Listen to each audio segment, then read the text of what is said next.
Hello, hello, hello, and welcome. Today's Easter Classic 2025, live from Leda Lanes in Nashua, New Hampshire. We will be focused on lane 31 today, but we'll be following the action all around the center to see who will become the next champion after Austin Barnes. This is a 20-string format, and it starts with Rich Hamill on lane 31 with the 4-7 in front. He's got Wood in front. And alongside me are many commentators, including right now, Ken Burns. Hello, Kevin. Happy Easter to you, Greg. Good to see you as well. Sorry to have your levels up too high. Hamill's got a good chance here at this 4-7 with the plank in front. Greg, I don't know if you noticed that I did cover Rich Hamill at that St. Patty's Day hangover that you can see on Candlepin Bowling Network. He begins with a spare. He's ran that tournament. That's a great job. He's about a 115 average bowler. Bowls out of Buzzards Bay in Bourne, Mass. And as you know, I will be on the field today as Rich fills his with 6 in early 16. For those of you new to Candlepin Bowling, it plays the same as big ball, except you get 3 small balls per frame rather than 2, and 80 pins dropped on the plate, stay on the plate, and can be used as live wood, as we've already seen. His try just cuts behind the 10. Now, when we were, not talking, we were off the air. We were talking about Mark Webber actually doing a two-handed approach. I've seen everything in the game, but that's by far. It's been done before, and obviously Belmo has bowled Candlepin before. He did it at Westport Lanes up in Maine, in fact. And he was just like, I can't understand how you're supposed to get anything down that way. Well, what Belmo doesn't know, and I know most of the pros that you and I know will tell him, you want to bowl straight on. There's no oil pattern in Candlepin. And I think that's what he thought, that there was an oil pattern. Well, I'm sure he's kind of obliged to try. He is the pioneer of two-handed. Well, he's not the first person to do two-handed bowling, but he is certainly the most famous and successful. He has so many Pro Tour wins for the PBA that he's actually charging Pete Weber, believe it or not. Yeah, what a bid on that. Just 4 pins out, but the 7-pin didn't go. We'll get another look at that later. So that's him, and here we are in Candlepin land. That'll be out of the gutter for 9, I do believe. The bowlers to call that, of course, but we'll put that in 9 momentarily. In the center stripe there, I'm keeping track of head pins and splits. A solid white brick is a head pin, and the S is a split. Hopefully you can see that okay. Let me know if I need to make a user interface change, because that's the first time I'm doing it. 102 bowlers, Ben, and anyone else in chat. We are sold out again in Easter, which has not always been the case for this tournament. Started in 1989. Kevin's going to be here. He'll be feeling the endurance, but feel free to keep coming back in and out as well. He's third in his rotation. There are 3 bowlers to a lane. Each goes 5 boxes at a time before changing up. Now, I say this all the time. This is my home house. I got to defend my turf. You know that. But anyway, for those of you who could not hear the announcements from Sean Howard, I don't think they did not. No. Okay. This is actually the last Easter Classic at this present location, and hopefully by next year or before Easter of next year, they'll be up and running again at a different location. Exactly. Hamill, only 3 of the 4 horsemen gets a 10 box this time. We annotate that X. And the best explanation for what's going on, what's said, is true, and you can read their full letter to their longtime community members and pro bowlers on the Leda Lanes Facebook page. Leda is spelled L-E-A, as in Leda Semino, who this bowling alley is named after. And Leda Semino was actually Ray Semino's mother. Exactly. Hence why this is Ray's Easter Classic. Yep. But anyway, I love this location. Yeah, it's in a good location, but hopefully the new location is a lot better. Hopefully they can build it the right way and you don't have many, different obstacles that this current location has. Hamill needs a 3rd ball here. This 3rd ball is going to be critical. And yes, the building is about 65 years old, if I remember Sean's speech correctly. Well, actually, no. This building is not actually 65 years old. The first building, when they first started, it was 10 lanes. So I'll hold that thought there just a second. I want to show this split conversion that Hamill had there. That was his best try for a second mark there, and it just didn't work out. As we turn it now to Andrew Therian out of Western Mass. But the original 10 lanes, they kept those. And when they built this building that we're standing in today, they just slowly adding stuff to it. The newest lanes here are 33, 34, 30, 35, and 36. And that's where the bar used to be. Yeah. So that's why it's, how it is. 139 good shot spare by Therian. We'll take another look at that one. Notice his same-footed delivery. Kevin has to excuse himself to go bowl third. So just me for now. My name's Greg Gouillart, and we are live at Leda Lanes. This is Candlepin Bowling Network on YouTube. Michelle Atherton also live on Facebook. So please check us out in both places. I know the frame rate gets a little choppy at times, but my understanding is you should be able to follow along with the action. It shouldn't be too terrible. Please do protest in chat if it's terrible. But did you see those 10 pins go on the plate? Goodness gracious. Andrew Therian with a strike on spare. Get that in there and take another look at that. Wow. So he's off to a hot start. Fumbling my replays in the excitement. Strikes are rare. It's a game of spares, but if he can manage that strike, maybe we might have another 200 single. Only 2 have happened in the entire history of the tournament. As Andrew gets a 3-1 split on his next ball.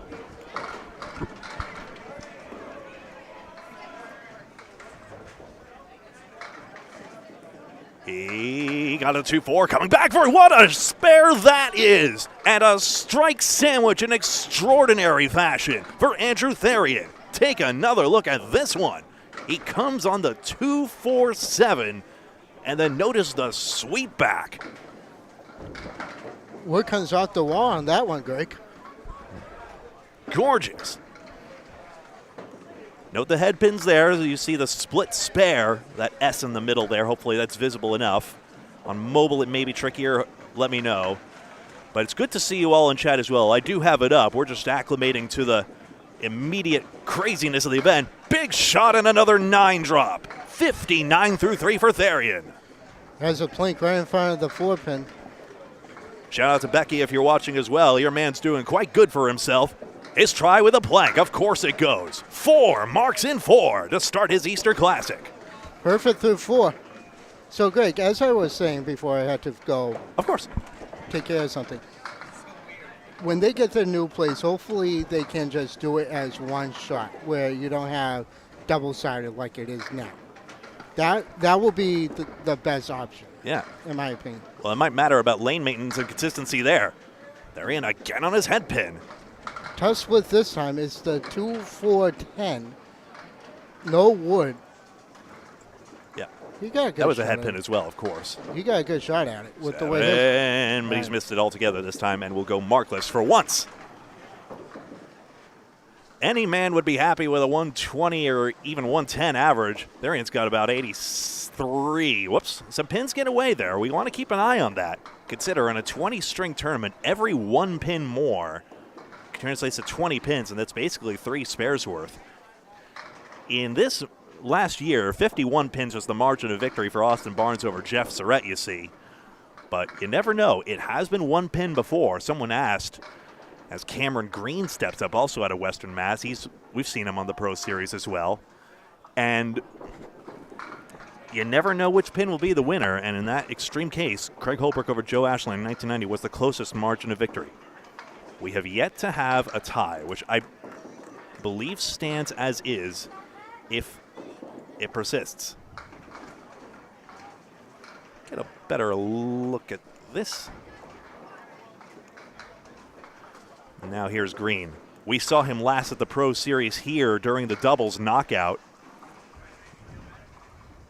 And a good showing there.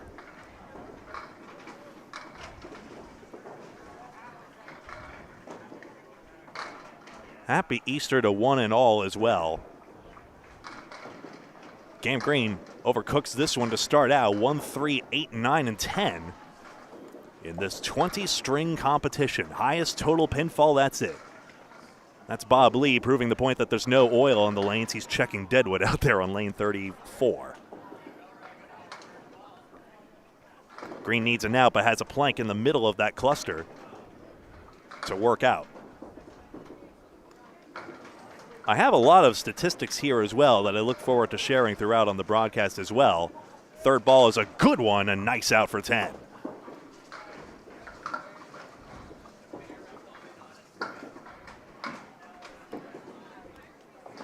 I do not show as Cam Green as having been in this tournament before, so it should be his debut here. Andrew Therian did. He got a 21-20 last time.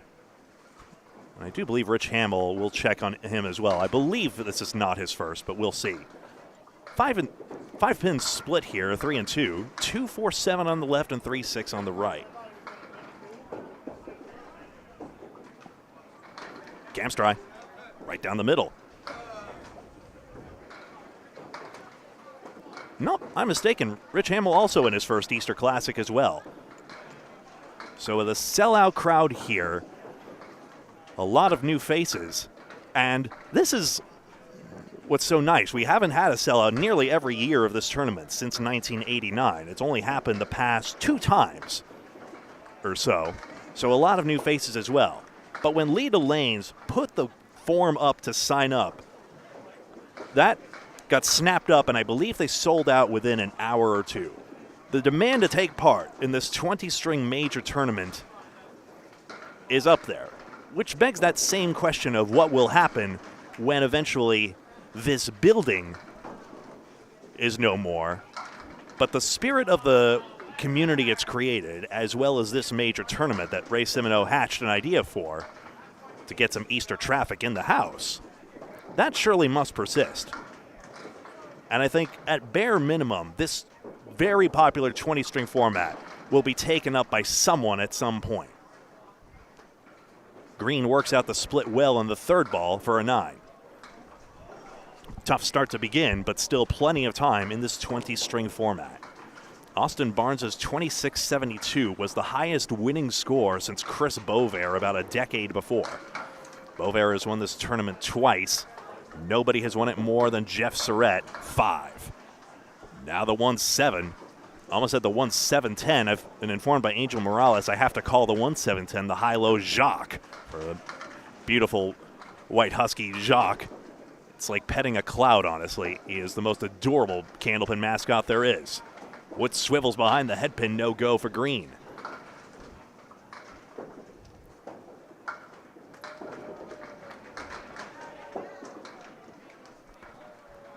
Takes a 9. This tournament is toughest on those who have to throw 3 balls of frame. You could throw upwards of 600 balls if you never got a single mark. I don't think that will happen to anyone, but that's the theoretical maximum. Is Collins in? Yes, he is. I'll have to check on lanes in a second, but what I'm hoping to do is photograph this during some downtime. Pass it on to my colleagues to get that information out there. Half Worcester right side to start. Box number 5. Lane 31 we feature will have action on the other side of the house. I forget which lane Michelle Atherton said she was covering. I think she said 13. Good bit at this one. Here comes Wood behind the 610, but it skids to a halt.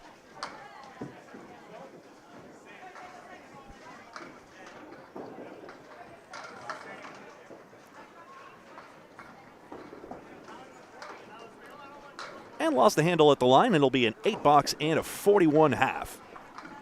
So we take a look. There the scores. Andrew Therian, that 83.5. We'll see that in just a moment. 4 marks, not on one at the moment. And then Rich Hamill also 4 for 5 on the head pin. But a lot of splits to work out, and he's just not been able to overcome them. Such is the fortune at times. But all these third ball opportunities will add up down the stretch as we go in this Easter Classic.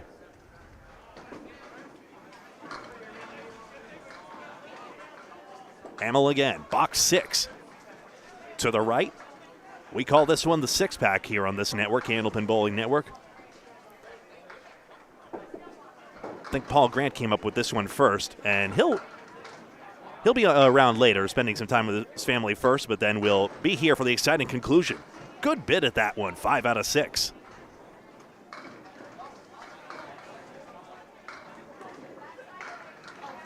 And collects the 10. Good string working here. Apart from that 7 box, has had a pretty clean string throughout.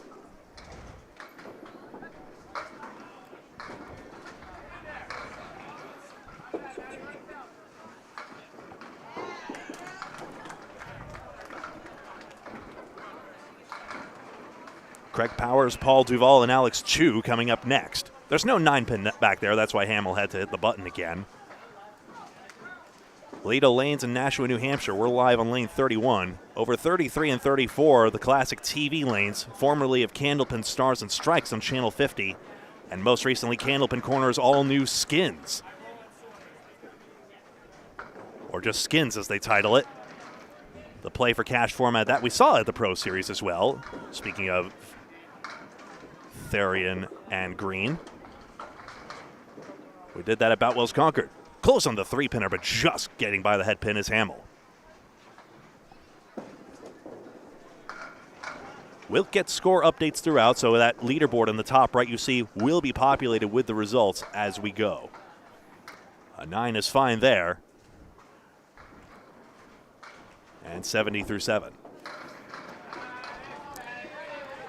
Highest all-time winning score in this event is 28-12 by Jeff Atkins. Austin Barnes' pace through the first half actually was greater than that, bolstered by that 203 high single he had.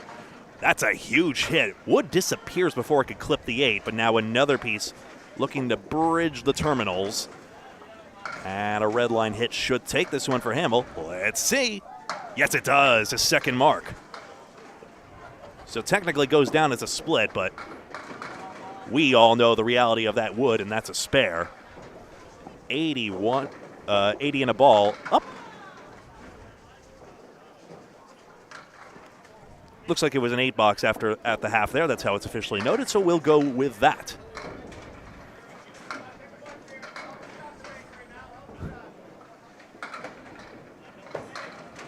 Got on his 2-pin, the 1, 3, and 7. Michelle Bisbee mentioning Michelle Atherton's on 10 and 11. Thank you. She's calling 2 lanes at once. My goodness. 1-3-7, straight down the middle. That would have taken the 1-5, I reckon. I know what that's like, Greg. You said it, Kevin. I did that when we were covering Jeff Little here a couple weeks ago. The 1-5. Yep. Not the easiest shot and not the funnest shot to make. I don't know if you saw on camera. It was visible. Okay. Did you see that? I almost made the eagle. I let the 310 for the last 2. Ooh, so you got that cut across, didn't you? Yeah, I did. Just not. I had a piece of wood that kind of killed the shot. We'll see that swooping overarm delivery. Hamill's got a similar predicament here. Eagle less the 10.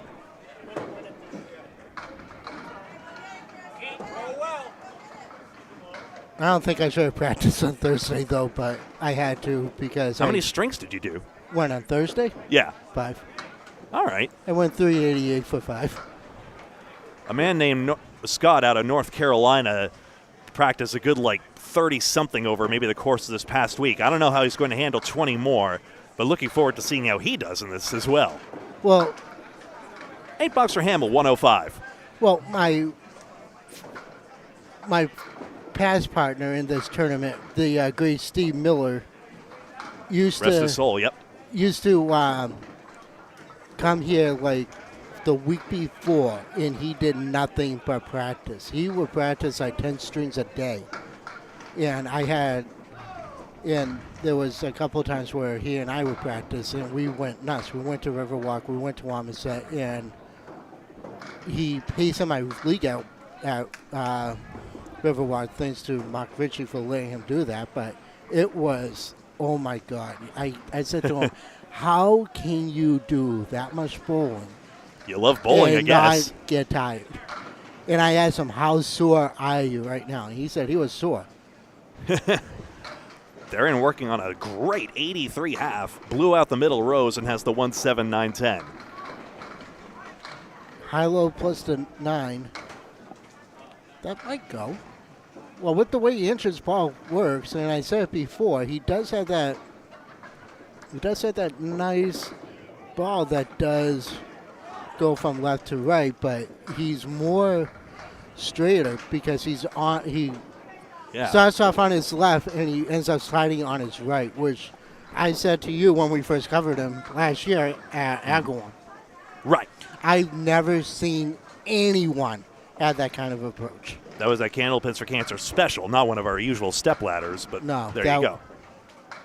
That was, I'm looking forward to that tournament again because that was such a fun day. Great new ownership there as well for that Western Massachusetts house. Leads a 1-2. Lucky break there. That's the power of his ball in this first string of 20. First champion of this event ever was Gary Carrington in 1989. Tommy Osa was like in 1992, if I read Bob's... My birth year. Yes. If I read Bob's stats correctly. I've got them all here as well. Craig Holbrook and Peter Flynn in the middle of that.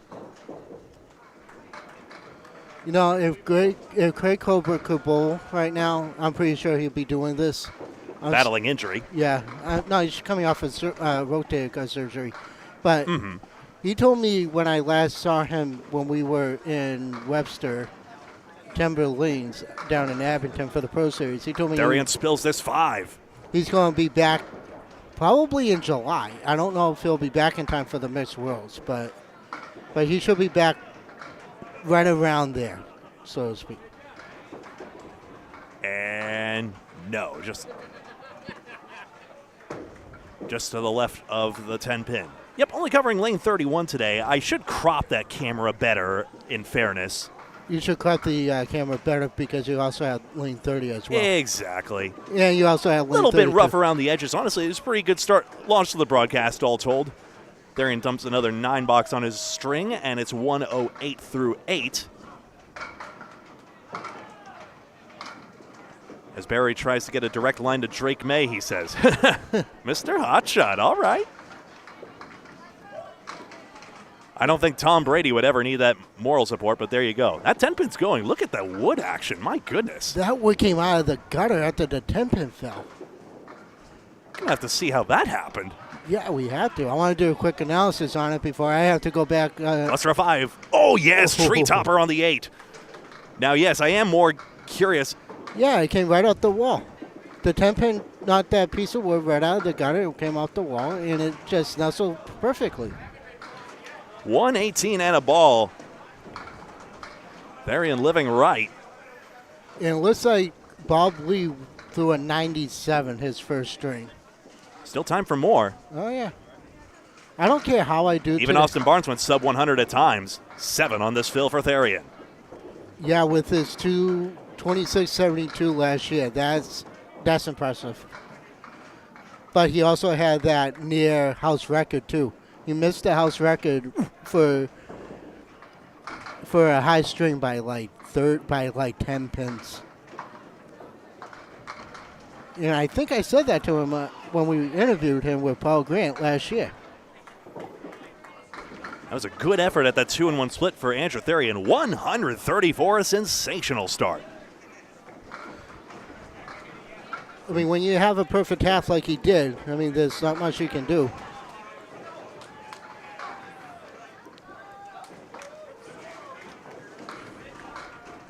So to my point, Austin Barnes had a 93 and a 92. So we had a couple of sub-100 strings as we see Cam Green step up. Jeff Surrett, who rocketed with a 162 string at the end to overtake Aaron Fontaine for second, never did dip below 100. So he was pretty happy with that accomplishment. Finished second overall, and down 51 pins from Arson, but whatever Aaron threw just could not recover because he lost by 90 to Arson Barnes. Hey, Becca's there. Yeah, your man started off with a great start here. Green with When's the last time you've seen a 5, 6, 8, 9? I guess you got a thin hit and then the 3-pin took it, but good grief. The action of Leda Lane's pins, I think, has been improving. And Kevin, you might know yourself from experience. Do you really want me to go there right now?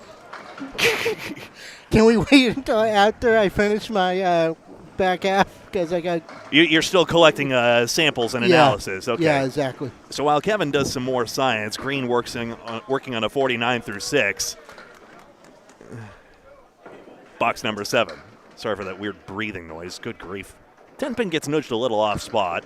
6 pins, excuse me, as the 9-pin went down.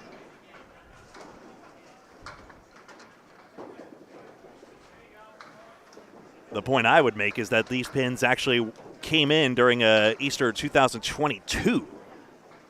So they've been broken in more and more.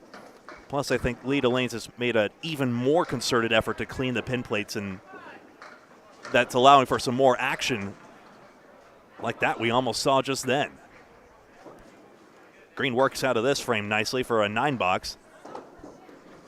I think it's the 5-box that's really been the biggest drag so far. It was that tough split and then wasn't able to follow up on it. Still, nothing a spare can't repair, and like we said, in the case of the champion Austin Barnes, there's nothing. A 90 is not the end-all, be-all. Dave Chestercove's favorite now. He's got the 1, 2, 4, 6, 8, and 10. Dave Chestercove, vice president of the Candlepin Bowlers Association, which I do now see some movement on. What a spare that is. That's a beautiful simultaneous conversion by Cam Green. I mean, look at the aesthetics of this shot. He has to cross over for this one and get it in the 1-2, and they go as one. Brilliant.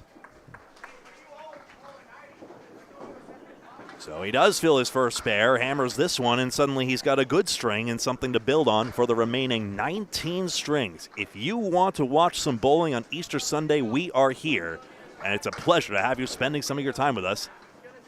And before you ask, it's my pleasure too, honestly. Into the 3-pin, 4 horsemen, left side. The fill is 6, and this is a makeable one, especially since we've seen Green make that 1-2 conversion as well. His try. Overthrown this time. Little nudge in the ball return there. That's tame, but there is a real sense among bowlers that you don't want more violence on the ball return, because, of course, that is fragile equipment as well, especially the pin setter equipment on the other end of the lanes, mind you, which is probably the biggest existential threat to Candlepin, never mind what Leda Lanes is going through. But overall, the reason you don't see more centers pop up is that these machines are not produced. You have to salvage them from other places. And that was the case for a new one going near Polar Park, Worcester. At long last, Candlepin is returning home to the city of Worcester. Its first center after Colonial became its last one to leave. Green with one of his better balls, but dismayed to see a 2-1 split staring back. His try off the wall, but it jammed into the wall and ricocheted violently in front of the 7 and behind the 6. Good to see you, Wayne. Good to see you all. Excuse me. What a great 10-box that is. You know, and that's so crucial as we take another look at this one.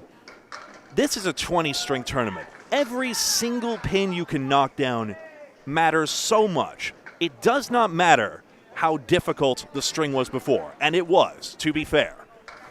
But making that extra stick there at a time when there was so much despair in what came before, that's the momentum Cam Green will remember as he shifts over to lane 32 and all bowlers shift down a lane. I'm going to take a moment here as we see the scores, including one more look at Andrew Therian's 134 string, including a 4-mark first half. A flying start.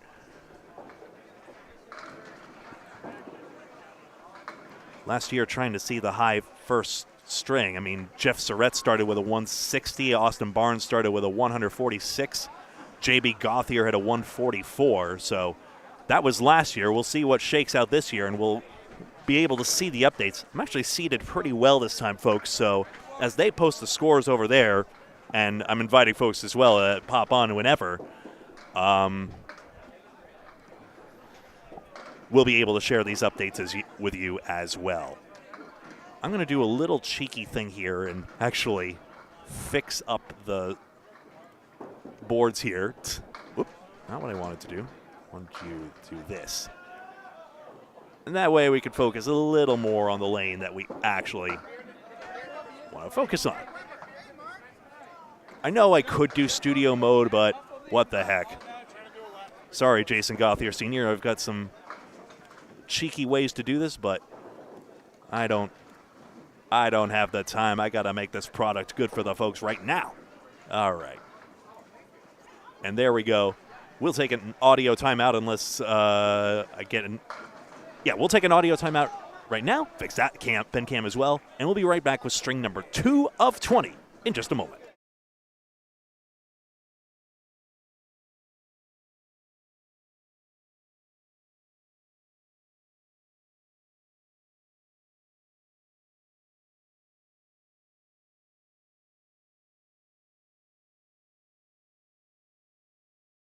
But every now and again, I'll pop in with updates. Hey, Barry, I don't know if you're still there or if you're busy with Drake May. Charlie Collins, 176. Any more updates I happen to come across, I'll click on and let you know. String 2 of 20 upcoming once all bowlers complete. Be right back.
Stand by, folks. String 2 of 20 will be underway in just a moment here. There was a bit of a technical issue here, but it should be a one-off issue, and the delay should not be this long as well.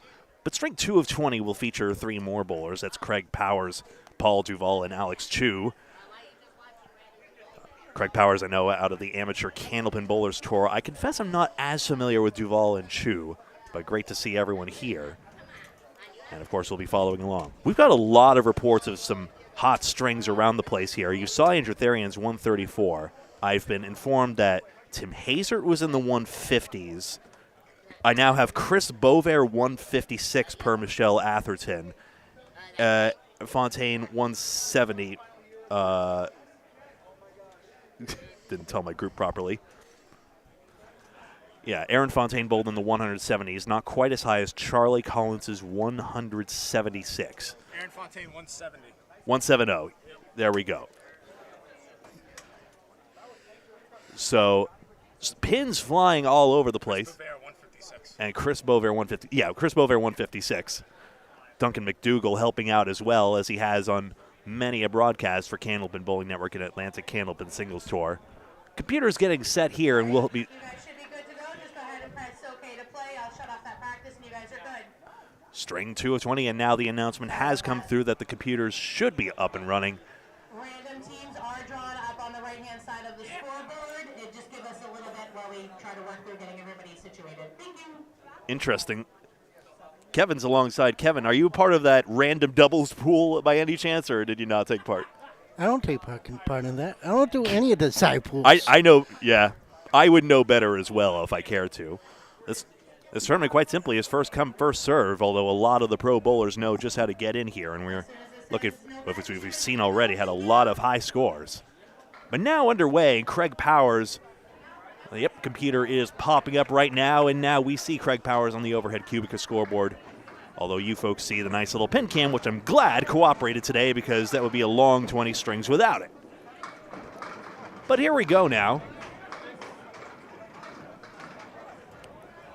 I struggled on lane 29, Greg. I mean, I had a nice 2-pinner, and of course my ball just dribbled, and I lost a shot, but... Powers starts on the 3-pin. That spills the head pin anyway. We don't note it as such on our scoreboard. But he will have the 8 and 9 as Deadwood comes out of play. Wood. Yep. That wood is too far forwards, though. Somebody go down and get that, and I'm not doing it. I got enough I got to do today. No. There we go. A little more of a view here. And that's one of the staff members there now waiting for a break of play. Your lane mate, Selena, I think is their name? I have Selena and Angie Scott this year. Normally I bowl with Bob, but Bob decided to bowl with Duncan and... Humph. Yeah. Bob Lee, of course, we mentioned the memorial that we've been having for Emily Smithley, his late wife. Very sorry to hear. And we've got the Candlepins for Cancer jar in her honor. Deadwood does have to be removed. They'll throw it down there eventually, and now an 8-9 predicament for Craig Powers for his second ball. And no wood. Not the easiest shot. Ain't that the way? If he can get something to go off the wall, might go right through the middle. Through the uprights, as they say. Oh, you call that a field goal in football. Yeah, Greg, you got me in that string. Oh, boy, oh, boy, oh, boy. Doesn't grab a stick either time. He signals, that's good, and gets an 8 to start. So you were talking about Paul. Paul actually bowls in my league on Wednesday nights. He averages about a 106, 105 in that range. He's been bowling here as far as... And which house? This one. Yeah. He's been tracking his average. He always likes tracking his average and how the house affects as well. 106 is a pretty good average, all told. Of course, the guys really want to be in the 110s, 120s, but he's working his way up through the ACST, as we've seen before. And obviously, we're a little bit biased. We're proud of our executive producer, even though he didn't care to come on our TV lanes. How dare? Well, probably because he was on TV yesterday. I believe It was either. Oh, that's right. He did do ACST. Yeah, he was on TV yesterday. No, I didn't watch it. I was busy yesterday. Powers gets 3 out. He's been consistent in his past 2 2018 and 2022 appearances here. He had 21.01 and 20.94, so that's good for about a 105 average. Comparable to Bob Lee's, in fact. Grabs pins this time, a little full in this head pin, and now he's got a puzzle. He'll want to get at least this 2-pinner on the left side, if not more. This is the grind of the Easter Classic, and we're experiencing it already here. Every pin's so significant. That was a good third ball, but unfortunately flat on the object and a 7. So, earlier, before I had to do my back 5, you were asking me about the pins. The pin action and the difficulty, in essence. Okay. This place is by far the toughest house in all of Candlepin. You'd say so, okay. It is. It's up there. And if you don't... Powers 3-1 split. If you hit the head pin too full, you're just going to drive it straight back. Case in point. But if you hit it more on the left or the right, then you're going to get splashes. I mean, I'm watching Scott Lapierre, who's on 29 right now. He's at 51, working on a strike. And luckily for you, you get all the stats that you need, so I don't have to do it later on. He gets a 9 box now, and we do have some score drops. So in first place is Charlie Collins on 176, Aaron Fontaine 170, Chris Bover 156, Tim Hazard 150, and Jason Gauthier Sr. on 148. I don't know if Junior is in this time around. Not high up on the score sheet, if nothing else, but... And 3 out. Yikes. Bowers is getting his object pins. You see that's now 3 for 4 on the object pin, but break, angle, and power make a big difference here. Can I see this? Just 2 out. I'd stick to the first page if I were you. Why, I don't want to see the last page? I'm afraid so. I don't care. I want to see it. Eh. Third ball for Powers. Oh, right down the middle, unfortunately. So a 5 box. That's the importance of that third ball. Wow, I was wrong about Bob. Bob Lee threw in 80 his first string. May I see the pages as well? I need to update the scoreboard for the folks as well. Yes, as we take a look at Powers' 5th box here. Got his head pin, crossover side, 310. Wood swiveling. And especially if that other piece, well, they're both going to get out of the way. Maybe. No, well, wait. That's actually not a bad piece of wood. If he plays it on the red line, it goes. Would you play it or would you go straight at the 310? What are your thoughts on the 2? As a pro, I'm probably playing the wood, but the rule of thumb is if you see the pin, play the pin. He'll try the line. High side. Yeah, he went too high on it. We'll replay that in a second to see how he got on that.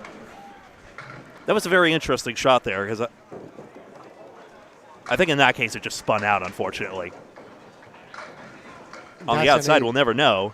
That's an 8. And here's the replay of that wood shot. I want to say he played it more on the cap. No, he did play it a little too high, not even on the red line. Just missed the red line by a fraction. So, 8 box on that split as well. 4 for 5 on the head pin. And now Paul Duval. Like I said, averages about 105 on Wednesday nights here at Leda. His try starts with a half Worcester. And I think this is his first time on TV, too. I could be wrong. But I'll find out. I don't recognize him myself. A pleasure to have him now. I'm a little tethered down here. Otherwise, I'd ask him his life story. Not to be weird or anything. Well, you would ask anybody that. Actually, no, wait. That's Paul Grant. I'm not going to go there. And it's like I said, I'm not Paul. I don't act like Paul. I act like... No, nobody can be Paul. There's our standings through one string. Computer scoring, get that. Well, that's actually new. You never did that before. Good third ball for the out. Oh, yeah. Duval a 7th start. Other scores, Dave Barber, 145. Matt Harnett, 143. These are all tremendous still. Tim Douglas, 138, gets bumped to 8th place. Matt Nichols, 136. And then there's Andrew Therian's 134 in 10th place, followed by Freshie, Mike McIntosh, Ryan Cox, Josh Daly, and Jerry Dunn, 11 through 15. I believe 15 places will cash, but we'll confirm. That was the case last year. And traditionally, 5 highest singles out of the money, quote unquote, also make the money.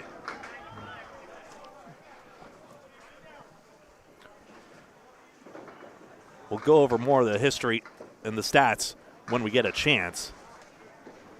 Duval from the left side of the lane, but curling it in. Ooh, boy, just no drive. 5, 7, 8, 9. It looked like a pretty good shot there, but maybe too glancing on the head pin. Wood is there, but I'm worried about whether it covers the 9. He tries on the cap side. Look at this one. He goes around the 5. Good to see you, Rocco, Dana. Hey, Craig Wester. Yes, Michelle Atherton is live on the other side as well on Facebook. So I'm here on YouTube on the high-numbered side of the house and Michelle Atherton on the low-numbered side of the house.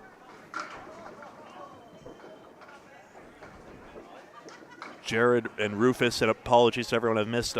Scott as well, yes.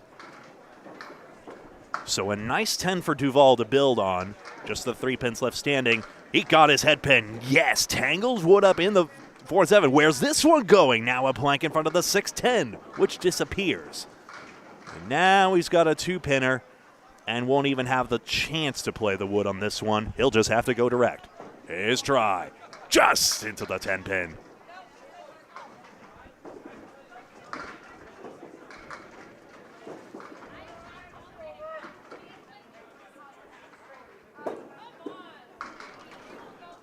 And grabs another 10 box for 27. That's his first head pin hit, excuse me. Got to keep better track of these. He's had 2 of his head pins.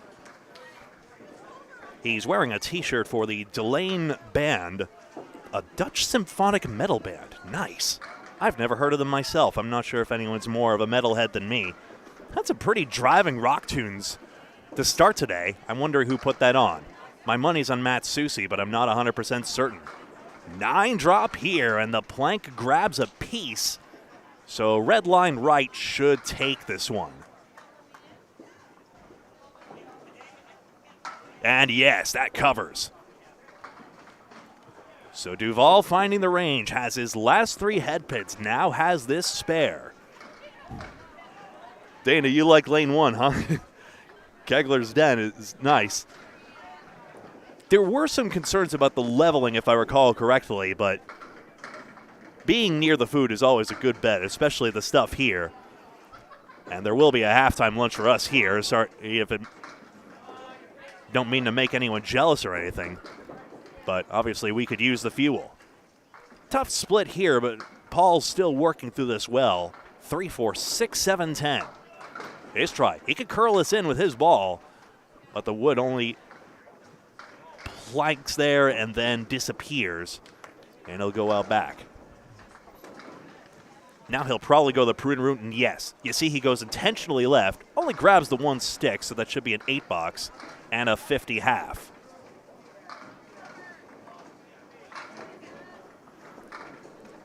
This is Alex Chu now on lane 31. Action on both streams, Facebook and YouTube. Alex Chu in his first Easter Classic. Jeff Surrett has the most victories in this tournament with 5. Next most, Chris Sargent with 4. He had a series of 4 broken up by Bob Whitcomb only in the middle of it all. Right down the middle, spread eagle. And Alex has the 2-4-7 left on the 3-6 right. My name's Greg Gouillart, and this is Candlepin Bowling Network. The 3-time champions are Gary Carrington and Craig Holbrook. Craig Holbrook has participated in far and away the most.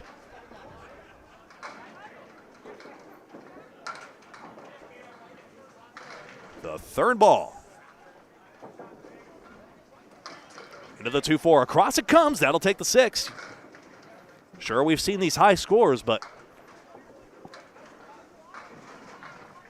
an 8 to begin for Chu. And I meant that with all sincerity when Green made that 6-7 split for that 10 box. You never know which pin's going to be the winner.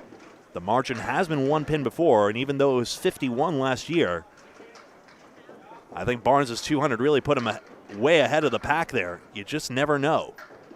3, 4, 6, and 7.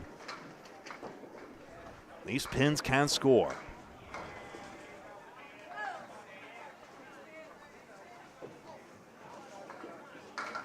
Alex's try. You see him trying to apply some break to that ball and unfortunately overdid it. Now he'll just go for the 2 on the right side, you would think.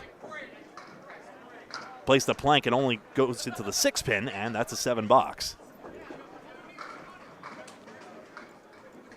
Most recent champions, Austin Barnes, 2024 defending champion. Tim Douglas before him in 2023, and Chris Merrill in 2022 and 2021 back-to-back. And then COVID-19 won in 2020. Grumble, grumble.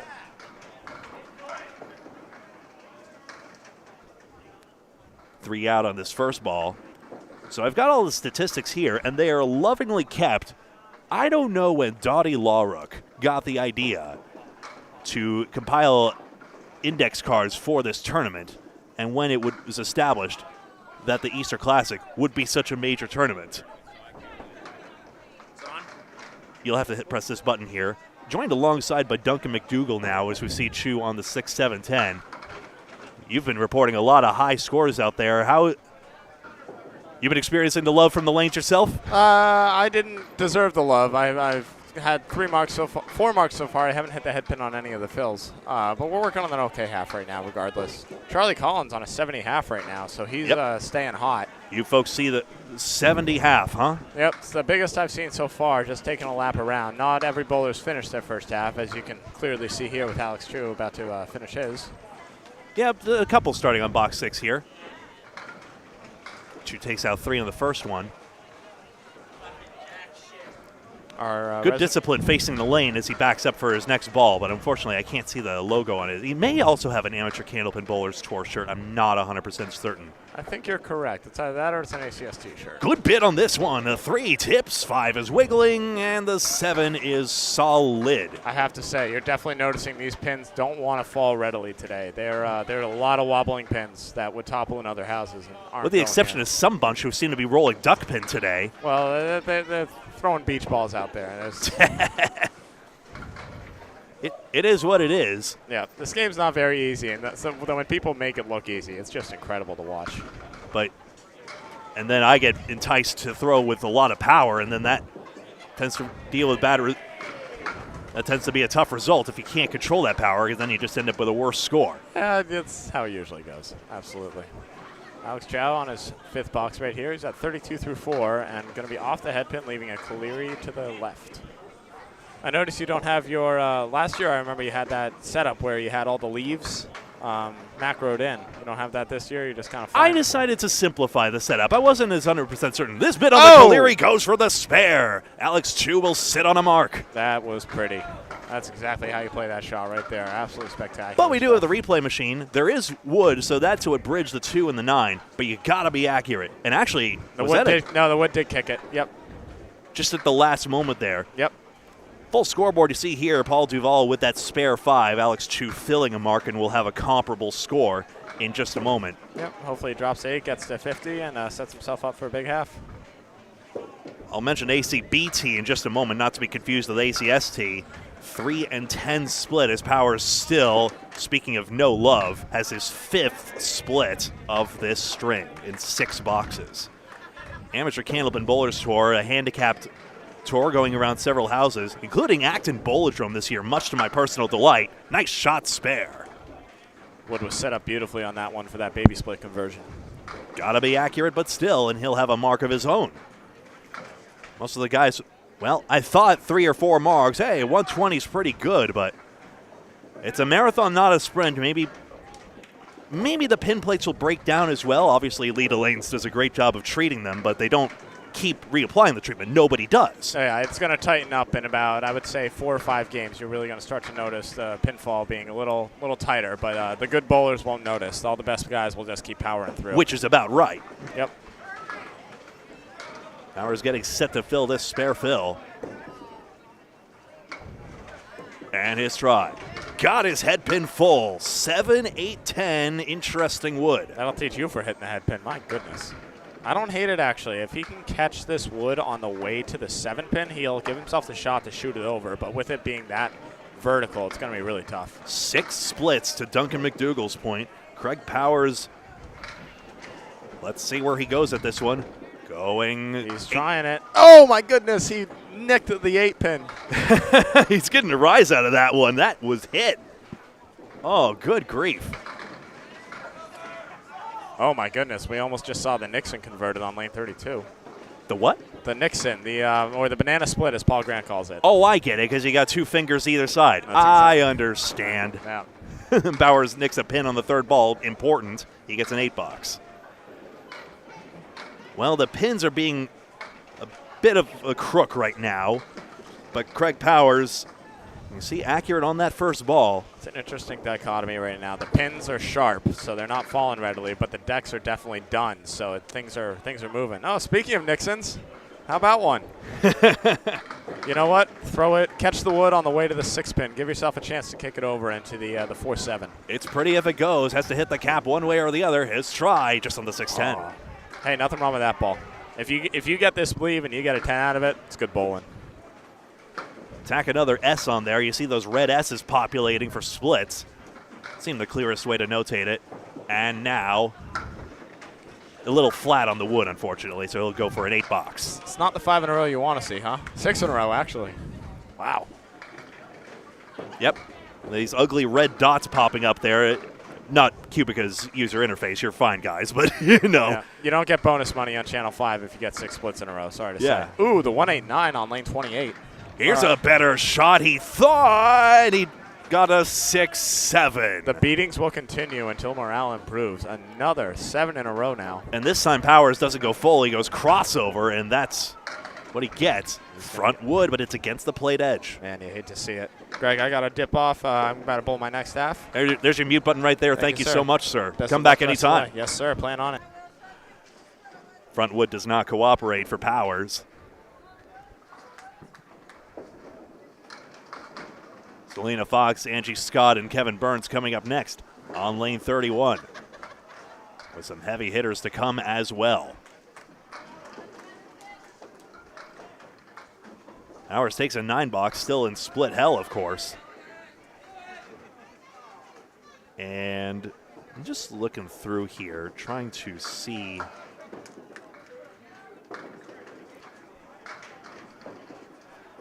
More amateur Candlepin bowler score stats. Now that's a better split, and that is the 9th split for Craig Powers in this string.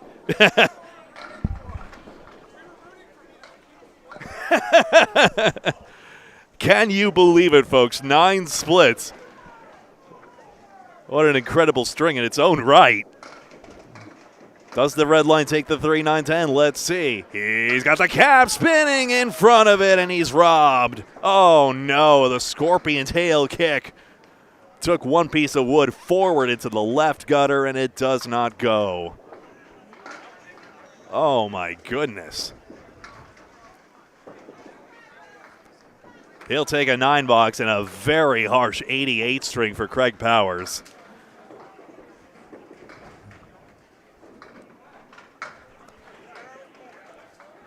Yeah, so the Amateur Candlepin Bowlers Tour, as we move on to Mr. Paul Duval for his second half of second string. The tour stops the Amateur Candlepin Bowlers Tour will be Ryan Family Amusements in Millis, a Scotch doubles 10-stringer.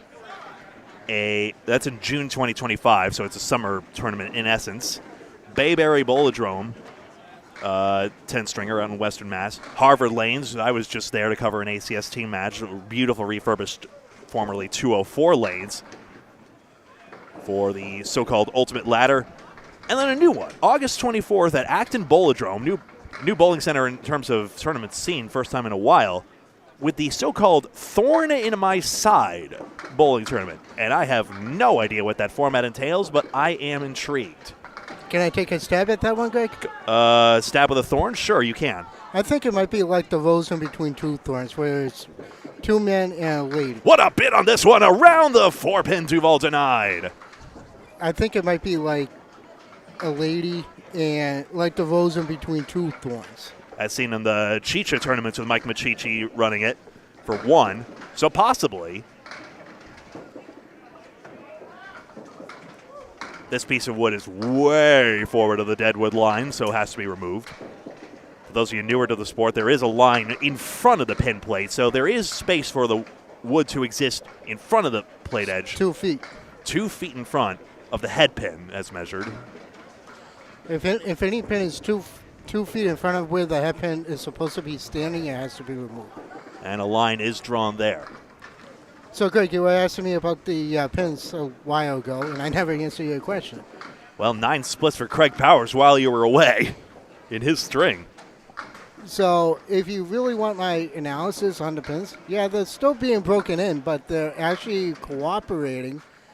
I know on Wednesday they just redid the approaches and the deck, so they're actually starting to behave themselves. There's that high-low for Duval. Paul's got the 1-7-10 and an annoying plank. Plank that's right next to the head pin on the right-hand side, and it's not going to do much. And during warm-ups, he made the high-low. He did, huh? Yeah, he did. They're right next to me. Here is lane neighbor on lane 30. We'll see you in just a moment. Yeah, I got to get Nice back. shot at nice 10. That's a PG special. I'm not going to say who. Who could that possibly be? Some guy. Take another look again. Yeah, feel free if you want. It's up to you. Yeah, I'm up. I got to go. Go ahead. Beautiful. Didn't even touch that front wood. 69 through 7 for Duval in this second string of 20. Yeah, rest in peace to Ray Simino, the namesake of Ray's Easter Classic, a tradition since 1989, 20 strings long. Got some heavier hitters to come here as we rotate through the lanes. Michelle Atherton live as well on Facebook. This one crosses over triangle number 3. First time we've seen a triangle all day. 3, 5, and 6. It's try. Overcurled it. But now Paul's finding the range. Great crowd on hand on our YouTube stream as well. Almost 200 of you. Holy smokes. I mean, after all, it is an international tournament as Duval escapes for a 9-box there with a good third ball. It's so important that Canada is an international sport, and of course, 10-pin bowling is. Duck-pin bowling is as well. The Philippines plays it as well, as do the Quebecois. But to have the Eastern Maritimes as well as part of this, including some in the tournament today, we'll see in a moment. It's a pleasure to see, and that we'll see them next as well at the Mixed Worlds Tournament as well, which will be live at Boutwell's Bowling Center in Concord, New Hampshire, and that will be coming up on June 27th through 29th, the last weekend of June. Wood again escapes the plate edge. Will it roll back? Probably not.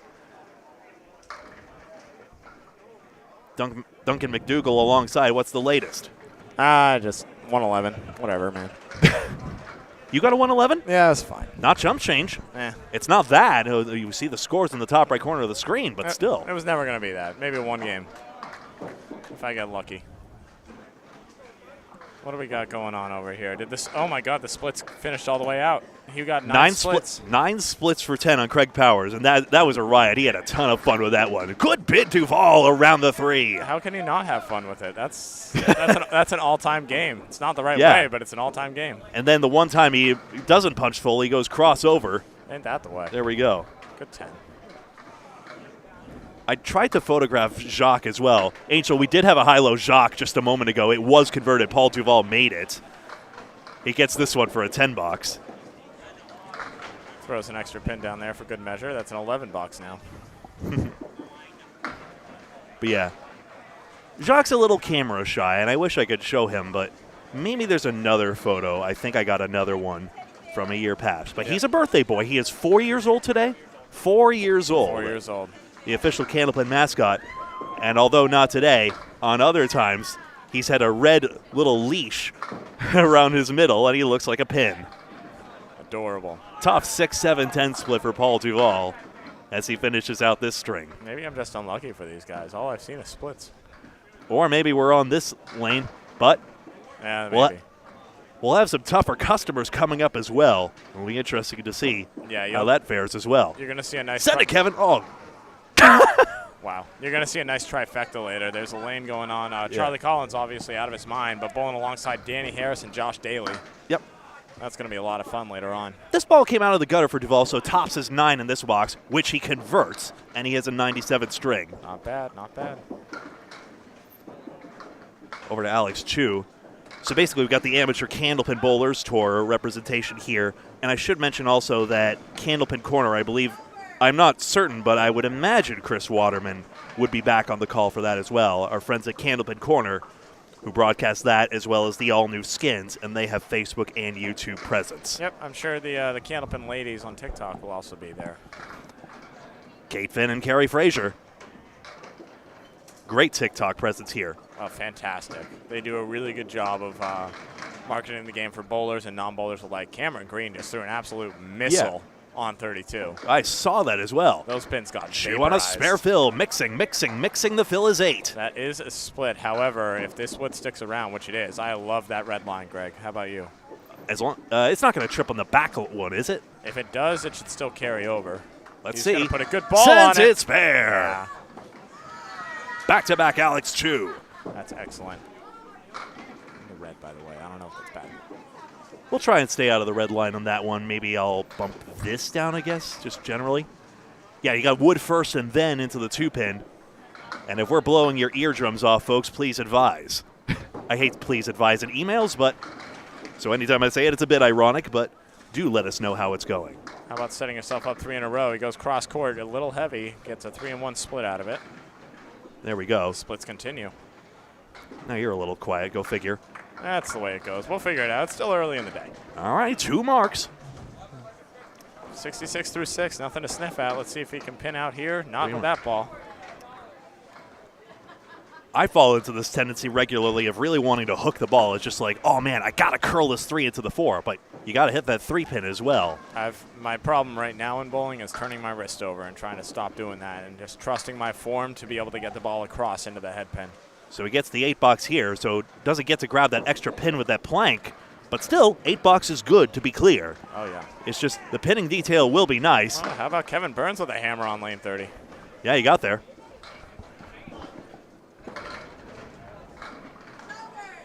You see the standings on screen right now, and also should be on LedaLanes.com. I'm not 100% certain. I haven't confirmed that myself, but that's not a confirmed top 5. Okay, I'm sure we'll be able to get that up and update it for you later on.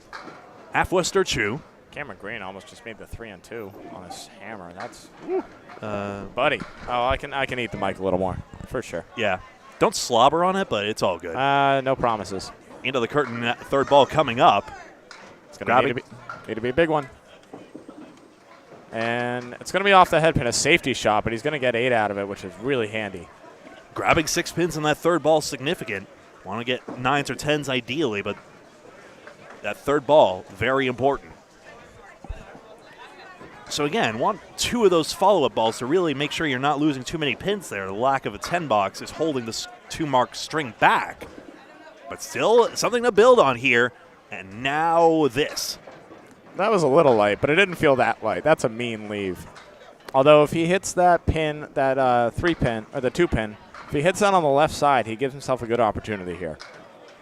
LaPierre going on a journey to retrieve that ball, and now over to Chu. His try on the 5-1. On the object, does nothing. This goes to the corners. I think it was just a hair heavy, but that wood also deflected some of the energy away for sure. Just too tight. He'll stick with another 8 box, 2 more pins out, and it's 90 through 9. Might have been one of those shots. Occasionally you have shots where it's never going to go unless you throw it 50 miles an hour. So, which no one can. Some get into the high 30s or even almost 40 at times. We see 40s a couple. Keith Beaupre, Billy Shiner, Tim Douglas. They can get it up there, but not sure about Jerry Dunn, but he's got a fireball, and I see him on lane 29. He'll be coming up in just a moment. Oh, that's going to be fun. He's a monster. LaPierre is no slouch himself. That's quite the powerhouse triple right there. 2 Canadians and a state of Maine bowler, if I'm not mistaken. Jerry Dunn, a world champion with A+ accounting. So Alex Cho, 6 pins down, 1 ball to go. He's going to need a really pretty 10 here for 100. Is it Cho? I'm so sorry if I've been mangling that. I honestly couldn't tell you. You're probably correct. I hate mispronouncing names. I'm glad I don't misspell them. 96 here for the string, and we take a look. But I always want to get that right, and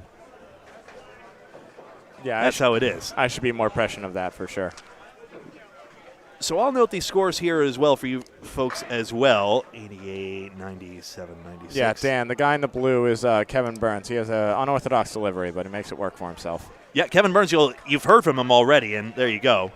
We'll see him, Angie Scott, and Selena Fox in just a moment in reverse order. And then after that, Ryan Cox, Scott LaPierre, and Mark Smith. Will Damon, Chris Merrill, Paul Campos coming after that. We got some heavy hitters coming up. That's going to be a lot of fun. All right, I'm going to go get set up. I got to make the long trek over to the other side. And I'll take a momentary break. Goodness knows I need it, even though it's our thrill to bring you this coverage from Ray's Easter Classic. We'll be right back with String 3 in just a moment.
And welcome back, string number 3 of 20 here at Leda Lanes in Nashua, New Hampshire. I will say Leda Lanes in Nashua, New Hampshire as often as possible. Obviously, it's a bit of a verbal crutch, especially after hearing Dick Lutz say it so many times on the old Channel 50 Stars and Strikes show. This is Selena Fox starting out with a 3-pin drop.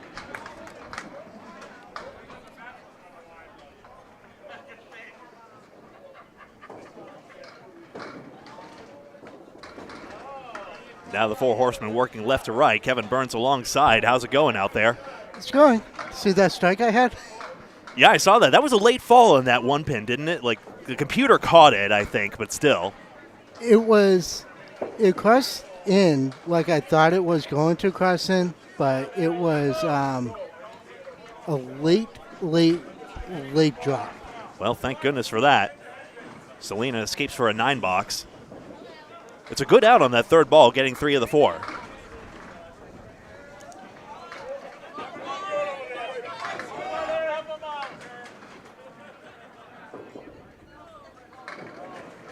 Well, Selena with an 8 drop. Got a nice sleeve there.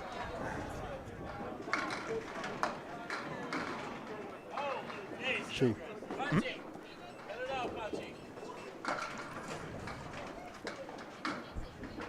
Trying to curl into the 6 and 9, overhooks it. Seen that happen a few times from the bowlers we've seen so far. What a fantastic arm sleeve she has. Gorgeous. I'm not one for tattoos in my own life, but I respect the handiwork. I'm not a big fan of tattoos either. That's a PG special, whoever that guy is. Who's that? We'll see him later, by the way, at about 7 o'clock. He's spending time with family for Easter right now. I'm not even going to go there. Yeah. Yeah, tattoos are gorgeous. I think the best tattoos in the game, from my money, are Brittany Underwood's. But I love it wherever I see it. I have a teammate who's pretty much covered in tattoos, and he gets a new one almost every other week, and it's amazing on what he has. Power to him. I don't know if you noticed, but today in the field we have Irby Cafals. Yeah, John Cafalas. Irby 4 on YouTube, if I recall correctly. Fox gets one more pin out here, has 5 to go on the third ball. Tough leave, head pin, Yep. 2 pin. Excuse me, I got to mark that head pin accordingly. I'm trying to put that white brick in the middle of the stripe there to indicate head pins. Just get stuck with a 5 on this one. Such a narrow pocket to aim at, just the 1-2. So tough, no oil pattern, no ball course, no mercy. It's candlepin bowling. You got to be accurate, like Scott LaPierre was on lane 30. We'll see him next. What a bomb that was. His went a lot quicker than mine did. No, I got. He's having a tough go of it right now. Looks like he's 207 through the first 2. Fox in there for 7, and Wood trying to coerce the 4 over, not quite. I can say one thing, that strike helped my game out big time. Nothing a mark can't repair. No. After starting with a low string, at least it came back, and it's slowly coming back. Chance gets away, third ball coming up. This third string was where Austin Barnes threw his 203 en route to his victory. He held on despite stiff competition from Jeff Surrett and Aaron Fontaine. Selena disappointed as the wood hits the 7 but doesn't take it. 9-box. The only thing I'm disappointed in with the strike that I had was the 2 fill. That's the only thing I was disappointed on, because I buried the pocket for the last ball and I leave the 5 pin.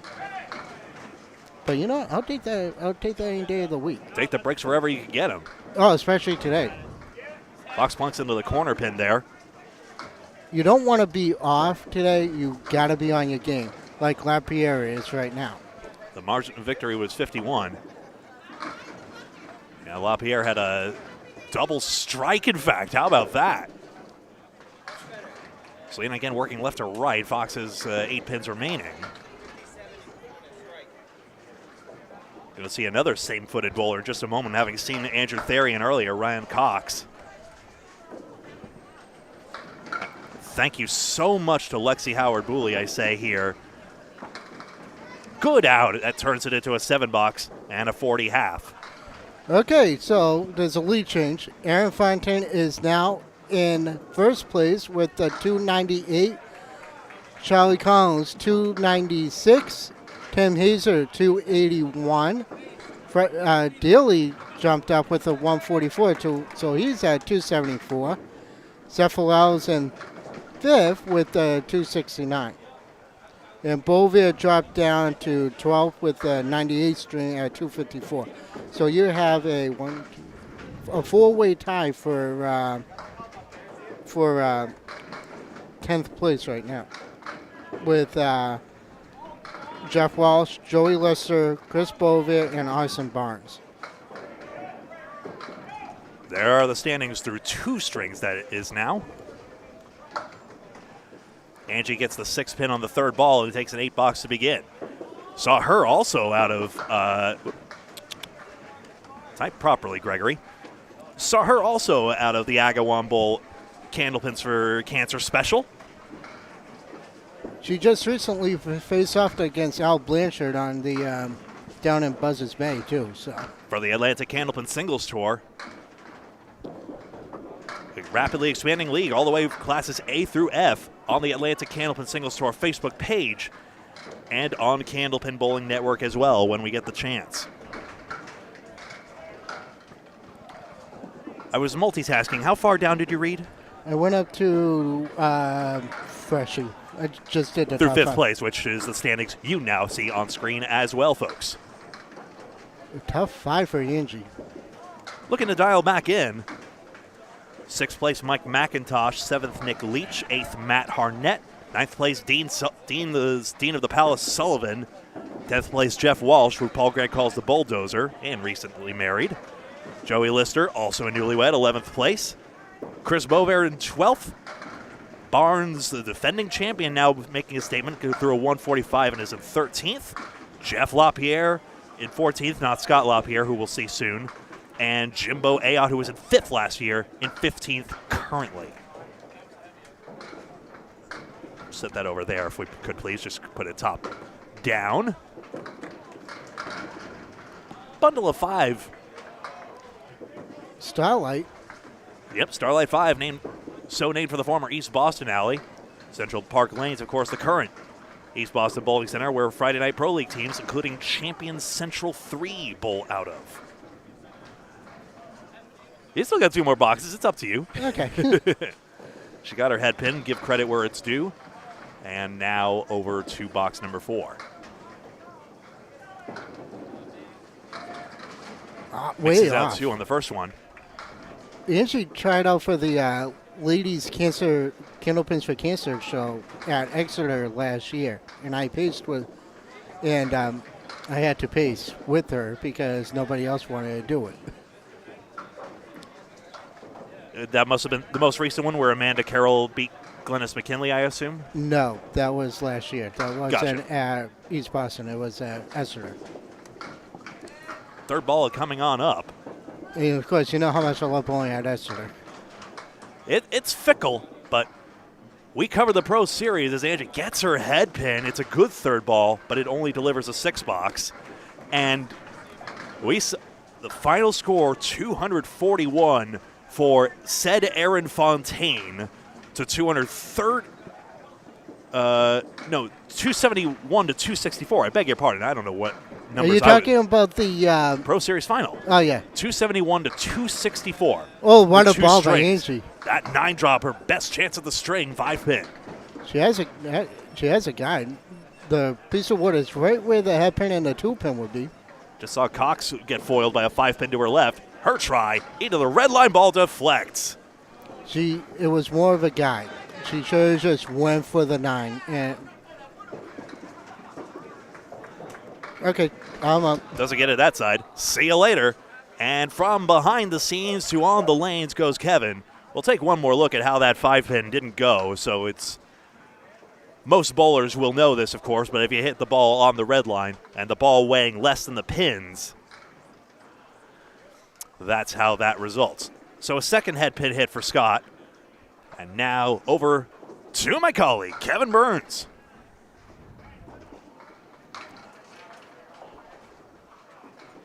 He does have that unorthodox sidearm delivery there.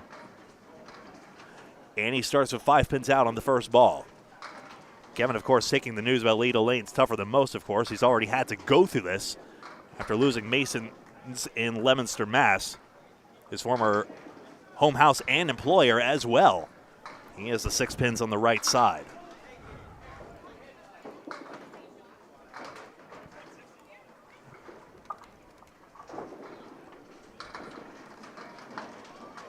Takes out one more for a 7.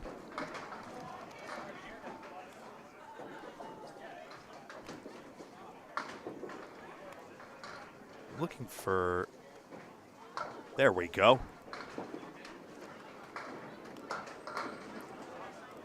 Kevin Burns' top score for the Easter Classics is actually most recently 1541. See, he doesn't have the usual slide there, which makes bowling tougher. It's just the delivery he has. But takes great pride in bowling in this tournament every year. You mentioned Steve Miller as well, who always bowled no matter what, and even took some Candlepins over to Chicago where he normally resides. We've got another out-of-state bowler from North Carolina. And there's a good mix there, the 1, 3, and 7.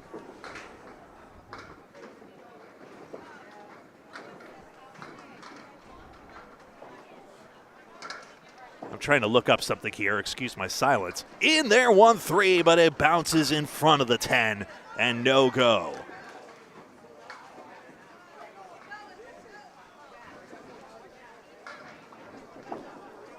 Looking to ride the rail, get to that plank, but it drops in the gutter, and that will be a 9 box. Having a hard time looking up the information I'm trying to find here. There we go. Scott Hodgson. Or it might be Hogden. I beg your pardon. I'll have to ask the gentleman if we see him in just a moment. He's in the field today. Hasn't bowled Candlepin in a long time, but coming out of North Carolina. The last time he bowled with any regularity was at age 8. I actually have the lane lineup here as Burns delivers his second ball, and we'll look to get on the pins for the third one. Let's see here.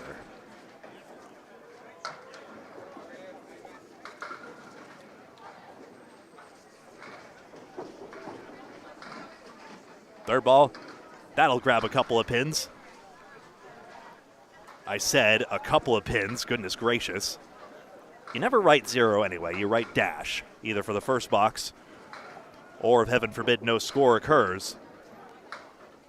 And Scott's on lane 25, so we will see him in just a moment. He'll be alongside Keith Miller and John Froggy Sear. Michelle Atherton here as well. She's covering lanes on the other side as well. On the other side here at Leda Lanes in Nashua, New Hampshire. Besides the Friday Night Pro League, this is the best Candlepin bowling day of the year. I think you've got a very good point. Maybe you could argue the World's Internationals, both mixed men's and women's. But this annual 20-string marathon, no matter what becomes of Leda Lanes, where it will go, or what spiritual successor takes on this 20-string format, I think the demand for this long format is there. A lot of people lament the decline of 10-stringers as well, but if you think about the Pro Series, another major tournament scene, which Aaron Fontaine said #1 right now, won in the playoffs. I think what's the point I'm trying to make here? I think the demand for this major tournament to continue is there regardless. So I think the best case scenario is Leda Lanes lands on their feet, finds a new location, and the 36 lanes or however many they can salvage.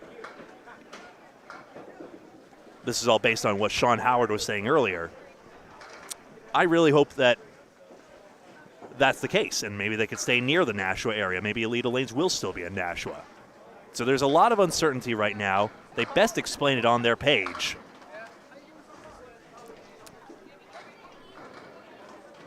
And it's a great letter to the bowling community on the situation here, the strategic steps Sean has taken. He's been through so much, including the 2008 recession as well, which nearly shuttered the place as well. Kevin Burns a 30 half, and we see all the scores here. 40, 34, and 30. And yes, you can kind of see between, Chris, to the point of your second comment you've left, the yellow fixtures as well, and I'll actually take the claptrap away so you can see that properly. See those yellow lights up there? They haven't moved ever. and they still use them for the all-new skins, just like they did 25 years ago for Channel 50 Candlepin Stars of Strikes with Dick Lutzk and Mike Morin. Now, I think that's a spilled-out head pin for Selena Fox, but she'll be thrilled with this. A 4 and 7. Where's the wood going? It's a little mischievous in front. Well, that was tough. Yeah, tough struggle out there. And then you got your head pin on the last one there, and there we go. Yeah, you drop it. By the way, Scott LaPierre just threw a triple strike. That's why he's stoked. And a spare. Selena Fox powers it down for her first mark. That was a sweet celebration as well. I'm going to replay just for that. She did exactly what I did when I threw my strike last string. She's not showing you up or anything. It was actually the same fist pump, that LaPierre did. It's kind of infectious. It is. Well, the pin's starting to fly here. Sparefield gets away in the excitement. And it will be a 1 drop on the spare. LaPierre wants 4 strikes on lane 30 and gets denied by the 7-pin. But that 29 box brings him to 123 through 7. 53 over. And probably more. He'll probably go in the 160s. 1, 2, 4, 9, and 10 for Fox's third ball. So Scott LaPierre, remember Jeff LaPierre is the one in the top 15 right now. Scott LaPierre with a big string working. 1, 2, 10 is what remains. And Fox picks up a 7 box. Selena Fox's first Easter Classic. This is what my... It's your 8th one, in fact. This is what, my 5th one in a row, I believe? That's probably true as well. That would be the case. Since no one did it in 2020, that must be the case. Yep. Angie Scott did this once before. She got a 1634 a couple of years ago. Fox's good first ball here. Blanks it all in front of the 10. She's had a couple of good looks here, and now a blank. Must not hit the wood in the gutter. I had a few questionable ones, but I just said no, they're no good. But LaPierre goes 9 spare again over in lane 30. Fox bounces it off the foul line and overhooks it. Excuse me. There we go. That's the scoreboard on screen. Those white bricks indicating head pins, red S's for split, says Craig Powers demonstrated so viscerally a moment ago.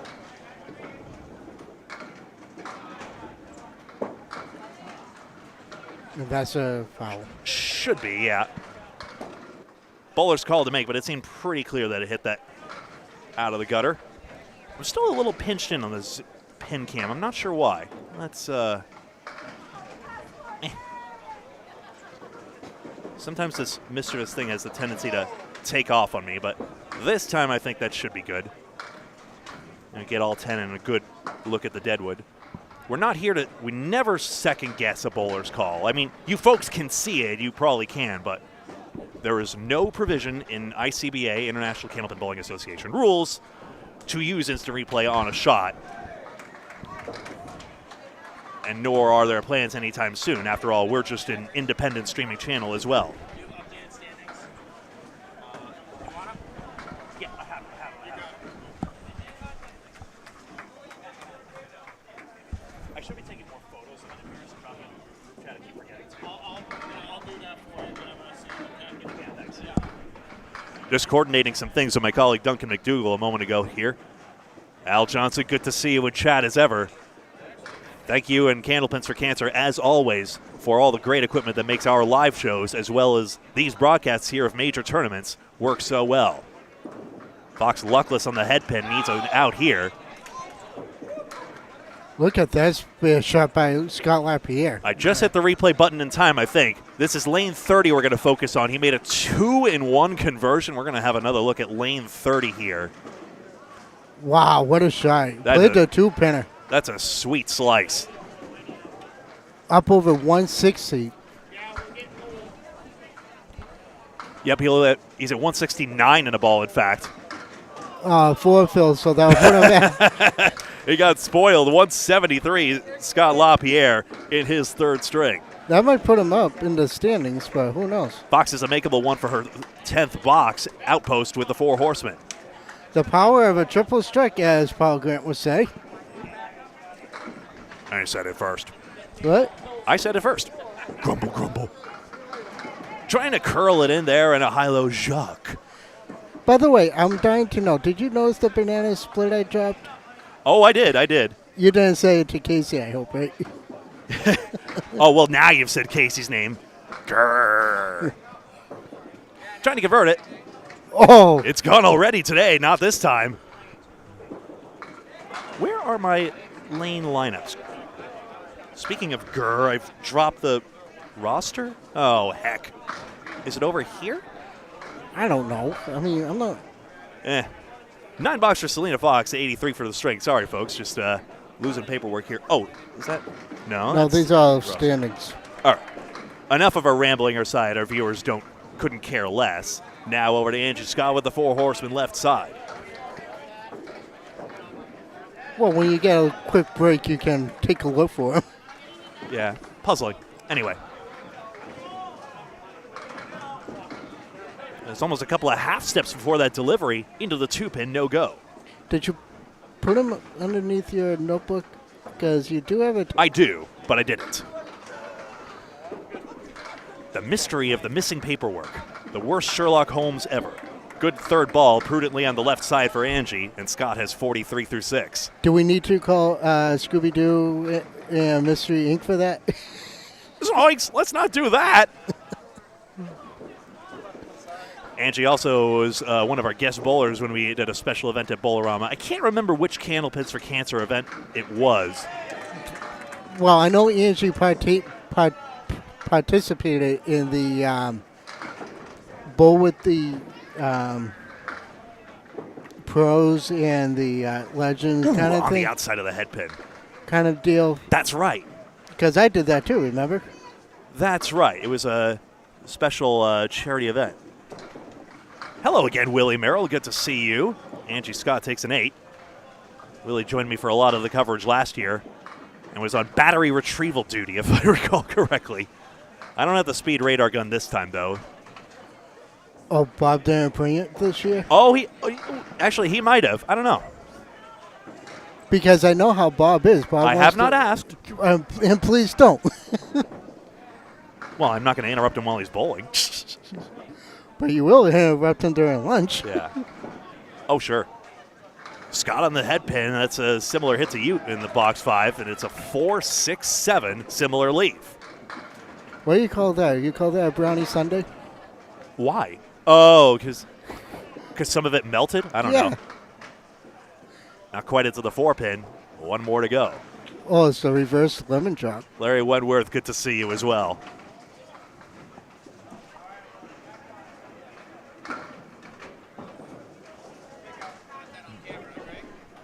I got to replay one of those strikes as well. Or no, the 2-1 conversion. Sorry. Yeah.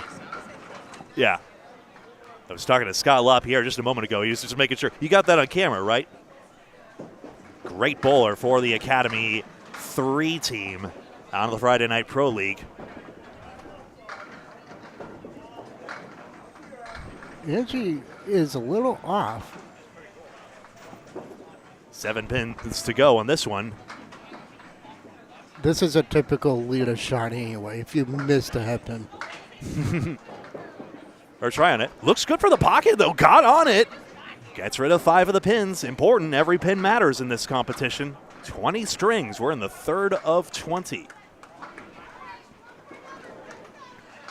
Al Blanchard just said that he met Angie a couple weeks ago. Ooh, come on, you're hit.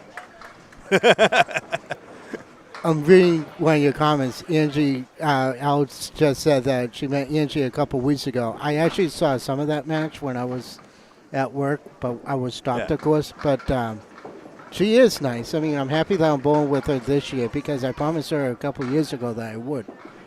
And to your point, bowlers pick their lane mates and lanes. First come, first serve. Yes. But what a lot of people have done, they get in touch with people that they really like to bowl with. Like, normally I bowl with Bob. Right. But this year, I already promised Angie I bowl with her. So I say, you know what? I'll bowl with you this year, and when this starts back up again, depending on how well the three of us gel together, we'll go from there. And I'm up. 73 for the strings. See ya. Run, run. Well, don't hurt yourself. Hey, there's my... Kevin Burns was sat on my lane lineups the whole time. Why did I put it there? That's a good question, in fairness. Good to see you.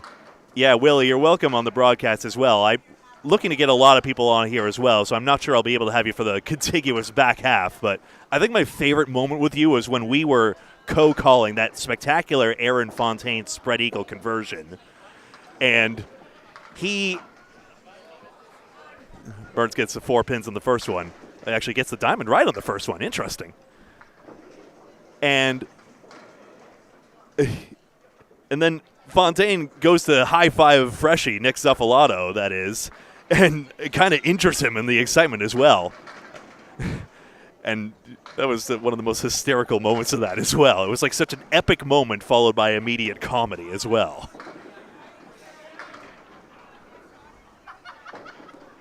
Yeah, that's right, Chris. It's a unique feature of this tournament in particular. It's an individual tournament. Don't get it twisted. Burns gets an 8-box. Excuse me for not having the scoreboard up. A good third ball. But that's right. Thanks, Nico Pujar, who we'll see later with social media help.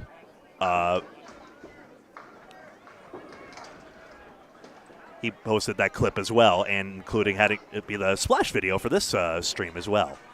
The link for strings 11 through 20 is already up as well, so you'll want to note that. But the best way to be in the know is to make sure you subscribe and hit the bell icon as well. And I never asked this on time. Please like the video if you are logged into YouTube specifically, so that people know that this stream exists and that the magical algorithmic powers in B can push this to more folks. Burns chance for a 10-box here on the 1-2. Yes, gets those 2 and gets his first 10.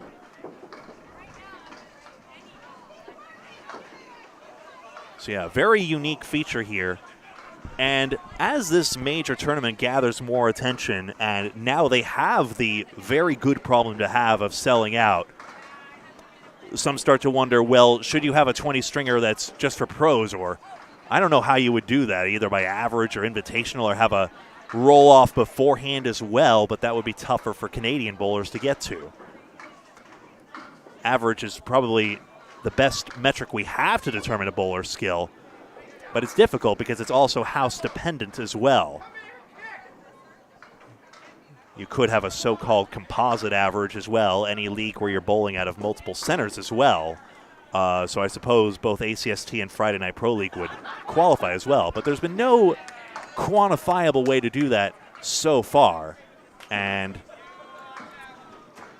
I think this is one instance where duckpin bowling has more of an organization advantage because they do have these so-called composite averages. That's their term for it. And I'd like to see more of that as well.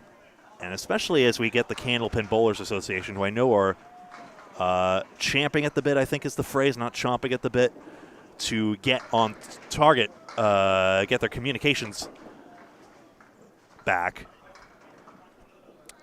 I think there might be a little more movement in terms of organizing things. But of course, Ray's Easter Classic is just an annual tradition out of Leda Lanes in its own right that has become this big, wonderful celebration of the best, and we're going to see a couple of them in just a moment. Another chance for a 10-box here for Burns. Well, 1 and 3. Come on, my friend. You ran it down once before.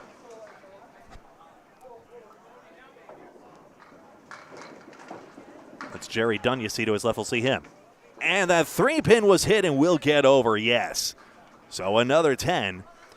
I saw Kevin on stream the first time in 2022 when we first did this on Candlepin Bowling Network, and that was pretty cobbled together with an iPad camera as well. We've come a long way with the production qualities, tell you what. Box number 10. Well, at least he didn't get a lemon drop here, but a couple of threads here to Candlepins for Cancer. I mentioned already the ability to have this technology not just for our live shows, but at these majors as well.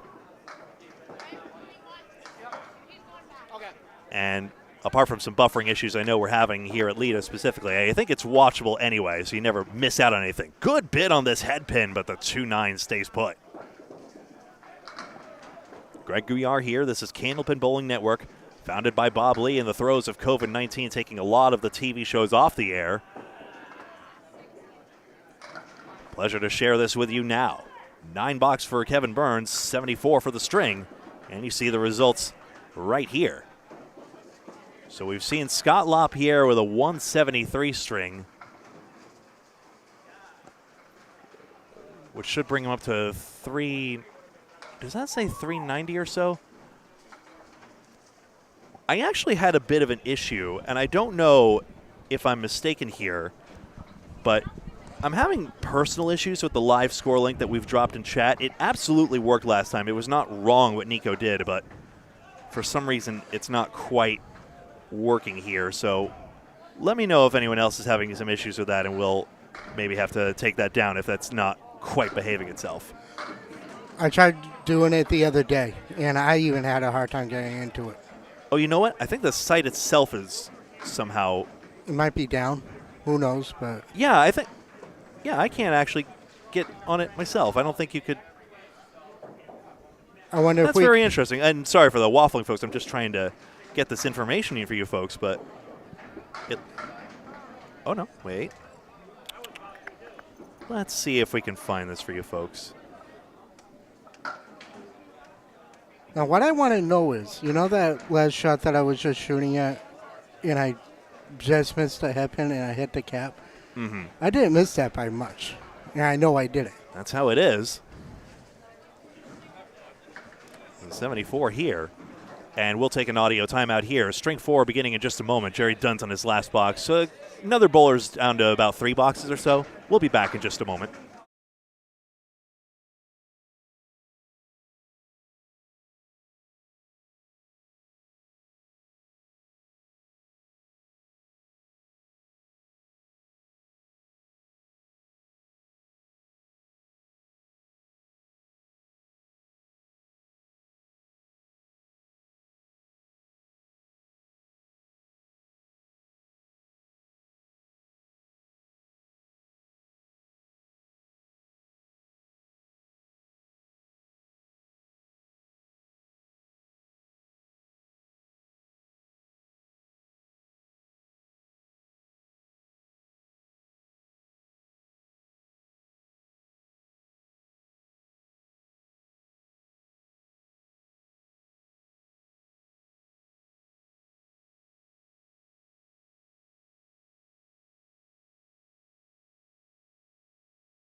And welcome back. Scott LaPierre is first, Ryan Coxton, Jerry Dunn on our featured lane, lane 31, here at Leda Lanes in Nashua, New Hampshire. String 4 of 20. Here in this marathon tournament, I'll just capture that diamond and 7-pin Chris Merrill just casually made over there, and the two-time champion showing you how. Scott LaPierre has not won this tournament before, but a great bowler. I'll pull the stats up in just a moment. He starts with a 2-1 split. He's a great bowler in his own right, but he's also a former Candlepins for Cancer live show champion where he ran the table. Remember that, Greg? That was the very first one we did at a Bowlerama Portsmouth. He's full on the object. And he's a multi-time champion as well. He came in 17th place, narrowly missing the money last year. In 17th place, 23.55. Only tournament appearance. And this is his second one, I believe, if I'm not mistaken. That's how that goes. He's got an 8-box to begin. So you've got him beat in that department. Oh, do I ever. I actually hadn't pulled the number. You have bowled every tournament you could in this decade, not 2020, so there you go. Can you put that back up? I just want to see. Oh, sure. I'll let you bask in that for a second while we watch LaPierre's second. Well, last year I finished with a 77 average. It was your best one. Yeah, by far. Scott's got the 2-pin down. Where's the wood going? Actually, no, my best one was in 2023. I went 4. No, you're right. You're right. Last year was my best one. I'd better know how to read Excel or my day job would fire me. Cecilia, I'm sorry. I do know how to read analytical data. 9-10. Good luck with this. Right down the middle. So this is my 5th year in a row. Well, 4th year in a row, but it's my 8th overall. Clips out one more pin for a 9-box. Every pin matters. Oh, by the way, I was going to show this one. Watch lane 30 a second, and watch Merrill make effortless work of this 4-1 split. Beautiful. That's just pretty when it goes. Chris Merrill, champion in 2021 and 2022. There were no live streams until us in 2022 when we streamed that. And it was very, very hard to keep track on how well you were doing because now you can see what your total is and you can figure out what you're averaging. I'm just under average right now, but as the day goes, I'm going to get stronger and stronger. But 356 score updates have been very quick so far. And thank you so much to Lexi Howard-Booley for bringing them on. Oh, just on the 3-6. So you were asking me earlier, how much do I practice for this? Not much. Because you know why? Why do you need to bowl out of your mind a week before a major tournament? I mean, like I told you, there's 4 major tournaments that Candlepin has. And this is one of them. This is the major. You have the Worlds, the men's Worlds. You have the mixed Worlds. You have the ladies internationals. And you have the Easter Sunday Classic. Out of all those tournaments that you can bowl in or you can be asked in, this is the marathon. This is like the Boston Marathon of Candlepin bowl. That's for certain. Looking forward to seeing that. Happy 50th anniversary to the wheelchair division as well. Get over 6-pin. Gee whiz. Oh, it did, does. yes. Thank goodness. So now LaPierre a chance at that corner pin. Now, lately, we've been having duck and cover for me while I'm up, and you've been on your own. But all that I can say is I felt bad for you last year because you were all by yourself up until Paul came in. No, don't pity me. I love this. People think, oh, you must be nuts. Well, yes, and Yes. I love it. 10. What people don't know is, and people don't know how you and I are behind the scenes. But behind the scenes, Greg and I are like a well-oiled machine. We have our comedy. We do our, we make it fun. But when you add Paul Grant into the mix, it's like it doesn't work almost.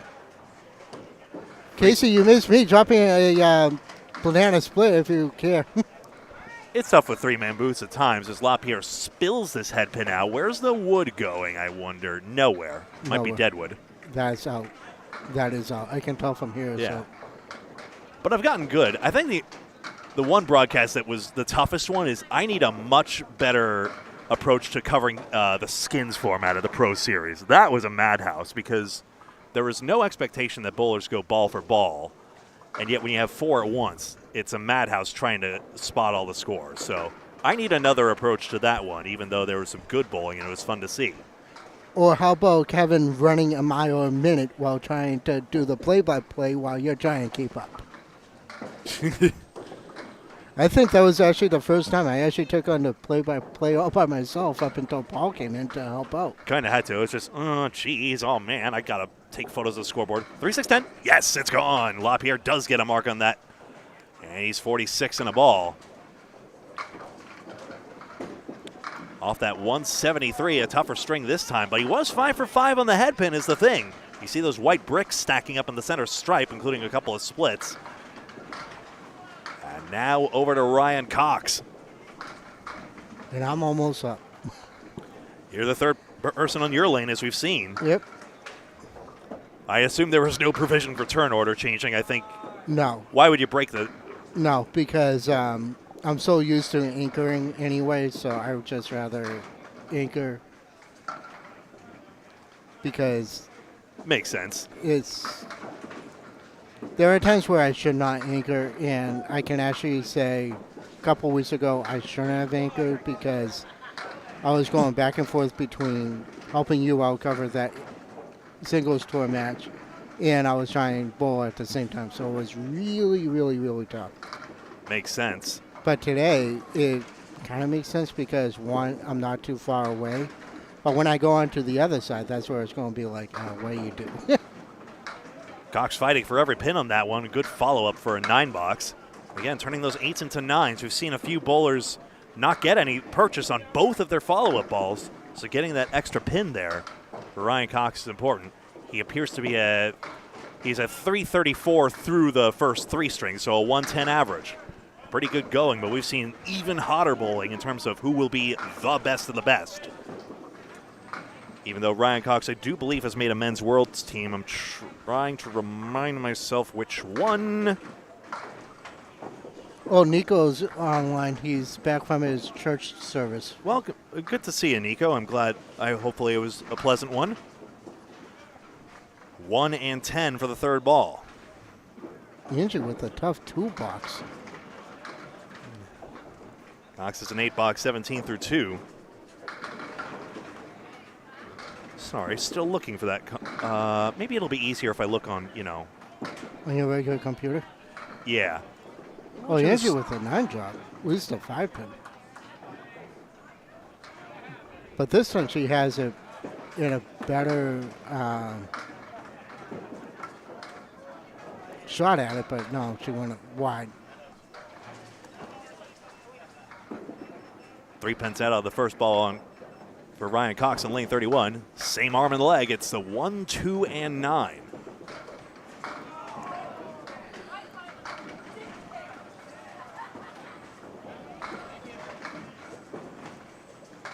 There's 2 more. Again, fine 9 out of that. It's a struggle string to begin, but still, every pin significant as we go down the stretch.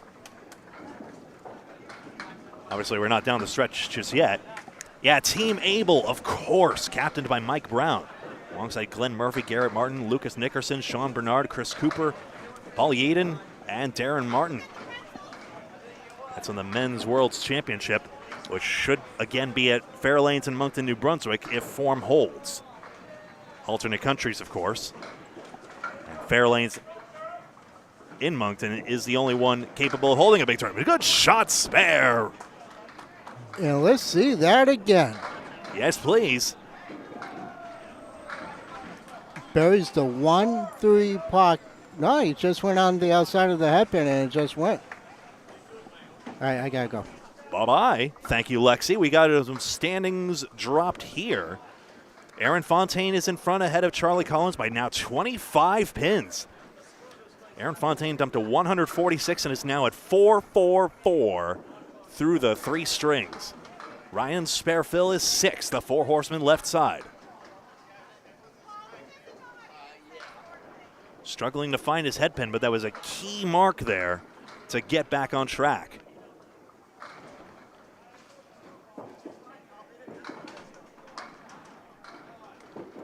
Three pins out.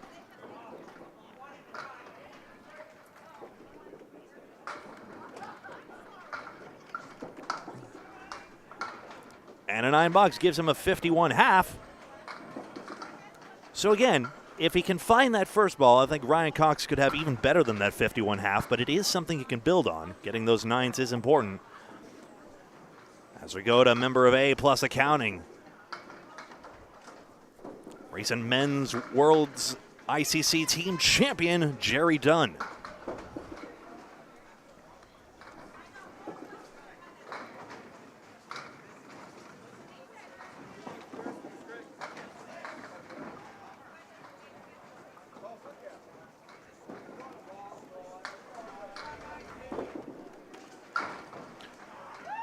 He gets 5 pins out on the first one.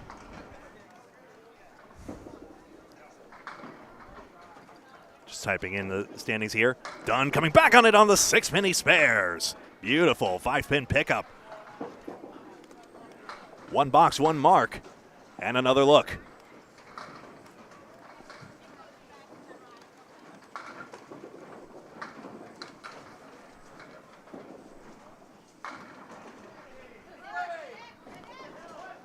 So he'll fill his first mark there.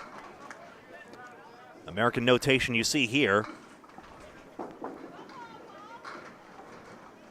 Triangle in top left corner indicates a spare. 2 triangles indicates a spare strike, excuse me. This will make everything better. Of course, in Canadian notation, it's sort of a similar thing, except a solid square indicates a strike and a single triangle for a spare. Dunn gets an 8 on this one and now has a split for the second one, 2 and 7.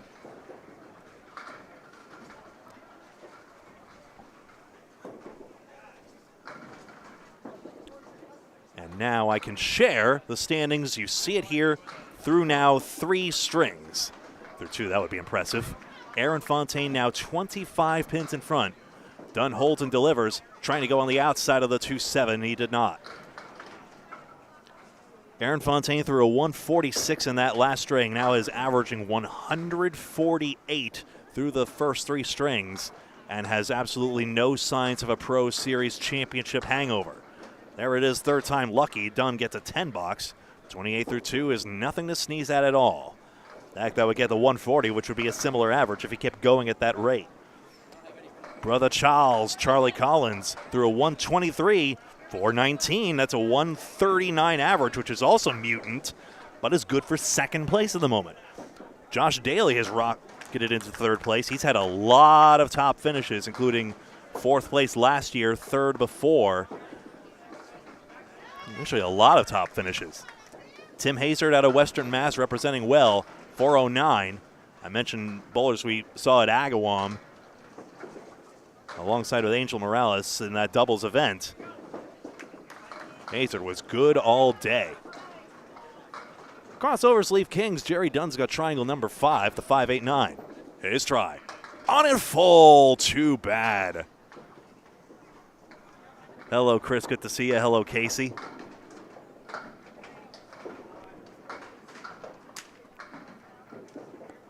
And he's got a 9. 37 through 3. Other folks in the mix, Josh Daly. Jason Gauthier Sr. had a 151 to rocket himself up into the mix. He's got that 391. Then we got Nick Suffalato. Nick Leach is thrown 129, 128, 129. A remarkable consistency to put himself in 7th place. Then Dean Sullivan in 8th. Dave Barber 9th. Joey Lister 10th. Joey Lister at 384, just to give you a sense of where everyone is. 384 is only good for 10th place right now. And then Scott LaPierre we see just now in 11th place. Big 9 drop and the kingpin spills from behind. Strike for Jerry Dunn. It's that power that has delivered A-plus accounting so many championships. Had that deep playoff run as well. And here you see, and watch that piece of wood just spill the 5. First strike we've seen in a while. Even Kevin Burns had a strike sooner than some of our featured lane bowlers. Scott LaPierre 11th, Justin Waters 12th, Jimbo Ayotte 13th, Jeff Surrett 14th, here he comes again, and Matt Nichols in 15th. Ayotte was in 5th place, is in 13th right now. The strike fill starts off great, 310, denies a double. Blank sits in the middle.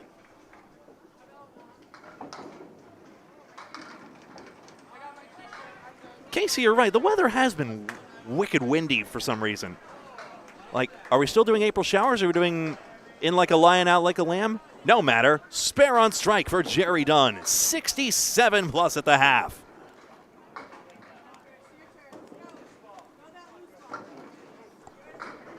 Have a look.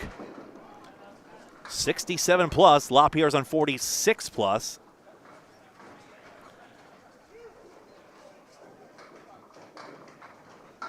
And now over to Scott LaPierre. On a spare fill, on a eye for 5, head pin perfect start.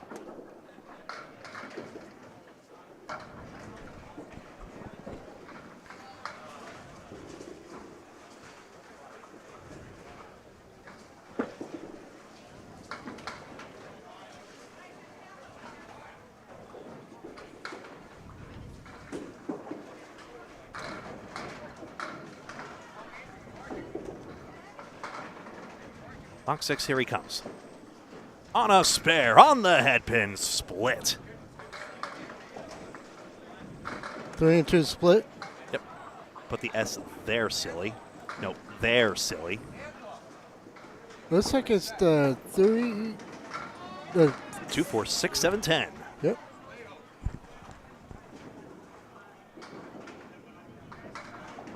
Adam Alonso, good to see you.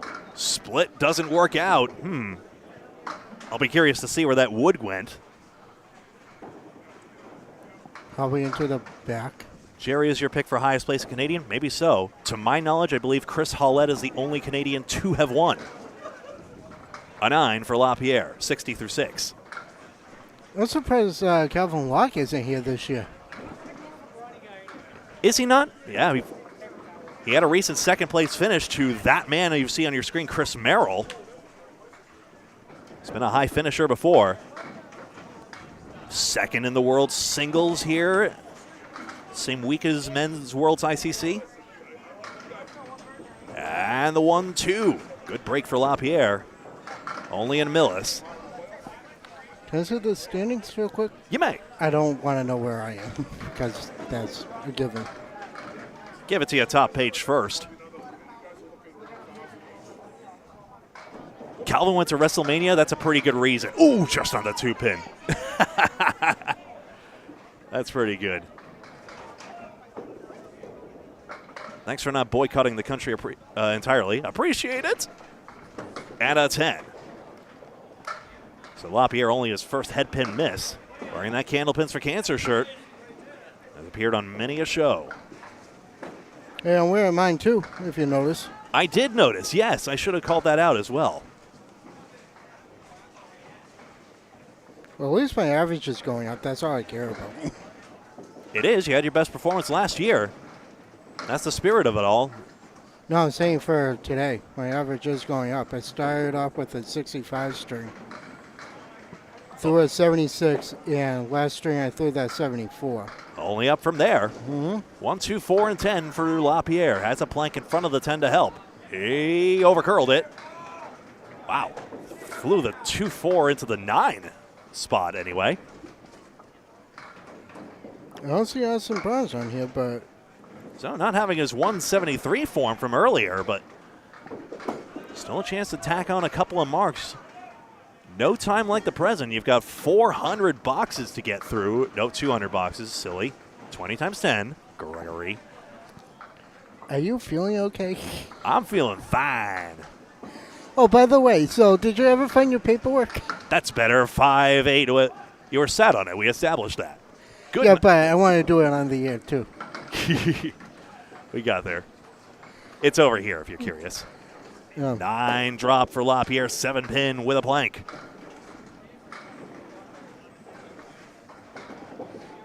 He got the spare. 89 in the ball through 9. Coming up next will be Chris Merrill, Will Damon, and Mark Smith, the main connection. Oh, man. You took my line. I was going to say the main event. Oh, that's a good one, too. Yeah, I don't see Austin Barnes on here. I mean, he's not even in. Actually, no, he's in 21st. Yeah, he had a rough third game. You ready for this, Greg? He went 109 for the first string. Went out the hinges through a 145. Then he dropped to a 107. Well, had that 203. Sometimes it's the explosive strings that work. LaPierre runs down the horseman from the outside. Back-to-back spares in 9 and 10. Well, Scott LaPierre, I don't know where he was, but he's in the money right now if they're paying the top 15. We'll have to confirm that in just a moment. That was the case last year. Last year's top price was $5,000. We'll have to confirm. All right, 1 ball in the 10th. That's it. And there it is. The fill is 10. 115, and indeed, it's not how you start, it's how you finish in the case of that. And though he got spoiled last string, LaPierre does finish on 115. That's fine.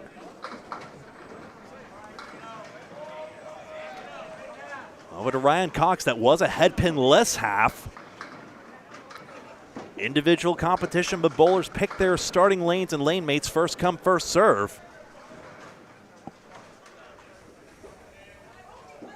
Well, like I told you, Angie and I have been wanting to bowl together for a while because she's always trash talks. And I said, you know what? Fine. You and I can bowl together. So we said, okay, where are we going to start? I said to her, I always start on 29. She said, You always do? Yeah, I always do. I thought I saw you one time near the corner when I did it in 2022, but maybe that's a recent. No, Okay. because back in 2022, that's when there's been a few years where we only used one side. We didn't use the whole house. Yeah, For the Easter Classic? Yeah. There's been times where it was not even. I mean, there wasn't always 102 bowlers. No. We just hit 102 for the first time last year. Remember that. But Right. it's been one of those where nobody comes in and was signing up and stuff like that. But at that time, I was doing it every other year. But now I'm doing it yearly. Cox blasts out the middle rows, 1-7-8-10. High low plus the 8. Some decent But wood. yeah. I don't like that wood, though, behind the headpin. I have no idea how Will Damon got the pin to spin that much. That was wild. What a spare that is. Okay, Kevin doesn't know everything. That was a pretty one. Well, we'll get another look because that took me by surprise as well, in fairness. Oh, Casey said that he saw a banana split on the left side and he's hungry. There you go. And then, yeah, 10 into the 8 pin, wildly off the wall, and there you go. So a spare in 6, now you see it, and a spare fill to come. So quickly, so our viewers know, what is the plan when Paul Grant shows up? Likely he will merge with Michelle Atherton's stream, already in progress on the other side of the house. She's on Facebook, we're on YouTube. Candlepin Bowling Network is always on YouTube somehow. Whether we have Facebook is 50-50 depending on the day. In this case, with Leda Lane's streaming conditions, it's best to have a 5 fill, thank you. And that tends to be best. Right now, it looks like the internet's actually doing quite well, as Cox narrowly misses what we call the Bob Colery leave closer to Massachusetts. Angie, the pins are that way, not this way. I can't get away with saying that because it's my house. Just dishing the trash talk back, right? It's all reciprocal. Yep. Mischief all around. Mischief and Candlepin Bowling. You want good mischief? Tune into Candlepin Bowling Network with Kevin Burns and Greg. Go at it every time. Da, da, da, da, da, da. You know what, Greg? If I didn't love you, I wouldn't make fun of you like that. Love you too, bro. Ryan Cox did this tournament last year, came in 13th place. He cashed $23.98. So he's going to cash again this year. I mean, I'm bowling next to Jerry this string. And the both of them are on, but they're not missing their shots. He's going to need to up it to about that 120 average he had, the 23.98, I think. And there's another banana split on lane 33. There we see. I try to give a wide shot of everything so that you all can see. Yes, Bill, the tournament did fill up. There was a wait list. I was on the wait list for maybe a week. Yeah, that got snapped up in about an hour, 2 hours, something like that. It was quick. It filled up so quickly. I was surprised how quickly it filled up. Now, Rich, who you had in the first string, he actually got the call last night at 7 o'clock to bowl for a last-minute dropout. Still Ryan looking for the head stick here. He's got the 1, 6, 8, and 10. Will Damon just missed a nice shot. Yeah, I saw the body language there. 1, 6, 10. Yeah, the atmosphere at Easter Classic is unlike any other. I mean, especially as it gets down to the later moments, like you have people congregating around. If you want to talk about how, if you want to build, you want to.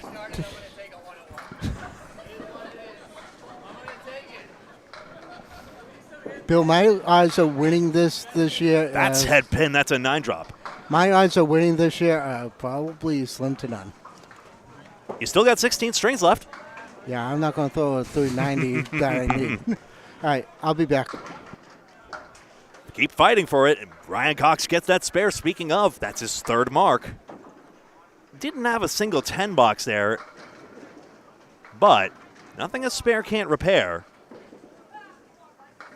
So consider LaPierre, in contrast, having all 9s and 10s, plus he had that 20 box in the end, though. If Cox dumps 10 here, a comparable comparison. He blasts out 7, and he'll be, I think, pretty happy with his 108 all told. It brings us over to Jerry Dunn, who is having a blinder of a start. 3 for 5 on the head pin, and 3 marks, including a 20 box. I remember how nervous he felt when he thought his 10th box in that last string in Moncton almost gave the tournament away to Fenway Academy, speaking of Chris Merrill and co. But Jerry Dunn and co. got it done. Why am I so hung up on the word co and company? I will never know. 5 fill, 72 at the half. Aaron Fontaine in front, you see it top right, 4-4-4.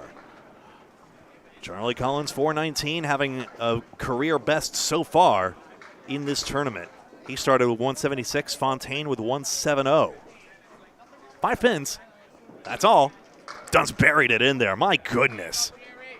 The apparent ease with which his ball just devours pins is a sight to behold. As we take another look at this 4 horsemen and 8. See you later. His 3rd mark in a row, and after that 5 fill, chance to get right back on track as he's 22 over par, as they said on the Canadian bowling shows.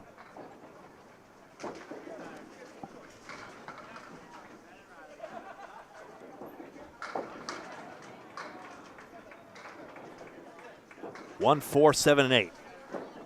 The finest calves in bowling, Adam? Let me guess, the socks accentuate it. Thought I had the graphic there.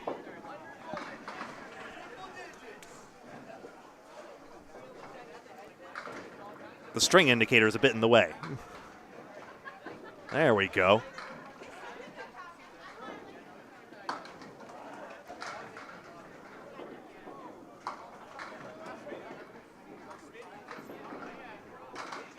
Just into the wood. No go. 1-8. You're welcome for that. And a 10.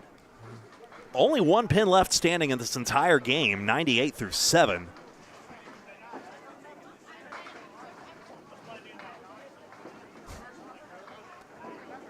Jerry should change socks after each string. Tim. Some bowlers will change their shirts after the halfway point. You can imagine why in this 20-string bowling marathon. That's headpin. That's a 5-pin spilled again. 2 strikes, 5 marks, 108 plus 2, and another activation of the replay machine.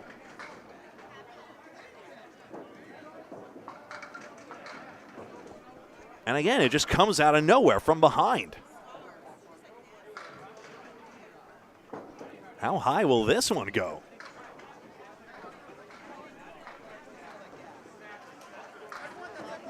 Give a shout out to Owen Marr, who posts a lot of YouTube shorts of his Nova Scotian bowling, and Jerry makes some features on there as well.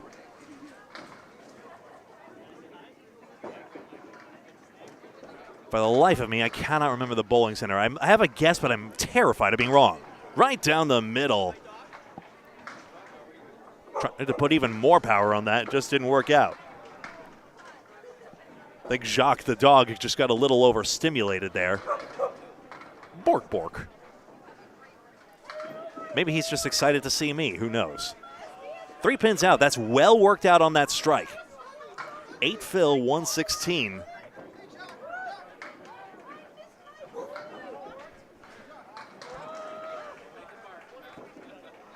That's well pinned, even if it happens to be only 9. 125.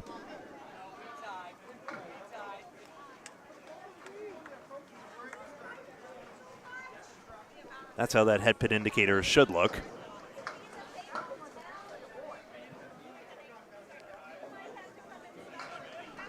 Head pins aren't the end-all be-all. Remember, Jeff Surratt threw a perfect string on our cameras in the first game.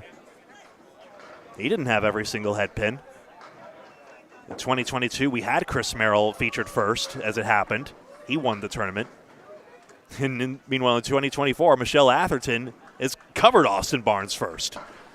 In looking through, I believe we get him at some point on our camera as well. I'll need to check in, though. Yes, in fact, Austin Barnes will be 20th. String 20 of 20, we will get the defending champion. So it starts with Michelle, and it ends here. I'm Greg Gouillart. Jerry's waiting for Kevin to his right. And now done. Spilled that head pin just 247. I'm not sure how fond he is of that plank right against the plate edge, but if he can torque this the right way, one or the other, he's got to play for it. His try. Gets on the left side of it and doesn't curl into the 7. So indeed, for a skilled bowler like him, he did not want that obstacle in the way. In the olden days of Candlepin, you could clear the wood away willingly. Jerry Dunn 134 string, speaking of not in the olden days. But you could ask for the live wood to just be removed. But obviously after a very short while, people realized, okay, no. Wood is part of Candlepin. It's literally the calling card of it. There's many forms of small ball bowling, which is more prevalent than big ball bowling. But in Candlepin alone, the wood is live when it's on the plate. 134 for Jerry Dunn, 115 for Scott LaPierre, Ryan Cox 108. We'll get some score updates and get started with string number 5 of 20 here at Leda Lanes in Nashua in just a moment.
You know, I realizing as we are about to start string 5 of 20, I didn't realize I never got Jerry Dunn's statistics out, admit it all, and I really should have. 2023, did you know Jerry Dunn came in 7th place and had a 23.93, and then that was good for 7th place in $800 US, and then 2024 had a 23.04,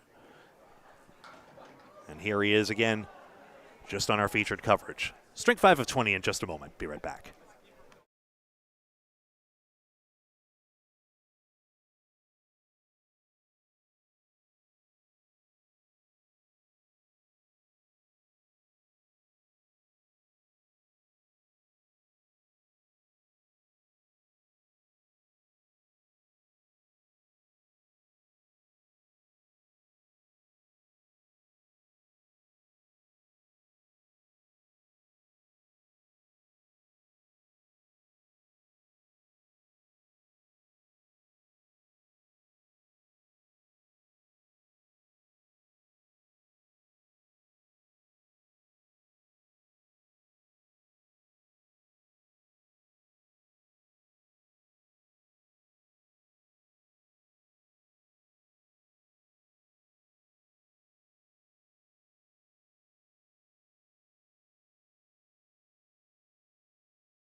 Welcome back. Chris Merrill on the head pin to start 2, 4, 6, and 10. Was just trying to seek some updates here as he threw that first ball. Chris Merrill, 2-time Easter Classic champion in 2021 and 2022.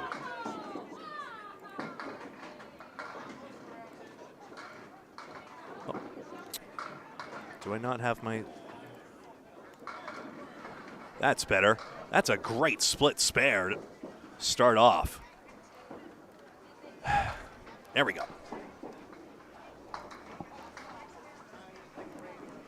So evens up, converted by Merrill. Gets on that 3-pin, and he gets a 3 fill. He says that's 3, that's not 2. We all know what he's referencing. Anyone who watched Men's Worlds last year, what a valiant effort Fenway Academy has now put on twice. You don't become even a runner-up by accident. Magnetized to that part of the curtain, he'll look for an out. Wearing the shirt of Stars and Strikes out of South Paris, Maine.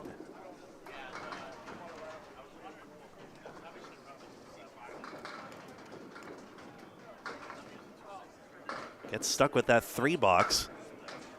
That's back on the head pin. Crossovers leave that. 5, 9, and 10.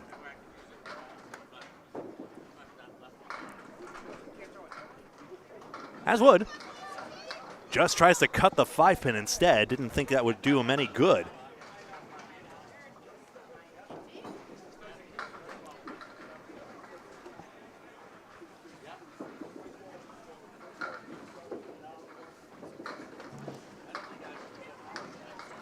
And there's a 9 box. Is John Blaze in, asks one. I'm not certain. He has bowled this tournament before. I'm not seeing it, but I might be missing something.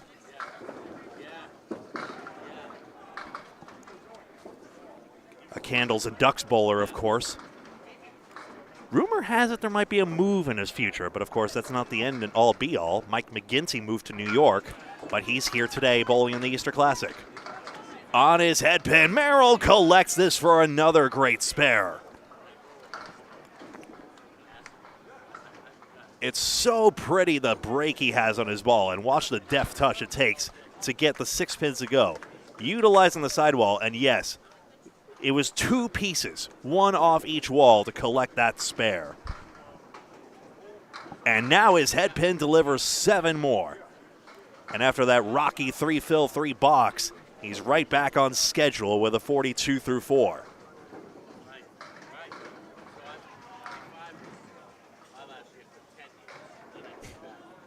Sean Dion, good to see you. You can't substitute for him here. John, of course, a world's teammate. No go on the triangle. Merrill needs a 3rd ball.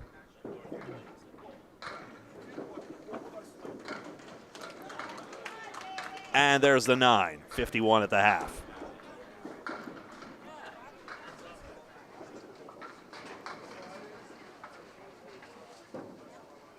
Will Damon comes in with 364 through the first 4.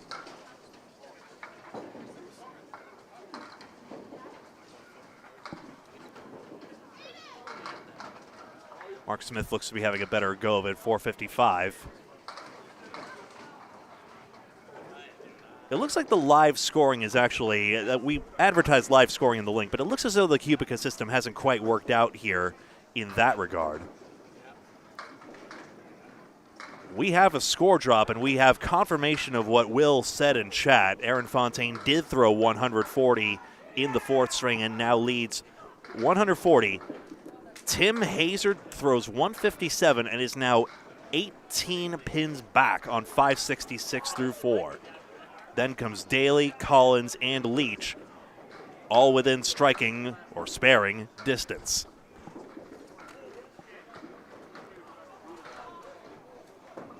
Will Damon getting set, wearing the high-low dispensary shirt from the Mixed Worlds.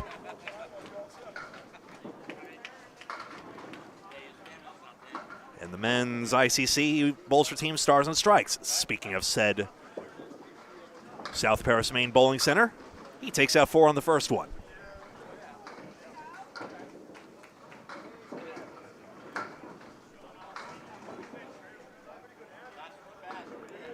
We call this one the 6-pack on Candlepin Bowling Network. He gets rid of 3 more and has the 1, 5, and 9.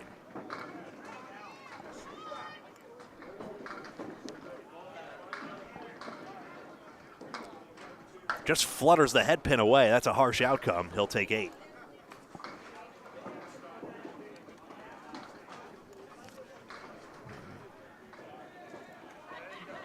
Sorry for the XL gore on that one. I used to have that scoreboard, of course, where I would have absolutely no cursor on screen. I've relented a bit, but would love to go back to one where I don't have this, frankly, janky cursor. But alas, here we are. And here's Damon. Got that real bend back to his delivery there, mixing sticks. 3-pin will tip, and the 7-pin remains with a piece of wood in front. Check that white brick there that pops up in the middle. That's your head pin indicator. If it has a red S, that's a split. But he missed it to the right, and it gets away.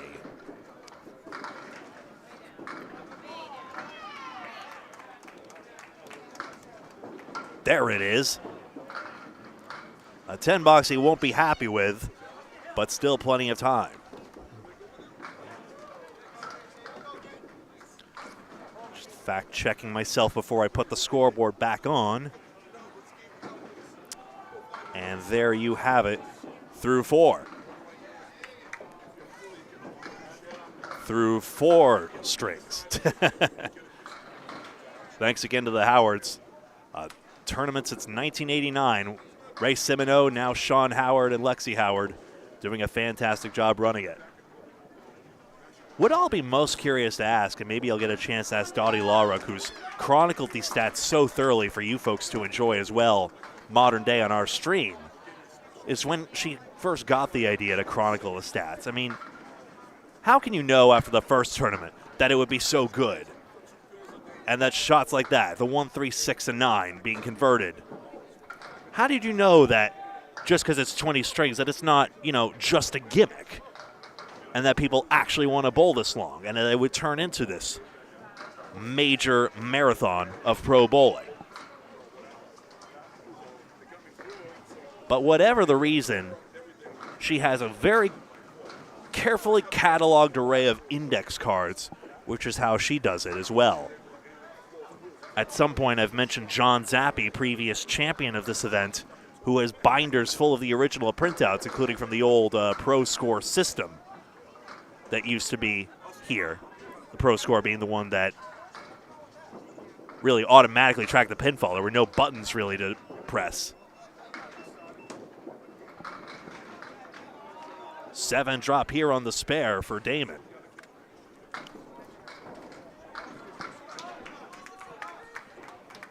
Triangle 6, his path to it is obstructed by 2 pieces of wood. Let's see. On the right side of it, yes, off the wall, it's good. Another one, and back-to-back Will Damon after missing that 9 drop. He's suddenly finding the range as well. You do have room for error in this event, one would think, even though we see juggernauts like Aaron Fontaine just getting everything done. And I guess one counterexample of that would be Sean Baker, rolling 264, but had that missed single in the 9th that cost him everything, despite the fact that his bowling continues to be legendary in his own right. And Sean Baker, of course, multi-time Easter Classic champion, twice if memory serves. 10 strike! Will Damon strike on spare. And that short memory serving him very well. 65 plus 2 at the half, tremendous. Down we go to Mark Smith, 455 through the first 4. It's a good average, but it's good for 37th right now. Full standings available at LedaLanes.com as you see at top right of your screen. This is Candlepin Bowling Network, independent broadcaster. I'm Greg Gouillart. We're live on YouTube, and we're live on Facebook as well, thanks to Michelle Atherton. Paul Grant will be alongside her later for that Facebook stream. We've had a lot of climactic moments on that B stream, especially as they have the luxury of being able to chase down the winners. Maybe there's some way I might be able to finagle this camera in such a way that we can actually follow the winners a little bit ourselves. Mark Smith spills the 5. We saw Jerry Dunn throw hammers like that. He's actually alongside. He's talking to him, too. Ha! And there it is. As you see, crossover had the 5 stood for a while there. Am I ridiculous in my crossover sleeves kings comment?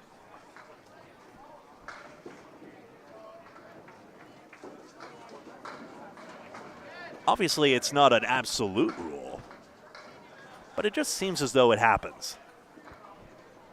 And yes, Craig, absolutely right. I think there will be future 20-string or Easter Classic tournaments. I have a feeling this annual tradition is not going to go anywhere. That's just the sense I get. It's conjecture. But people love this format so much. Smith plunks 2. He won't love that, but he has a second ball. So even though these confines here are definitely condemned, that's a good bounce back ball and a spare on strike. Mark that one down. Mark Smith gets a 20 box, and that's a beauty. Have another look.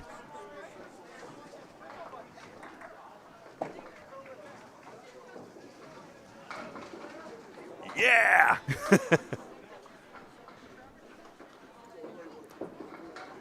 Smith capable of this explosive bowling. We've seen it in many a broadcast before. Got his long-awaited Maine State Championship after so long. He has cashed once, twice, thrice, 4 times, 5 times as recently as 2021 and as early as 2007. He has the 2 and 5 and drops 8 on the spare. White bricks should indicate head pins if I'm not falling asleep at the wheel. I've held up through the 20 strings before. And around it, unfortunately, and no 5-pin, no spare. That's the stick. You never know which pin will be the winner. He's got 48 through 3. I've missed. For Chris Merrill, of course, we know his 2 championship wins in first and second. The first and second years he did it, no less. First, he came 8th in 2023. Fell off in 2024. But looking to make another run this time. Into the head pin goes Smith. And the man Paul Grant calls Hollywood has a bundle of 5 on the left side.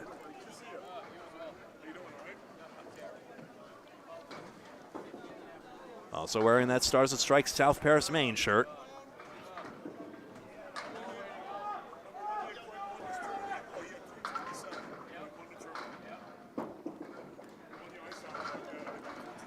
And the bundle of 5, he's crossed over in the back pin, left standing there. Indeed, the Stars and Strikes Men's Worlds team. Mark Smith is wearing, remember, Chris Merrill, of course, Fenway Academy.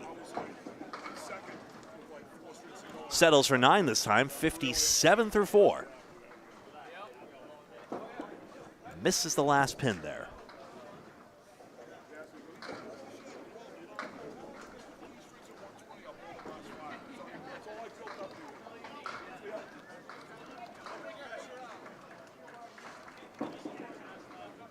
Son of a gun, I think this is Will Damon's first Easter Classic. I just had him pegged as a bowler who would have done this before, but after all, Justin Waters is only just now in a tournament. I remember talking to him about that last time around, thinking, oh, surely you're in. No, he's not.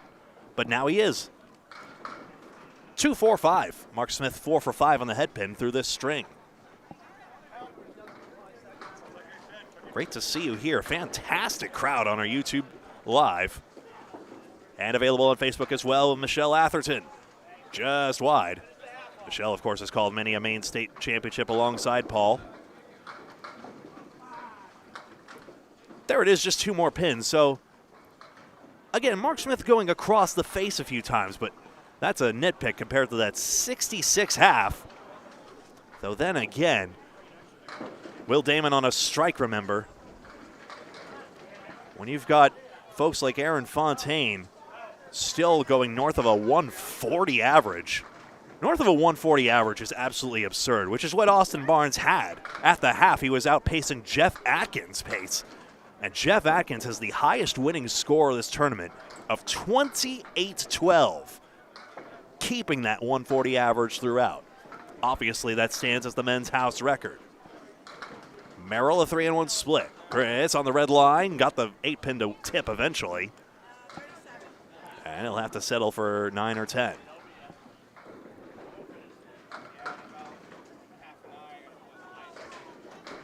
Wants to erase that 3-fill 3 box he had earlier. He'll stick with 9.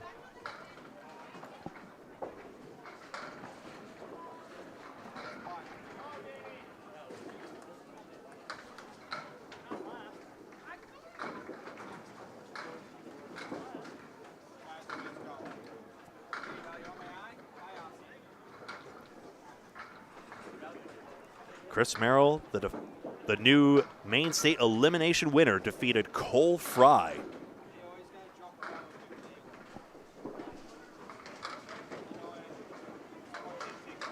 That's DJ Fry you were seeing to his side. You'll see him coming up next.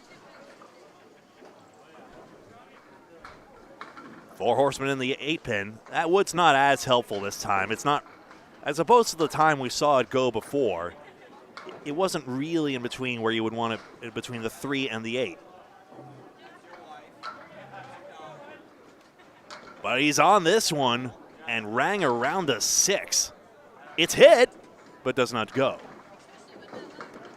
Deals right at it, that's 10.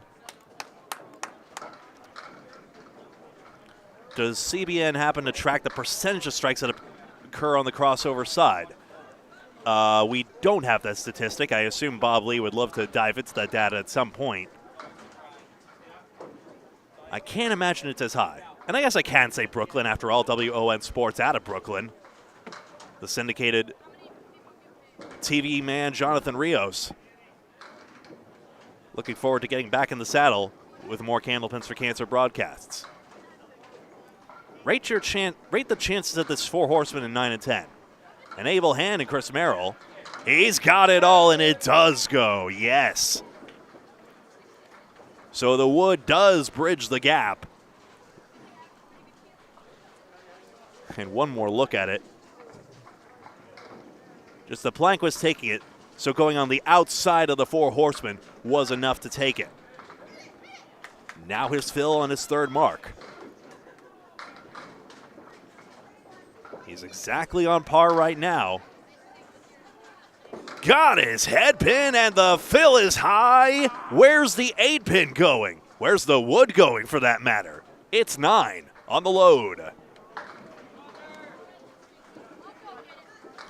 Assistance, please.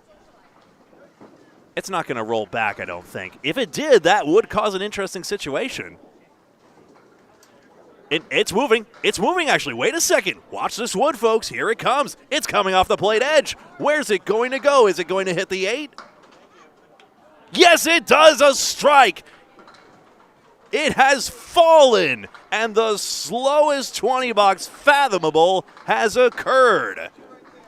Oh, my goodness gracious. Somebody get the chronograph on that one, please. Or a stopwatch, to use a more normal word. Strikes, but they continuously get slower. Yep, 2 Phil. Well, the start in this one.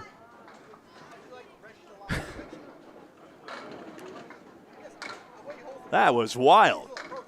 Now into the 3 pin. 1-4-10. The most extraordinary thing about Chris's professional bowling is that he has limited vision in one eye, as he's mentioned on the past Candlepins for Cancer broadcast. Grabs a perfect 10 out of that. And for a struggle string by his standards, he has gotten himself a 117. That was a pretty 3rd ball, in fact.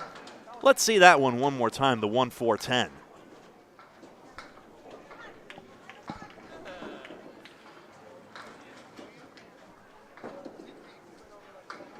We'd all like to be disappointed with a 117 in our life, as Will Damon works on his 3rd mark in a row.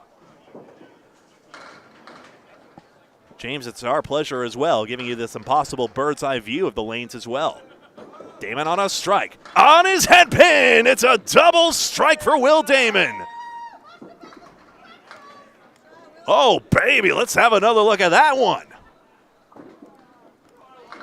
First double. I think the only one who threw a double on our lanes last year was Irby Kafalas, who is in the field again. John Kafalas, that is. We've seen 3 strikes in a row. There are multi-strike pools. Whether or not he's joined one is another matter. X dot is how I annotate that, so it was really 75 plus a ball at the half. Don't actually write that 75 into your scorecards yet, folks. Some people would write the double strike annotation with 2 more corners filled in, but I reserved that for box 10 like they did on Channel 5. Damon again. On his head pin. Where's the 5 going? How does that wood stop there? 19 on the first fill, and the half is 84.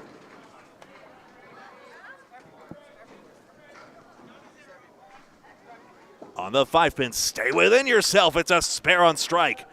That ball is probably one of the hardest to stay dialed in on when you have the unexpected adrenaline of a string where everything is going right.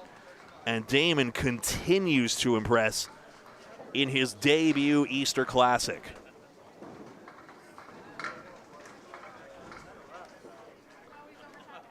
String 5 of 20. It's a marathon, not a sprint, but you make the most of these sprints when you can.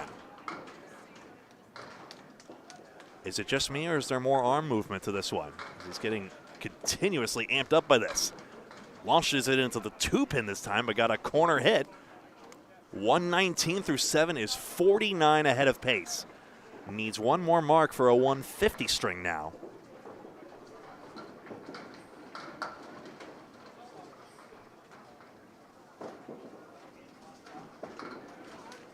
In there, where's the wood going? Into the side of the 8-pin. I sound borderline like John Virgo. Where's the cue ball going? And a 10. 129 through 8. So the headpin streak stops, the mark streak stops, but still 2 more boxes with which to build on this.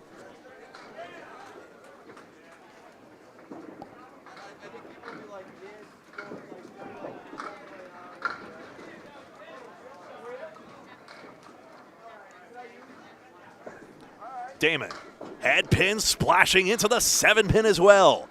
Just a 6-pin. Pin to the side on the 6. Just don't hit. Even the cap may take it, though, if it's touching.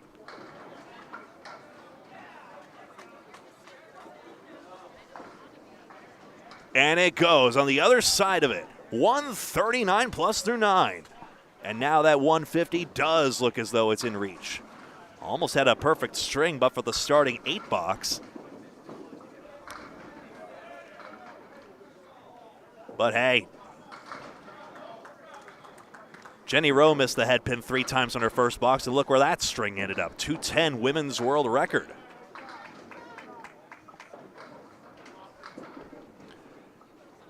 Head pin again. Now he's got a split. That's more the fortune Elliott bowlers have been experiencing. 6 fill on that. When you're going 3-1 splits seem easier. He almost got the slice on it. He missed that by a board. Goodness gracious, what a string. It is 8. It is 153 for Will Damon.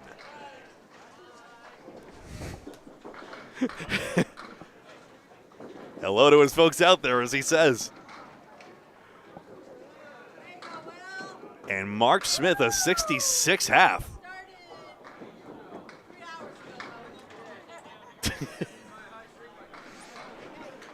That was for my family in Florida. Here, say that again, sorry. That was for my family in Florida. So love That's you what you were guys. shouting out just then. That's right. Thank you, guys. Hello to all you folks out there.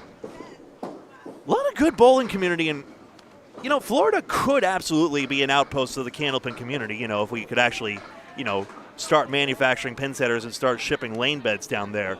There's a lot of good talent down in Florida. Maybe some of them retired as well, but still. I know there are at least a few pros who are considering the move down south.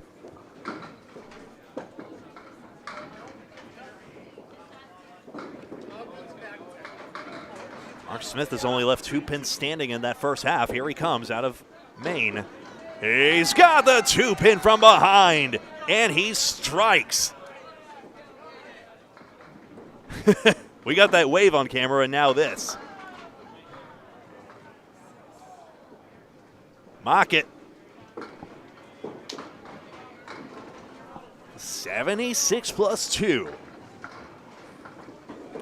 Well, good thing Will Damon threw that 153, because right now Aaron Fontaine pacing the field with a 140 plus average, 145 average even, 146 average. Let's not shortchange it. Every pin in one's average significant, which is why the third ball is every bit a part of one's success, no matter how good the string is going. Because everybody is going to get these bad breaks sooner or later, and it's how you deal with that.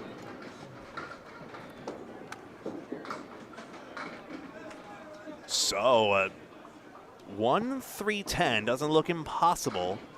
Not sure the wood is a factor, but the pins themselves. Outside folks, what do you think?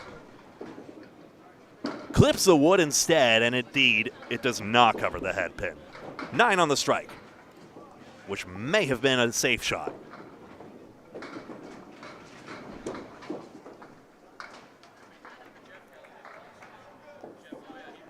And a 10, 95 through 7.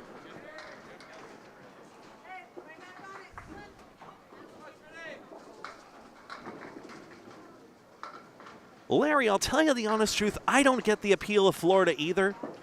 I will not tell people not to enjoy things. I don't get it. It's sunny. It's nice. I'm sure there are some beautiful scenes of nature down there as well. And, of course, the beaches.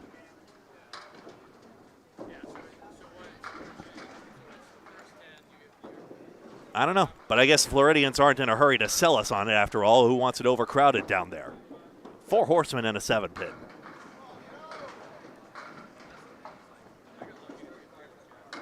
It's full on it. It hits the 10-pin as well for Smith.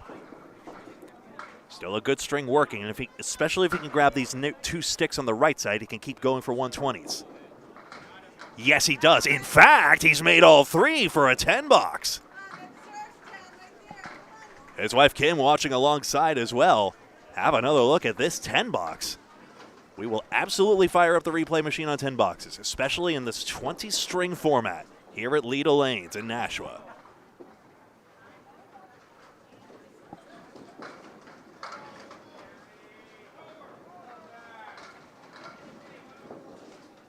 As I left a pin for 3 boxes, this time a corner hit produces the 1, 3, 5, 8, 9, 10.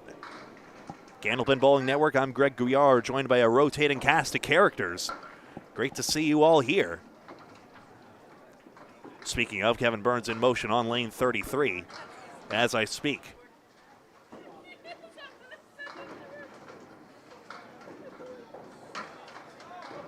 I really thought Dunn was going to make that 7-10, didn't you?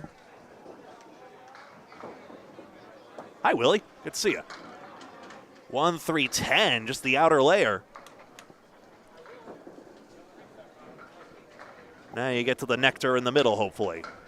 3 more pins, another 3rd ball to challenge Smith. And he only gets 1 this time for an 8 box. Still fine going.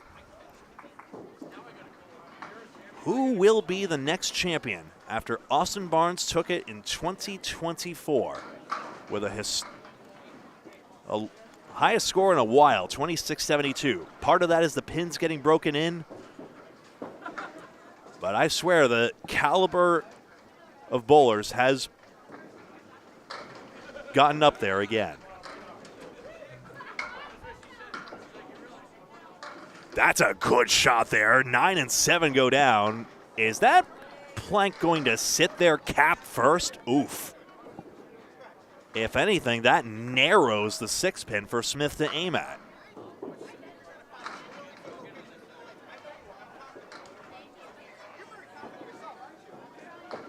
Marks try.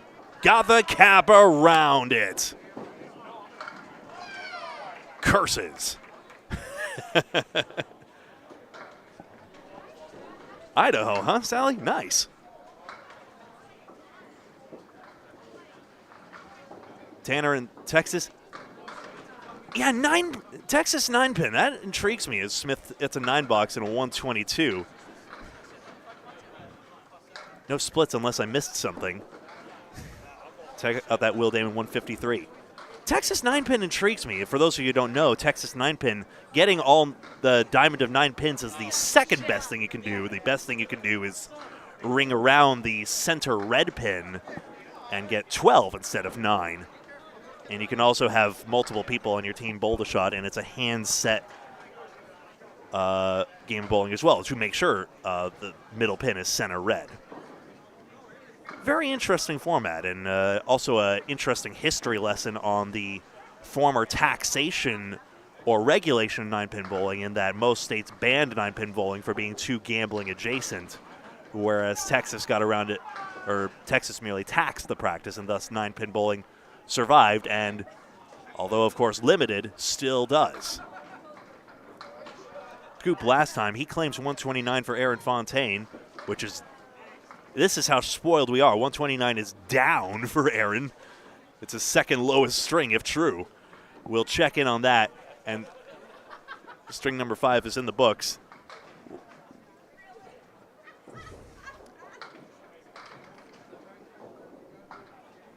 And Kevin alongside me as we take a break for string number 6. What's up, Kevin? Just threw my highest game for the day. Oh, how much? 80. All right. Your average is going up. Well, after throwing a 65 in the, is that current? That's through 4, and that's what the folks see as well. Yeah, after throwing a 64 at 80 to that's going to bring All the right. average up a little bit. Hopefully no more low games. Can't afford them. Every pin matters. We'll get set for string number 6, and we'll be right back after this.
And welcome back. Stacy Bedard is up on lane number 6 alongside DJ Fry and Paul Campos.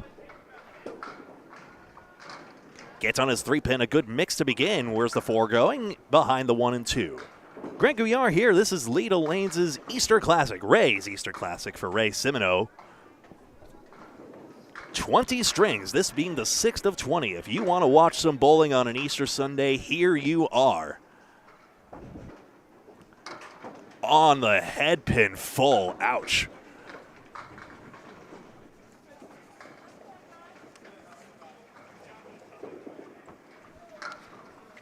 And a 10 to begin. At the current moment, Aaron Fontaine, fresh off that Pro Series championship, appears to be in front. We'll see if that holds. Tim Hazert out of Western Mass. That's full on the head pin spread eagle. You know, for a bowler in 79th out of 102, Stacy's not throwing the ball that bad. Ending up a little flat on the head pin, and we've seen how you really have to have the power and the angle to do some damage. That's just the difficulty of Candlepin. You really have to know how to bowl. I'm sort of quoting a comment when I left a comment on the nearby town of Auburn, amping up the return of bowling to Worcester, in fact. The birthplace of Candlepin bowling. As Bedard gets stuck with a 6. And a lot of the parts of that lane actually came out of the former Leda's Lighthouse, which closed down. This is not related to the current closure news of Leda Lanes, which you can read about on their Facebook page, but Leda's Lighthouse was a deliberate closure so that they could focus on the 36 lanes they're good at maintaining. Actually had shorter lanes over there. There's a question of whether the shorter lanes actually made it into said Worcester Center, which is another American flatbread company location. So may have some competitive scenes, but they'll focus on the ambiance for casual open bowlers, I imagine. But still, to have Candlepins back in Worcester is everything to this sport. And after the closure of Colonial, that was the most significant thing. Third ball gets away, so that'll be a 7 box, and that's why we have to keep on target with that. That third ball can do so and change your fortunes in a hurry. Stacy's first ball gets into the 3-pin, and the 1, 2, 4, 5, 8, 9 results. Hello, Kevin. Hello, Greg. How is your day going? Could be better. Indeed so. How has it been enduring the 20 strings, essentially? Because that's obviously the flagship part of this, where especially if you have to throw all those balls 3 to frame, that can get tiring. Well, if you mix in a couple strikes and spears in there, you're fine. Of course. I actually finally broke 80 for the first time all day, and I'm actually happy 80 about on the that. dot. Yeah. My average is about 74, 75 in this house, so anything above that is a win in my opinion.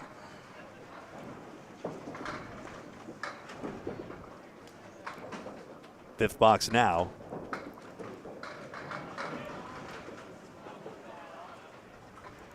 Just looking here. Ooh, What a shot that is for a spare. And that's one for the seat, and we're going to see this one again for Stacy Bedard on the 7-pin cluster. He plays this in the right dead on the head pin. I'm surprised he converted that. I thought that was a little too full. Such a fickle angle here. Now DJ Fry. Any relation in Gouillart, do you know? I personally uncertain, I confess. The roster for this tournament does not drop until the day of. That's been an annual tradition of this, so I actually go in completely blind as to who will actually be taking part because it's such a tightly guarded secret. Okay, there's no Brinks trucks or independent auditors or anything. Oh, no, this tournament is not audited by whatsoever. 247 taken out.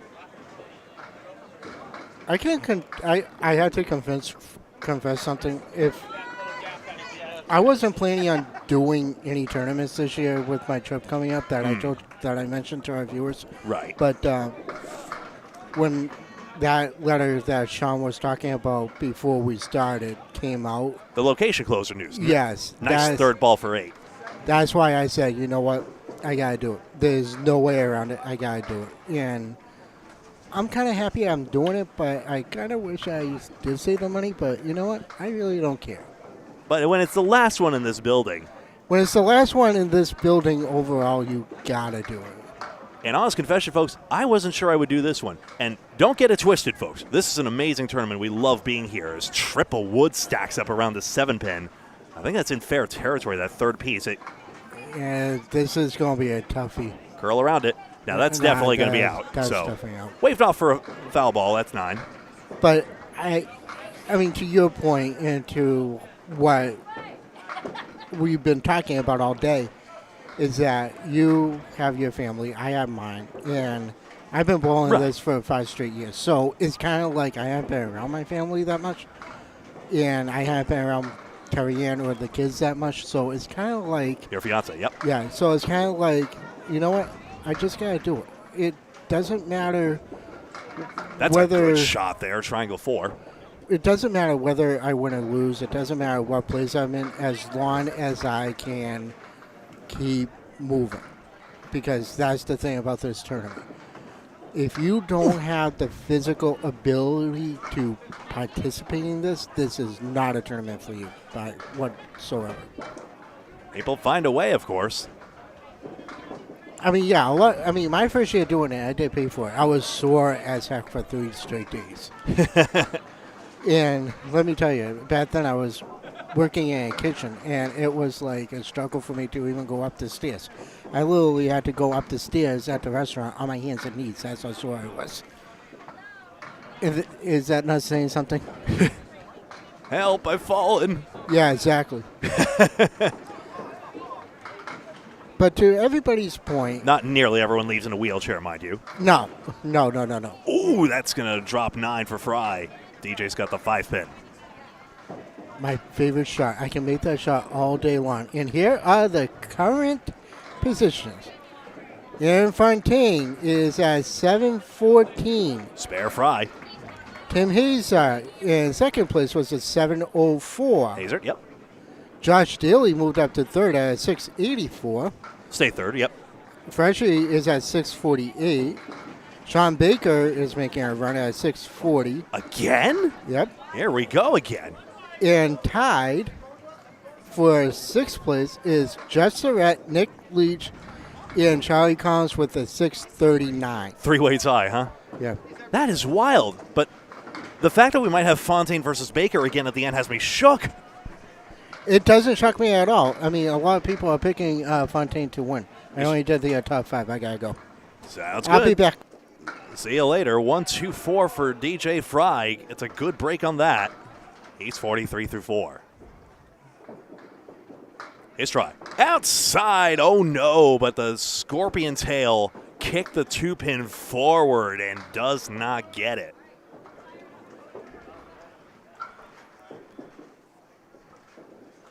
And a 9. Let's take another look at why this didn't go, because it seemed like a very good effort by DJ. But yeah, it's a little too flat on the head pin, and then the wood propels the 2-pin forward as we step on over to Paul Campos.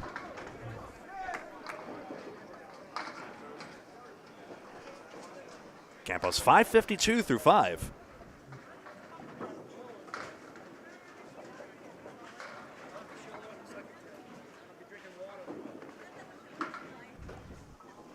.110 average. Very good, but it's only good for halfway down the field pretty much. Any man would be happy with a 110 average, you would think, but quite clearly, needs a little more. 3, 4, and 6, you see that elevated balancing hand.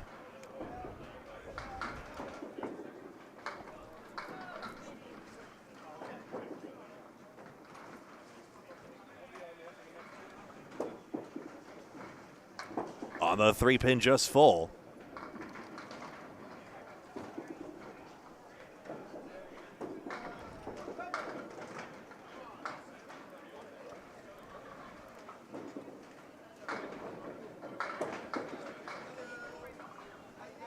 He'll start off with an 8-box. Just looking here, but yes, it is his first Easter Classic as well. Bedard and Fry say the same.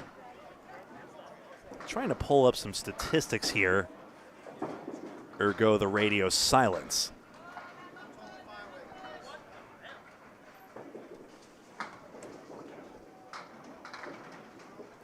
Onto the left side of that, the 1, 3, 6, 9, and 10.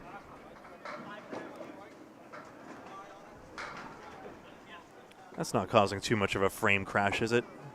Okay. There has been some issues with lag, but only just. And a nice spare. 1, 3, 6, 9, 10 for Paul Campos. And he's got 18 and a ball through 2. Another look.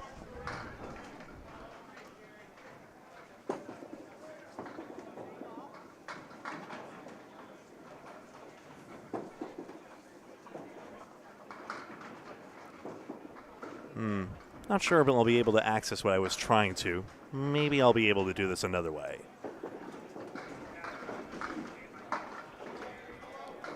Spare fill is on the head pin. 3-1 split. No, it busted up the 7-pin. And now Paul's got an opportunity to go for more. He'll update the spare fill himself. 25 through 2.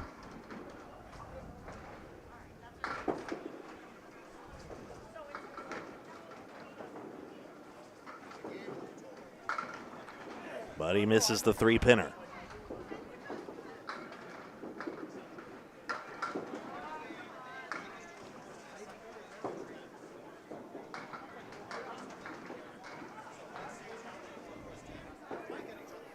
And there's the 3-pinner this time around for the 10-box, 35 through 3.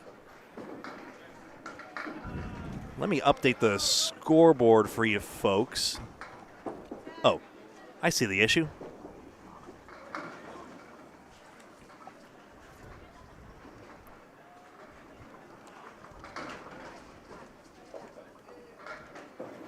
So even Sean Baker in 5th place, only 74 pins back. That is surmountable. Fontaine, Hazer, Daly stays put. Nick Zuffalato goes to 4th place. That would be his first title if he can run the table now. And Sean Baker now moves up to 5th in a quest for yet another repeat championship. On the head pin to full. All just not finding the angle on that head pin. 3-1 split. Or the 3rd ball. I got that scoreboard, finally. And there it is through 5 strings.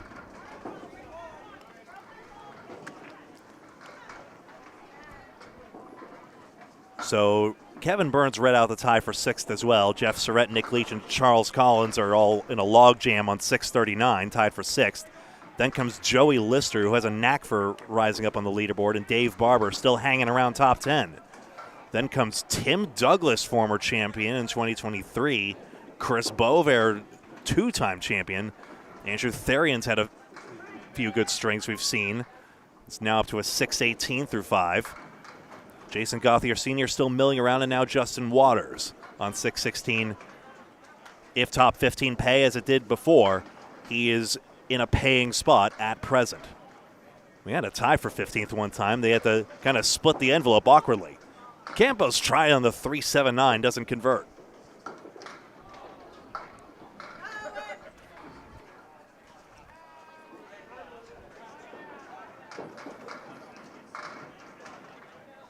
To think just a simple idea. Let's get some bowlers in during Easter. How else are we going to fill the place up, said Ray Simoneau one day. That's what this has become, Ray's Easter Classic. Did you trip on something? Oh, okay. Full check on the scoreboard. I was worried someone was going to trip on one of my cables, but no, it wasn't my tripping hazard for once. 52 and 50. Remember one time when the tripod wilted during one of the men's semifinals or something like that? Ah, memories. Now Stacy Bedard out of Bangor Brewer bowling lanes up in Maine. Bumps out this 8-pin as well, so effectively takes out the triangle on the left, and his spare fill goes for 3.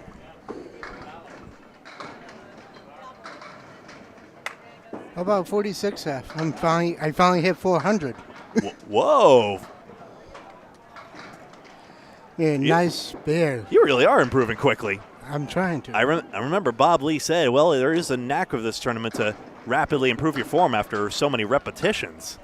Yeah, I mean, Bob is 110% right on that, and I'm not going to shortchange him because after playing with Bob for the last couple of years in this tournament, I've seen Bob struggle himself. But I was like, just stay with it, and it's going to come.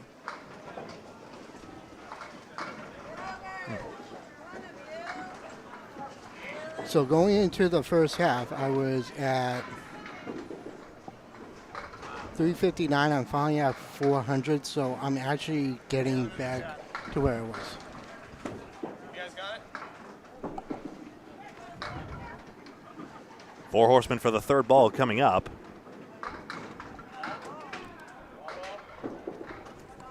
Now where'd my lane assignments go? Did I put them on the chair again? Oh, there they are. I hope you didn't, because I'd be sitting on it and then again. I have horse vision, my wife jokes with me. It's right in front of your face.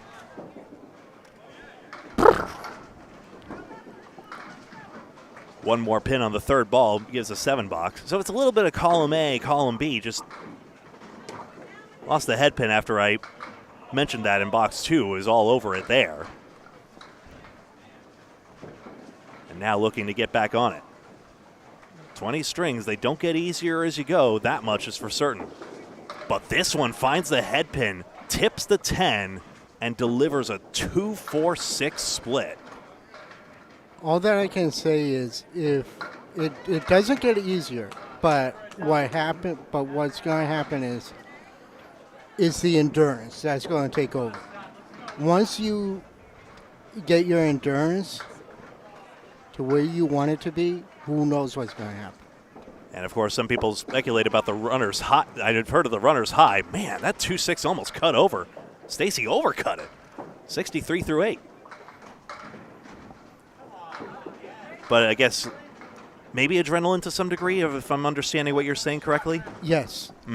Because this is a kind of a tournament where you want not only your physical body to be in check, because I mean everybody says it, 20 strings is like, who on earth can do 20 strings, right? Well, clearly 102 people here. Okay, but I'm just saying. Yeah. But you know where I'm going with that. So it's not it's more endurance, but it's also more, do you have the knack? Do you have the charisma, if you want to go that far, to do a tournament like this? Bedard's got his head pin clocked again, but has the 5-8-10 split and wood in front of this. And it's not a bad piece of wood. does it cover the 8 is my question. No, he went wide. He took out where the half whistle would be. Missed the cap, of course. My prediction is the red line takes the 5 and 10, but I'm not 100% certain.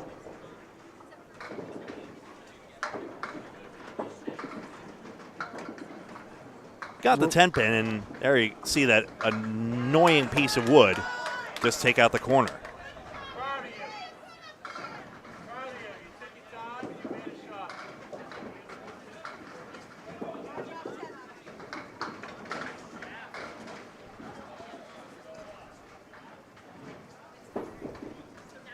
Into the 3 pin, and there's a mix, 1-2. No time like the present. It does not matter how tough a string it is. Bedard has a good chance here on the 1-2. Bangor Brewer bowler knows how important this one is.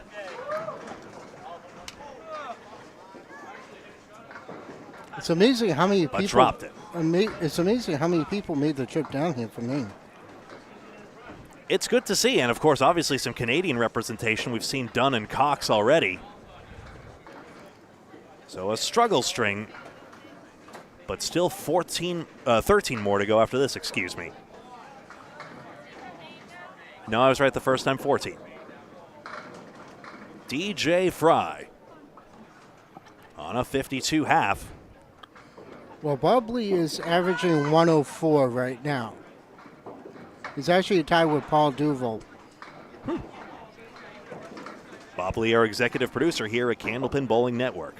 We're live on YouTube, as you know, and you're watching it here, and on Facebook as well. Please, a big favor as Fry has to reset. Please like the video if you are logged into YouTube. If you're not logged into YouTube, then it kicks you out, and it's a real lame thing, so don't do that. But if you are logged into YouTube, please just hit that thumbs up button. Just that little thing tells the magical powers that be, hey, people really like Candlepin Bowling. And also across the way, we also have another streamer helping out too. Michelle Atherton on Facebook.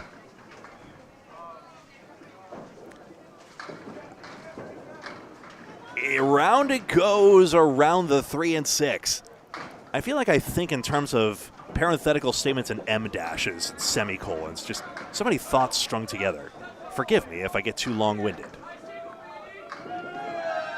Nice 10, thank you. That's what should have happened, and it did. 62 through 6. Took a while, came off the sidewall, but not as long as that crazy strike from earlier. A Chris Merrill hammer that took an eternity. One of the slowest strikes you will ever see, probably. Am I correct? Nico, take a short of that one if it even fits in a short. He might have to do that like time-lapse thing like he had to do with Pete Crawford Jr.'s 227 single when the pin setter malfunctioned. Didn't ice him. That was Pete Crawford Jr., a 227 single during the Friday Night Pro League. That was last year, too. It was, but it's still memorable. And last year there was like, what, 6 200 strings? That was a wild, wild year. And actually, I happened upon your post as well of just how many 200s we had that time. I forget if that was the year of Nick Norcross's 200. Jerry Dunn had one. Calvin Locke had one during Men's Worlds. Nick Norcross was at the doubles in Augusta. That I remember because I was 2 lanes over from him. Right. I forget if that was Mike Salona's 200 that year or another year as well. Oh boy, the memory bank is being tested here on this one, folks. And I see a lemon drop in lane 32 for Will Demon. By lemon drop, we mean 4-pin or the 6-pin out on the first ball. Bob Lee, power to him, brought the Candlepins for Cancer jar out. Still raising money for the 501c3 charity, in his case in honor of Emily Smith Lee. After all, the charity helped him out during that tough moment. Around the 5-pin, that's all that stands. We don't care about that one leaning. And I will admit, seeing Bob, I was actually shocked to see Bob today because I didn't think he was going to have the willpower to do it because he just lost his wife. But recent loss within the past fortnight or so. But I'm actually happy to see him actually bowl. It's good to see. I know at least one other bowler, I'm not going to drop them in, and have had a more recent loss, but is here today as well. And it's great to see. You know, the bowling community, it's one of the few diminishing examples of a community of unlikely strangers. Like, there's no way, Kevin, that you and I would have known each other otherwise, for example. No. We come from different backgrounds, different states. No, we're in the same state. I'm in Massachusetts. So am I.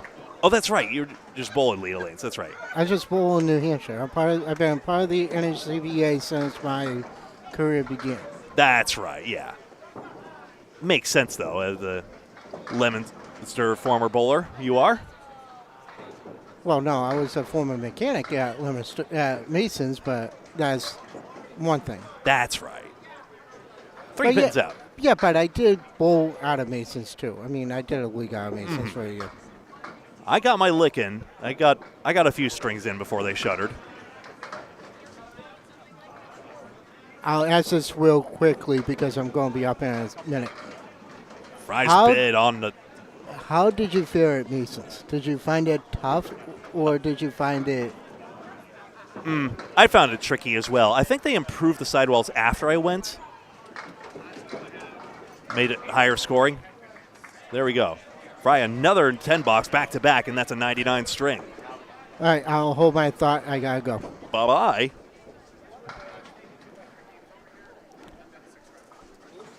$50.5 as we tab over to Paul Campos.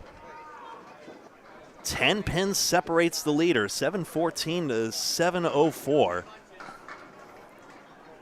The margin has been 1 pin before, back in 1990 when Craig Holbrook beat Joe Ashline.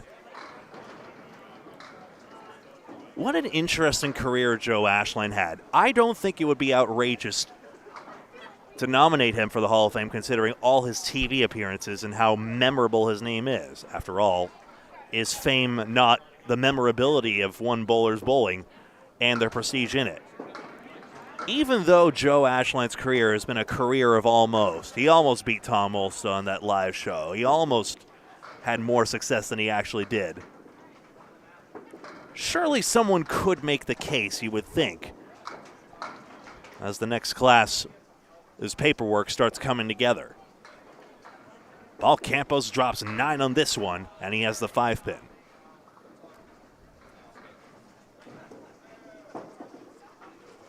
And just that.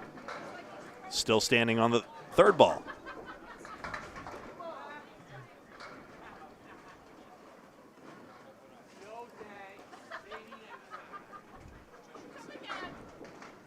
And there's that 10 box. Joe Ashline actually cashed 3 of the 6 years that he did the tournament. It came in 9th in 1992 and 8th in 1996. 5 wins for Jeff Surratt, 4 for Chris Sargent, 3 each for Gary Carrington and Craig Holbrook.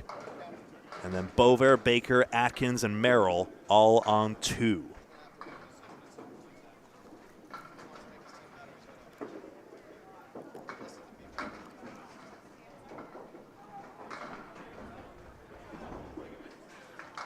Nico, I should have the standings in that group chat, hopefully. Trying to share updates as best as we can. Corner slice on this one. Side saddle triangle to 1, 3, and 5.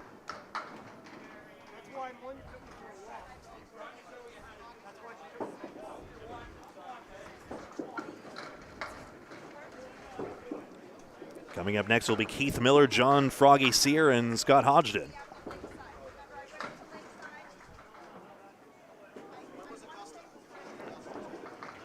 Just around it. A number of bowlers you see slapping their leg there is, I know a few bowlers do that. For some reason, Nate Lees jumps to mind as well. I guess worrying about the footwork there. It's an interesting stutter step he has as he approaches the line. He collects an 8 box with the 5 pin hiding back there. You see the head pin accuracy has been good. That center stripe, I'm keeping track of head pins in that unorthodox way.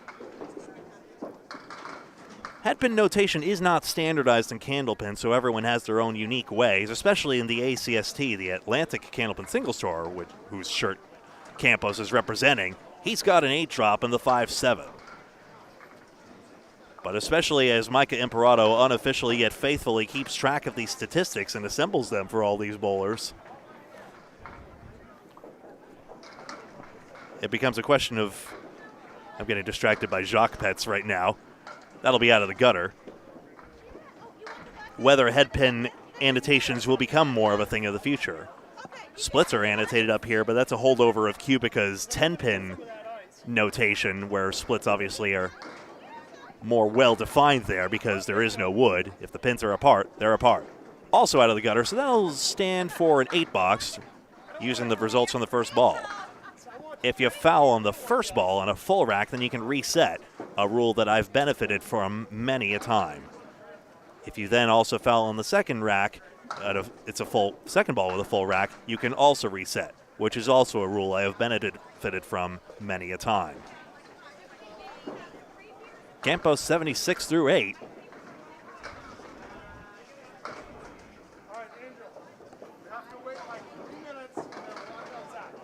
Lost the handle in that one.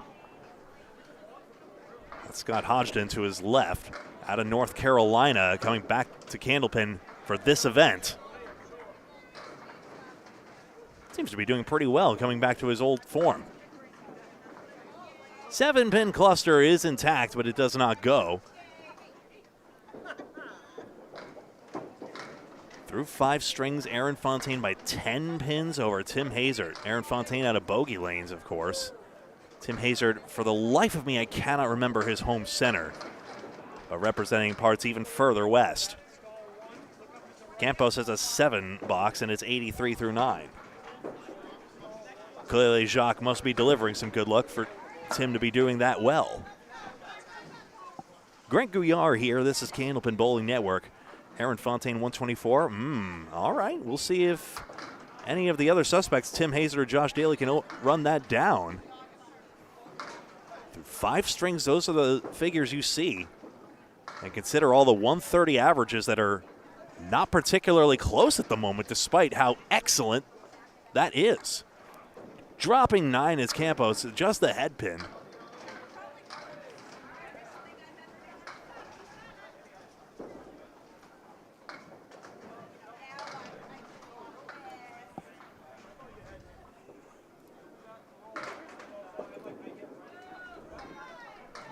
And just getting by on the other side.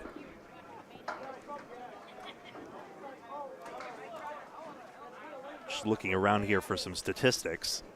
Pardon my silence. Ooh. Frustrated bowler, if you heard that. 93 for the string. It's an emotion tester, this one, as is any game of bowling. Do you have that belief, and in this case, do you have that persistence to be able to see it through? Interesting, I got the capitalization wrong on this one. That's better. Strength X is down, 14 more to go. Hello, David, good to see you. Canal makes a lot of sense out of Southampton. That makes sense. It is point west. And we will be right back with string number 7 in just a moment. I'll click on sooner if I have any updates as well. We'll be right with you either way.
Welcome back. That didn't take long at all. Hopefully you weren't too accustomed to the long delays. Or if you were, hopefully you're getting off the can or wherever pretty soon, because we are back here with string number 7 of 20 here at Leda Lanes in Nashua, New Hampshire. This is Keith Miller you see on lane 31, our featured lane today. John Froggy Sear, second bowler, and then Scott Hodgdon over there in the third spot. 1, 2, and 9 with Wood bridging the gap for Keith Miller. All these bowlers bowling in their first Easter Classic. And Miller spares. Running a 99 average through the first 6, so that's a good sign to see. He might have one of his better strings right now at that rate. That's Jeff Bugia, who's no stranger to the lights here at Stars and Strikes. He'll be on our next feature coverage alongside JT Lyonnaise and Dean Sullivan.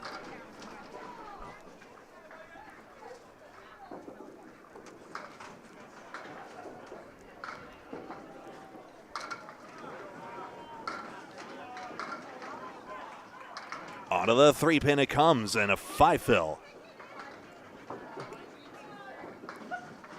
Miller not an impossible leave here. The outpost with the 4 horsemen. Got that head pin into the 10-pin, and he's got a good shot at this one. His try. Doesn't quite get it out there. The reach out was obvious. He was going for that head pin in a very decided manner. But unfortunately, I think the ball just fell out of his hand just a little too soon. That's the idea. He'll take a 7. We have the standings through 5, but we'll get them through 6 as soon as we get a chance. Leda Lane's doing a fantastic job, not only doing it, but then very kindly sharing the printouts with us so that we can share them with you. Why do I have a feeling I'm going to be taking them home and putting them in my binder? Someone's gotta, though the shredder could always take care of it. Oh. Spread eagle for Keith. If Steve Broadshuck is watching, you know what he's going to say. Oh, no. Hey, I actually threw my height so far for the day. So you did, huh? We're on the up and up. Miller lost that second ball, so this eagle's just that much tougher on the third ball. Anytime you have an eagle is tough. And yes, a good third ball. Thought he would get more of a sidewall bounce than that. So a tough one. 2 good balls, and he gets stuck with a 6 box. Oh, Agawam? Okay. Thanks, Ron. That makes a lot of sense anyway. We saw Tim at that Candlepins for Cancer special. I'll ask him myself. We will see him on our featured coverage later. Angel Morales and Jeff Burns, no relation, is on that lane. No relation to me, that's for sure. That's the idea. 6-pack. As we call it. Aaron Fontaine by 10 pins at last check. I mean, just kind of miss the object. Object is the head pin. And to think a 124 is considered a low string, it's not. It's a great string, if indeed that is confirmed that that was the case. That's going to be an 8 box. It was a good third ball. It is intentionally left, looking to get that duo of pins. Doesn't quite work out. 36 through 4. 36 lanes here at Leda Lanes in Nashua, as well as Kegler's Den as well, along with some cornhole bowling. Cornhole bowling. Okay, that's a new that one. is a thing. That is a thing. Corn bowl is a thing. Eddie Florentino will be happy I said that, but no. They just bring out the cornhole setups on the lanes. It's easy to measure. You can work it out from the 60 feet of the lane bed and the lines and such. On the head pin, what a bid, but no 7-pin for Miller. His best shot there, but one more pin and a 46.5 is plenty to build on. Leaves it standing 45. Now over to John Sear, the man they call Froggy. His dearest Michelle Atherton on the other side, broadcasting the other side of the house on Facebook, Candlepin Bowling Network. Is there any way Nico's going to be able to link that kind of coverage with our coverage, you think, or no? I'm not sure I understand the question. Is he going to be able to do 2 separate uploads? Oh, he can dither it. When you least expect Nico, he appears. Don't you worry about that. He can pop in and out of each chat room. It's nothing. Appear on Ripping the Rack Podcast's chat room next. He's everywhere. And we appreciate all he does, including all the shorts content, which has really gotten Candlepin Bowling Network out to a wider audience. Sear has the 1-3-4-6-7-9.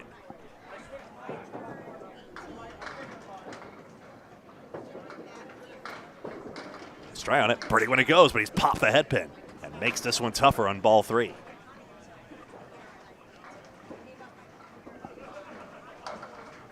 Will a 140 average persist? If it does, Jeff Atkins' 28-12 again is a question mark, even though the last time that happened, that fell off in the case of Austin Barnes.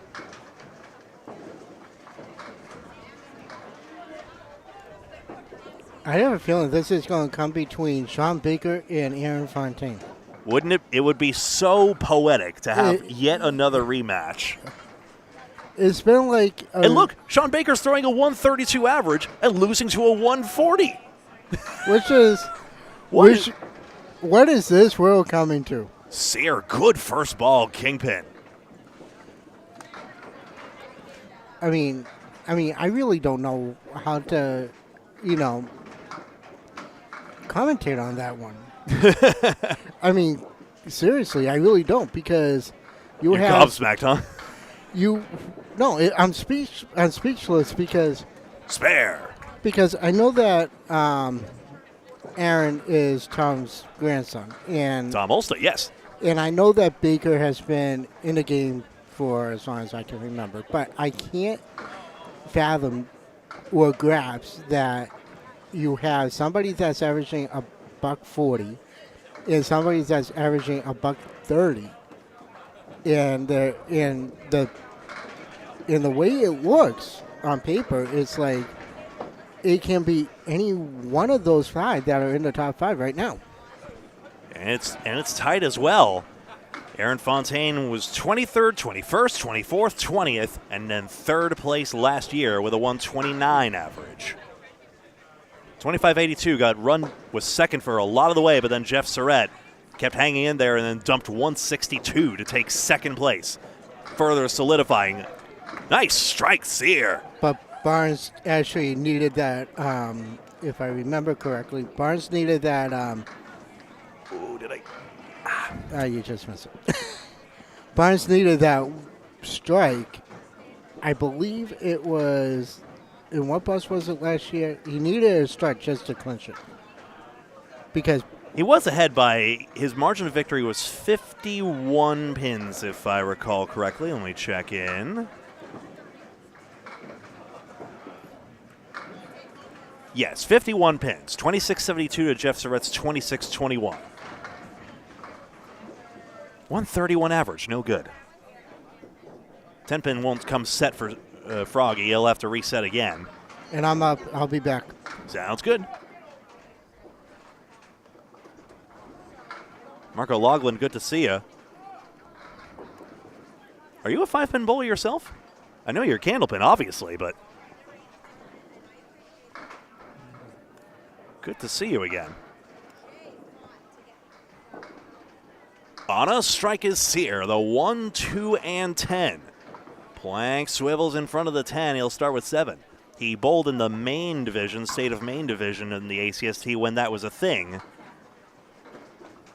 It unfortunately is not at the moment, but maybe with more popular demand, it might be. Cuts it in front of the 10 pin. Goodness. He settles for a 9 fill. Good half working. As I put this scoreboard back on screen, you see the 9 fill there and a 9 box go in, 55 through 4.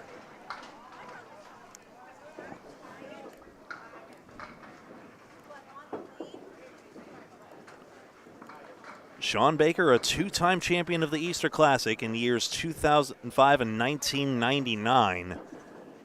We mentioned Tom Olsta, his only victory in 1992, but has had a number of high finishes as well.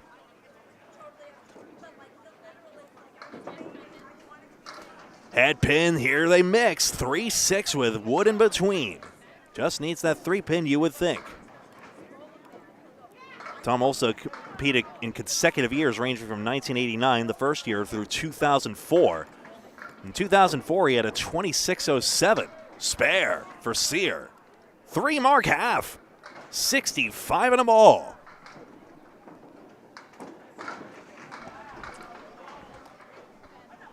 And now from the state of North Carolina, Scott Hodgdon. Paul Grant caught up with him recently. Scott has not bowled Candlepin in years, but wanted to make the pilgrimage here to Leda Lanes to participate in this one-of-a-kind tournament event. And Paul also assures me that he will pay lemon drops if he incurs any. Kibosh aside, he gets the 4 pins on the left side and avoids that fate.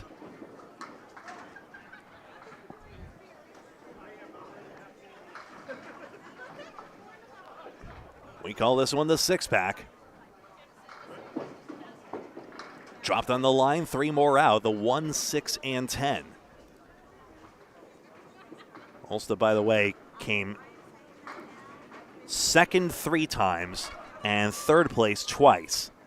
Has cashed 5, 8, 11 times overall in the tournament's history.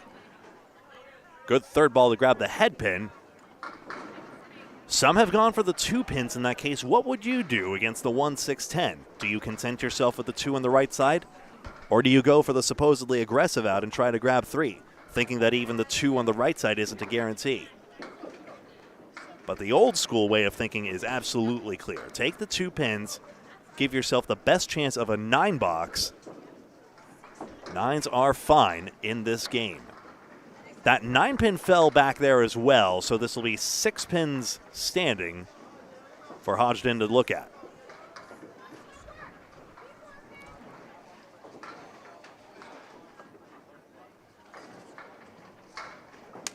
Why, yes, he is wearing rental shoes. Like I mentioned, it's been a while. The back of his shirt says, "Make coffee, not war."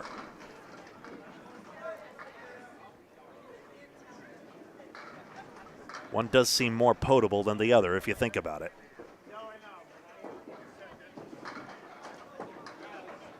On a 6-pin, back comes the wood, spills the 3 into the 1.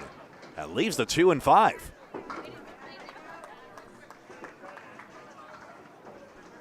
Those Canadian flag decals you see have actually not been over Leda Lanes' masking units forever. Far from it. It actually went in during the last Men's Worlds, just this past year.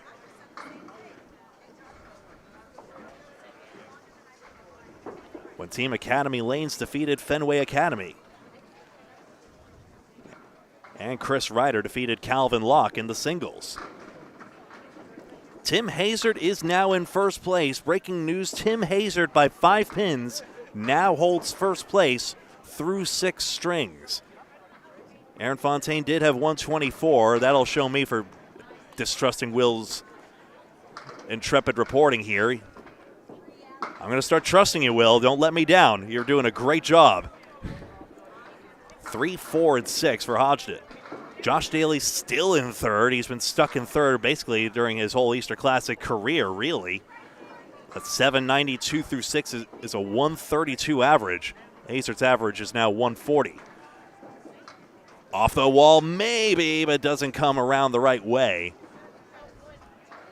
Nick Zuffalato in 4th and Sean Baker in 5th. We'll get exact scores on screen in just a moment.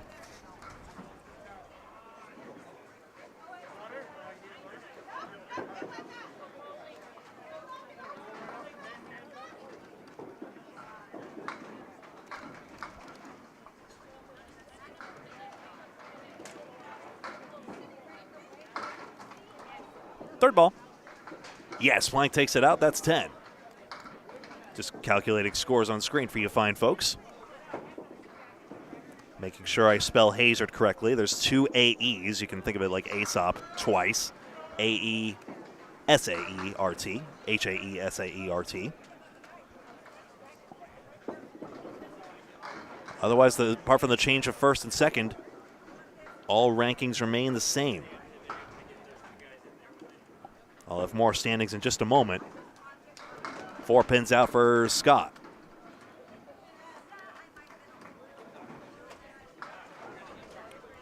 And there you go, through 6 strings. Nice shot spare. Scott Hodgdon comes to play. And we'll take another look here. Shaky pin cam. Is that my hand? Anyway, look at that 2-pin wilt at the last moment to give Hodgdon his due.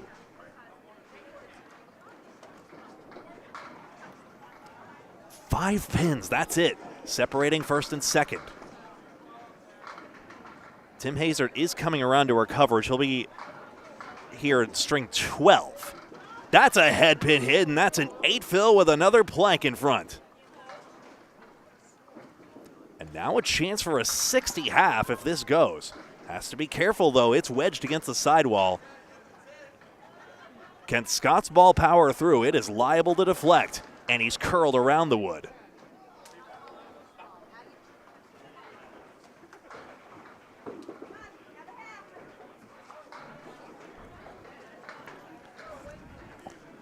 In 6th place is Charlie Collins, who held the lead a lot of the way. Through a 122, it may have been that 96 fifth that sunk him down a bit.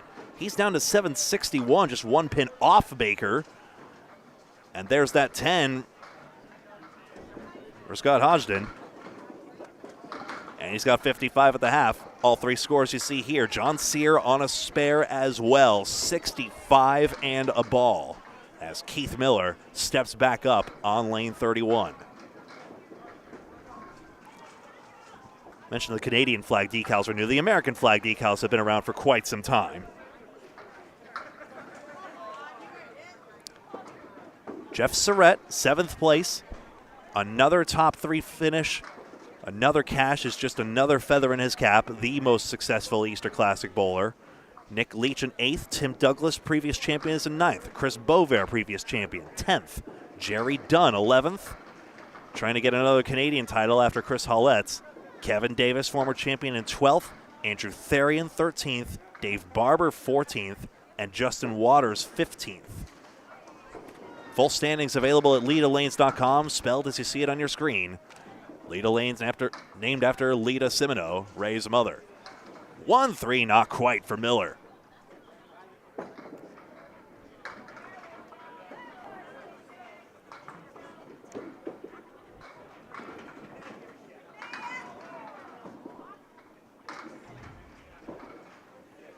There's the head stick for 10, 55 through 6.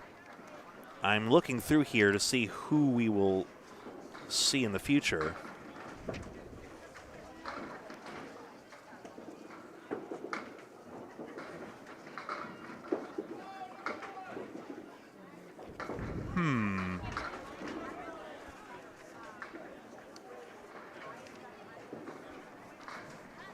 That's a head pin hit, 4-7 for Miller.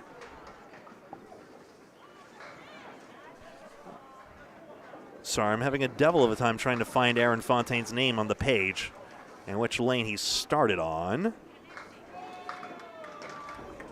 4-7? Yes, it does. Bumped off the wood. Take a look again. Ball takes a little tricky bounce off that twig. And there it is. So a ball deflection at the last moment gives Miller his second mark, filled the last one with 5.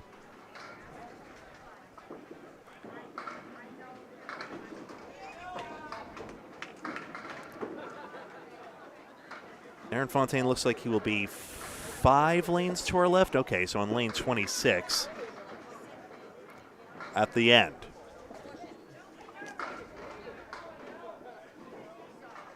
Miller to fill. He's got his head pin. It's down the middle full for a 5 fill.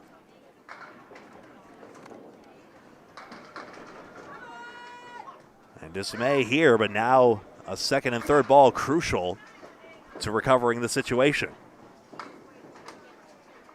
And he's thrown it down the middle. That's right. There's a Facebook stream as well in progress for the other side of the house, in essence. That's where Michelle Atherton is, at least at the moment. She may change her lane location, especially if action starts getting good as we start seeing who our leaders are and where the action really is. That may change. 76 through 8.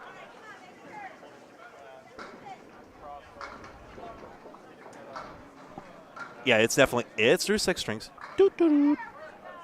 Thank you, Craig. Appreciate you, Mr. Wester. And a half Worcester on the left side.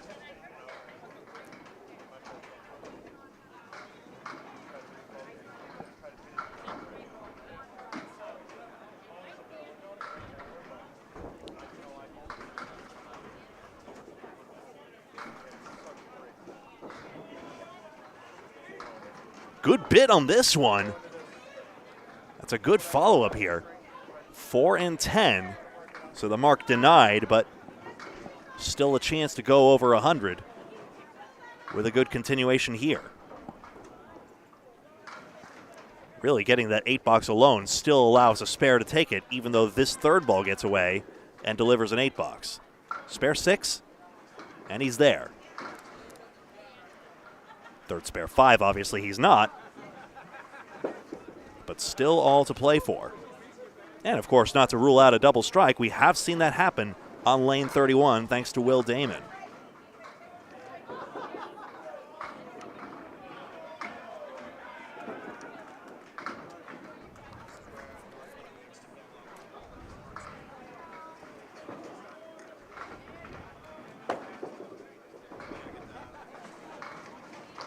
We're resetting lane right now. So look round.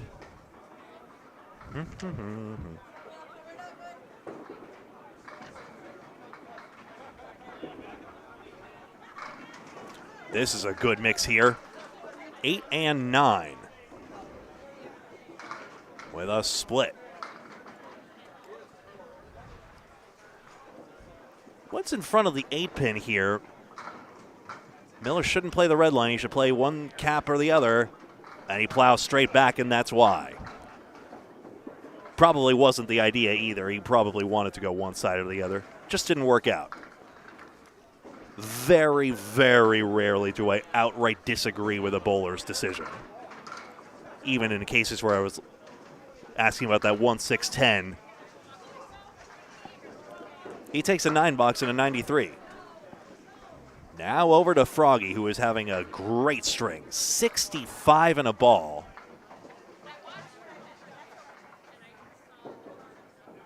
He had a 652 through the first 6. So a little less than a 110 average. But now, the chance to boost that by a bunch. This spare fill is on the 3 pin and just a 2 fill. And that's quintessential Candlepin. You got to get right back on it and make sure you get the out and get your 10 box. We saw it happen to Miller. 2 5 fills. Didn't produce a 100 string, but what a bounce back on this one. The Worcester goes.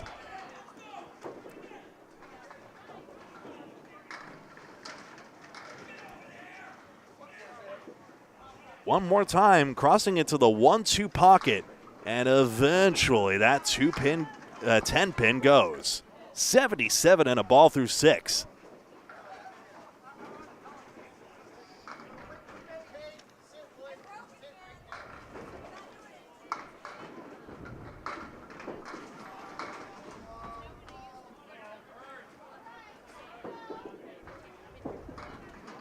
Got his head pin, and the fill is 9.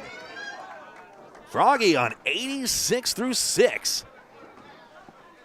26 over par if par is 10 a box, and being over par is a good thing here.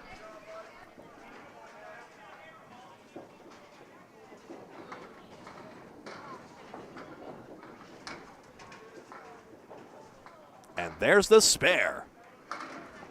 3 in a row, 5 marks. It gave him a strike. I know it's exciting, computer, but no, he's got a 9 and a spare. And that pin was hit in the face as well. I see that spare, JT. That was a good one. While we wait for the machine to work that out, I'm just going to replay the shot from the other lane, lane 30. That's a 2-6 conversion with wood off the wall. Nice. We'll see the Team USA bowler in just a moment.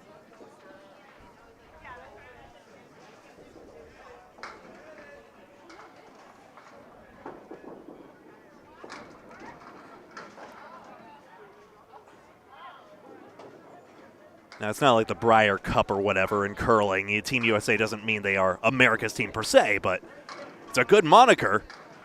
8-pin drop, 104 through 7.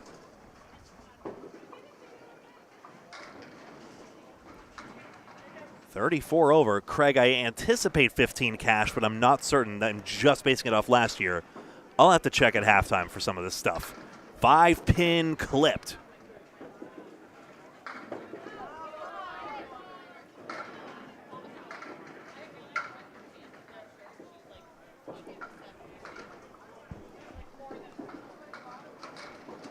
Not going to get 10 there, but a 9 box. Get that split noted. You see the head pin accuracy stacking up. No, you don't, because I didn't get the replay machine up. Grr. 113 and a ball through 8. 5 pin separates first from second.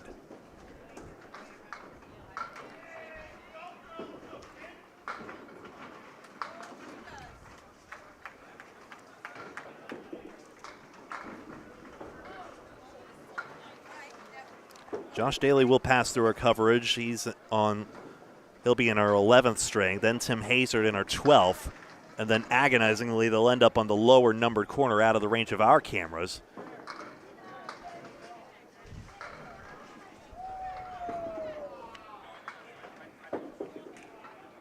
Sean Baker may be visible, though, especially if it comes down to it with him. He's in 5th place right now, and there's still all to play for. 3-1 split for Sear.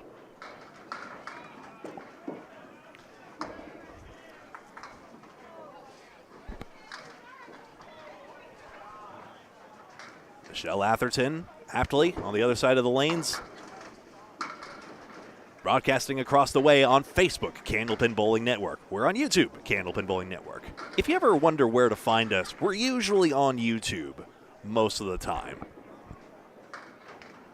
And then Facebook, whenever we get the chance, including with a restream, which we were not able to set up for this one.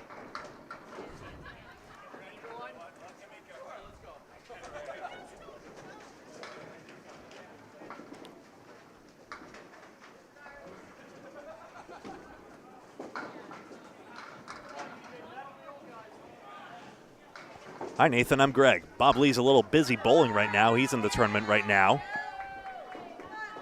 Good to see you all the same. Sorry, that was a little snarkier than I intended that. Really appreciate it. John Sear, the 2, 4, and 10, with Wood sitting in front of the 10. Hello again. Not sure where we went. He's got a 10 bucks. I'll make sure to re-upload that later. Are you still all there?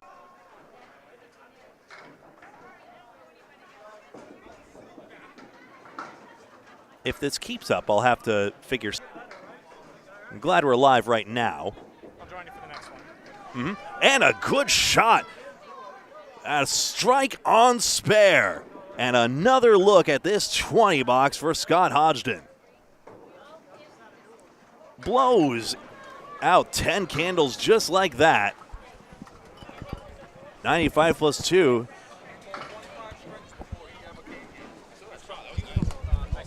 Right. Yeah. You know, getting the tip here from John, he bowled 25 strings in the last 3 days to practice for this.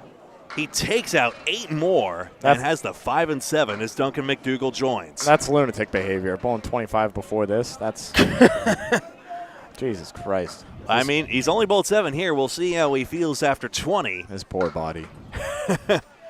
It's for the love of the game, man. Oh, absolutely. Can't make the cut on this begging on the strike fill, but 103 through 8 for who has not bowled, well, in a while and also a lot. It's a great 18, though, that's for sure. Little 20, little 18 puts him all the way up there. Wants one more pin on this one. Can't get it. It's 8. But still a chance to go 120 even without a mark.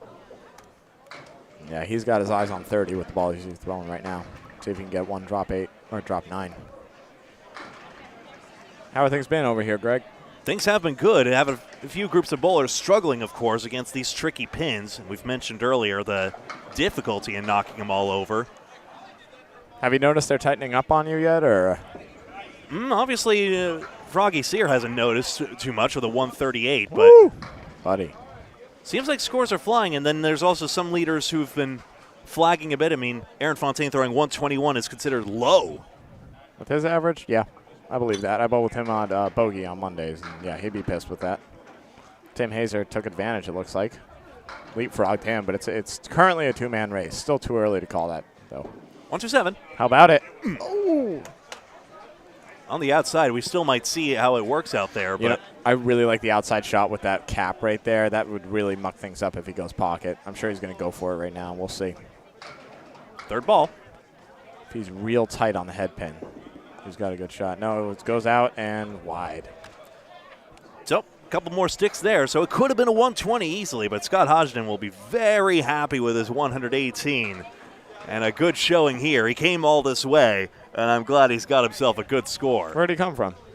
North Carolina. Woo! Yeah. Good for him.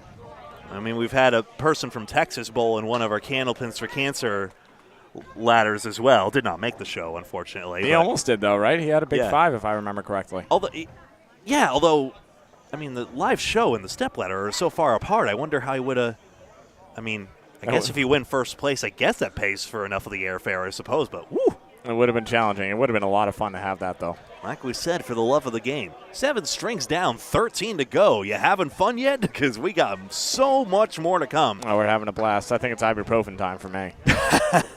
You've been living the struggle out there. I'm bowling okay. It's just, body's starting to tighten up, feel the pain. I'm sure it is for everyone. It's a war of attrition out there. String 8 of 20 are coming on up. We'll be right back here from Leda Lanes in just a moment.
And welcome back. We're starting right up with string 8 of 20. This is Jeff Bugia.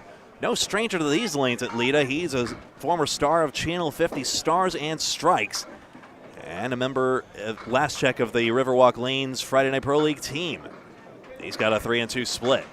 He's got a really unique spin on his ball. Just a really nice backup ball just through the middle that time, but I like it a lot. I'm sure he gets a really good mix on it. Exactly as you said, a decided left to right hook to his ball. I'll get that scoreboard up and running in just a moment. And he'll take a 6 box to begin.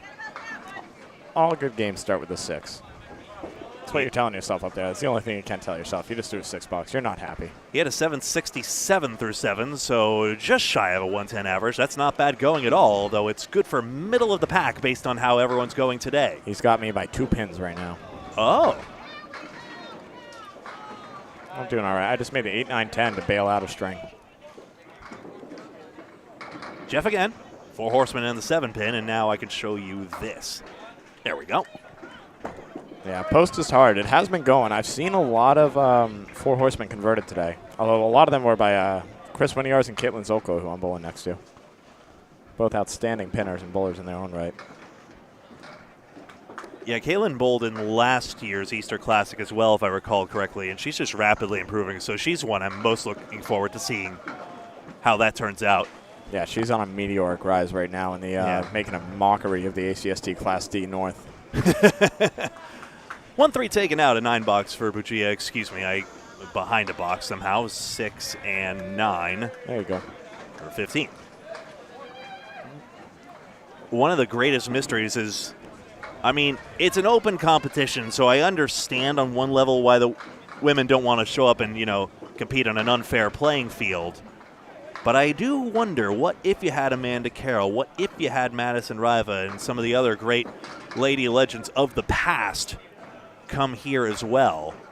It's just an interesting thought exercise, or maybe they could have their own 20-stringer sometime. Yep.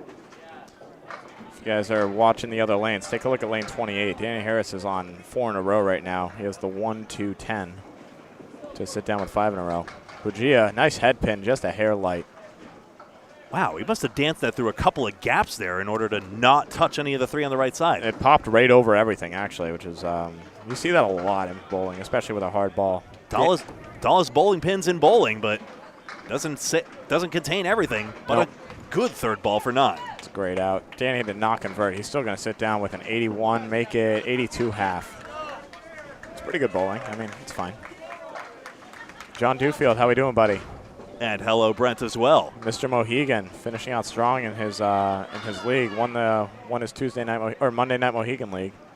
One high single for that too. Gouillart's got head pin this time. 4-7-8. There's that pocket cross court. He's a righty bowler, but with his backup ball, his Brooklyn side is on the 1-3, and that's where that ball went, leaving that triangle 6 or triangle 4. Apologies. Yeah, Duncan. Oh, I suck.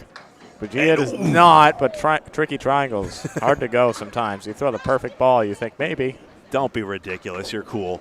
It's interesting. Jeff is far from the only bowler who deals left to right, including Jeff Surratt, said winningest Easter bowler. Yep, Jeff Surratt doesn't have as much arc on his ball, though. It's very direct. Exactly. Whereas, like, Jeff Gouillart, this ball reminds me of Mike Nardone, for example, who's got a really nice arc in. Opposite direction, but yes. Yep. It's what they say in those old brochures, don't throw a hook ball, it's unreliable. Well, it worked for him. Yep. Not working best right now, but he's got the 1-3-6 and a chance to run this down. Yeah, he hasn't hit enough head pins to really have a nice half, but if he sits on one here, he's set himself up for success.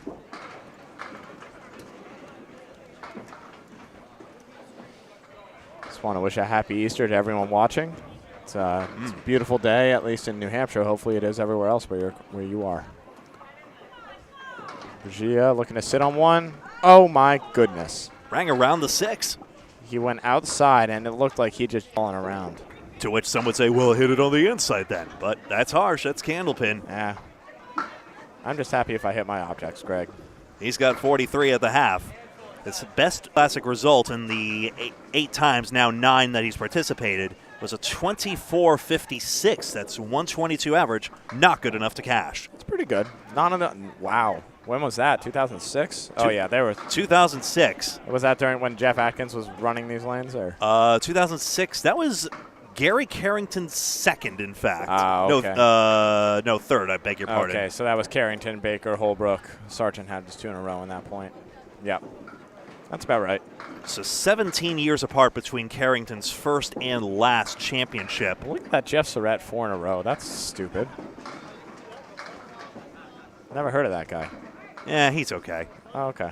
This is JT Lyonnaise out at Team USA, as well as the Friday Night Pro League.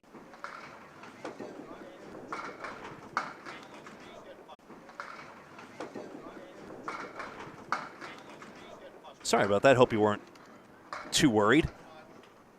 Line A spills out 8, 110.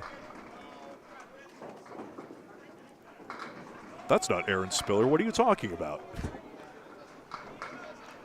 And that's the standings you see through 7 strings. 110 doesn't take. Still, though, north of a 50 half and something to build on for the next.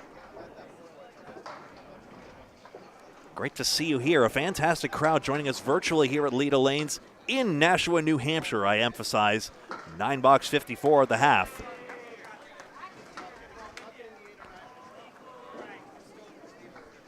And now over to Dean Sullivan.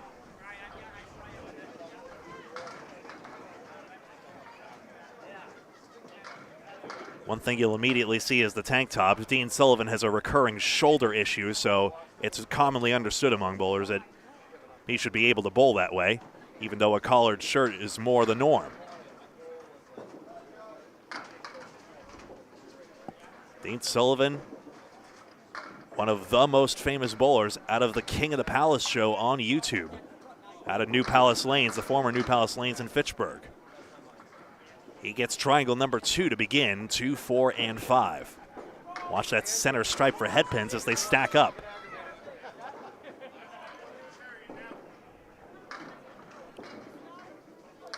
Just on the 5 pin. So Tim Hazer threw a 119 last, Aaron Fontaine a 100 last, so now definitely is down. Freshy's 154 propels him to that 919 you see. Daly 121 and Leach 130. Good sticks for Sullivan. Dean's got 10 to begin.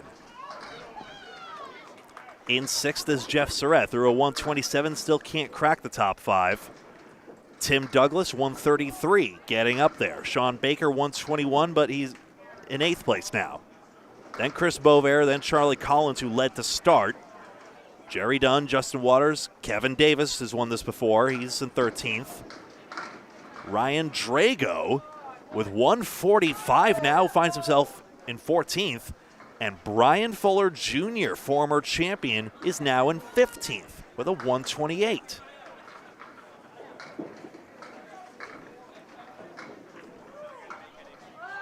Sullivan's second ball, the 3-pin took it out of the 4 horsemen. Nice shot, spare. Missing that 3-pin, no problem at all. See it again. 20 and a ball through 2.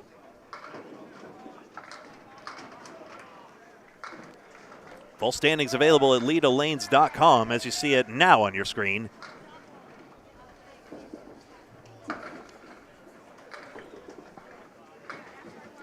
Down comes the rack for his 3rd box.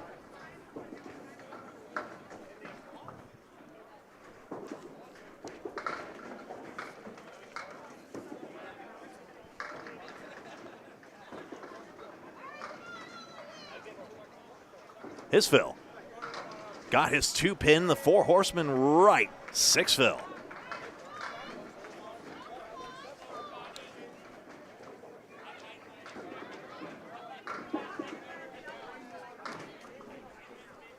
Another stream available on Facebook, Candlepin Bowling Network on Facebook.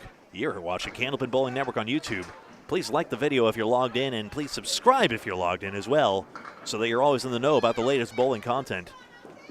Always love the crowds this major tournament gets every single year. And we appreciate you all virtually joining it. You would not all fit here in Leda. Big as the place is, mind you.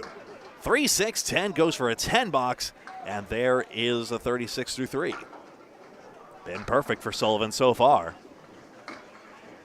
By perfect, I mean all 10s, spares, and or strikes.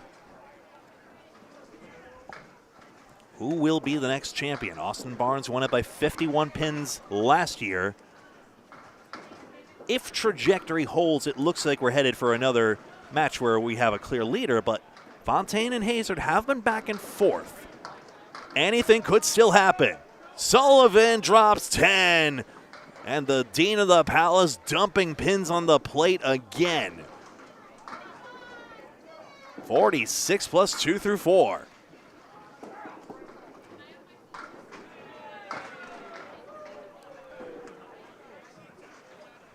There we go. So he'll wait for the pins to reset after all that commotion.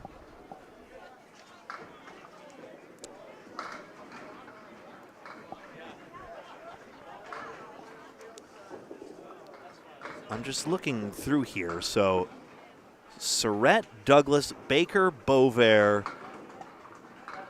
Kevin Davis, and Brian Fuller Jr. means there's 6 former champions in the top 15 at present.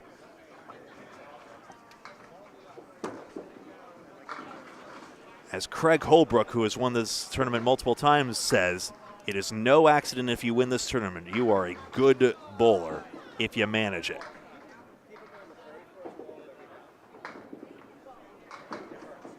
Dean's Phil on the strike, gets away, but in the neighborhood, and the 1-7 is not the worst thing in the world.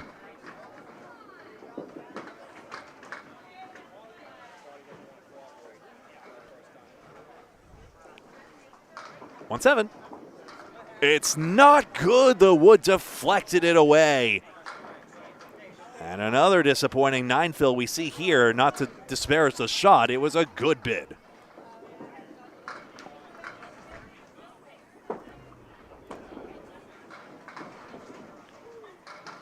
That's close. We'll check the scoring on that one. And a 10-box, 65 at the half. Nobody on a mark, so those are true scores as you see them there. As Jeff Bugia gets back up.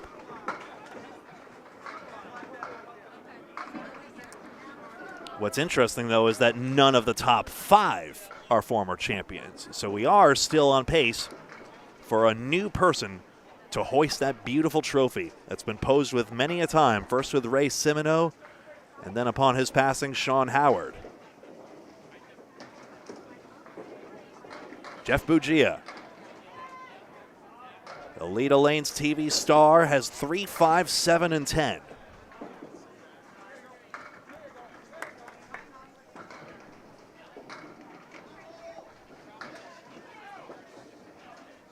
His try. Gets on the 3-pin just. 5, 7, 10. 10-pin bowlers call it the Lily.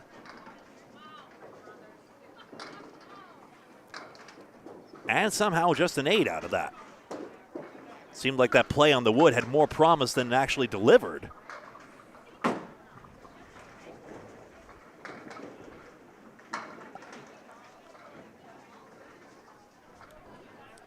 Thank you so much to everyone who's helped make these statistics possible to share. It's probably one of the best documented tournaments, if not the best documented tournament I know of.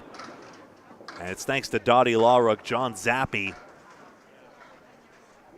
and Dave Barber for their individual efforts. Dottie by index cards.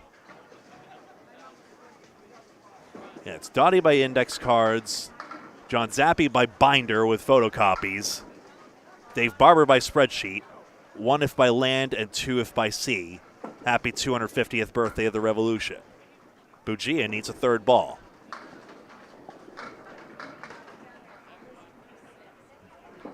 .137 average leading the way from Tim Hazer. He will feature. And now the 3-pin takes out the 10 as well. It will be a 6-box. It's a good out, if disappointing to the pro.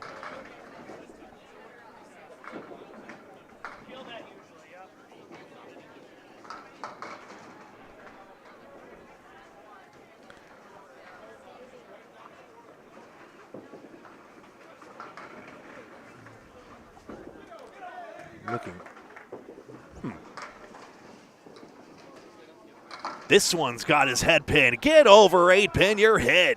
Plank is hitting it once, twice, thrice, and it's not going. But a great chance now. Just don't trip on that front wood, I suppose, is the only possibility, and even there, it's clean, it's a spare. We have seen this before, folks, how just a little run late can suddenly repair a string that looked like it was going to be underwater. But 3 marks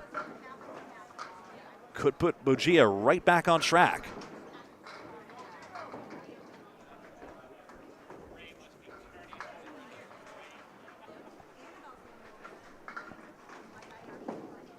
His try. Lost it to the left. He knew it immediately as he released it. 10-pin does tip as well, so he gets a 5-fill out of it.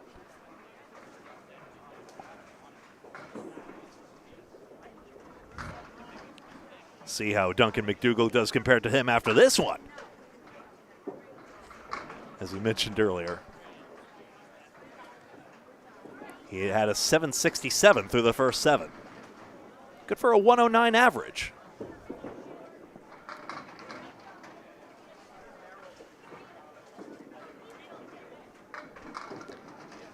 One, 3, 4, 7, 9. Just clips out the 3-pin for a 6, and now pins are getting away.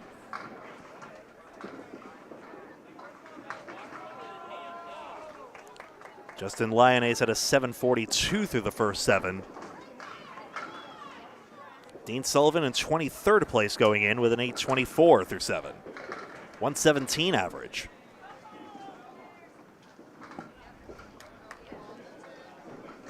Last box. 1, 3, and 6.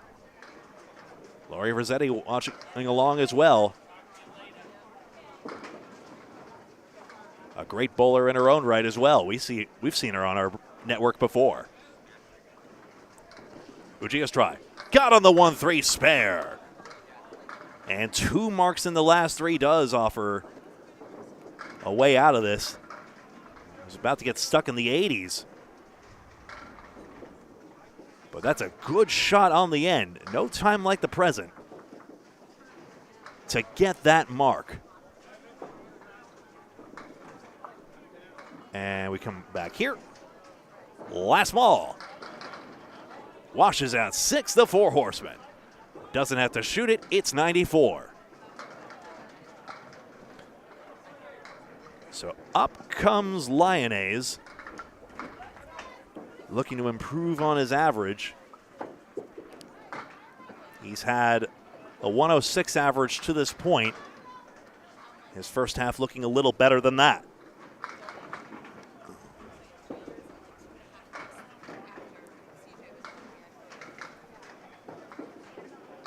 He's got his head pin to start. Wood skids to a halt in front of the 3-6 for the 3-6-10.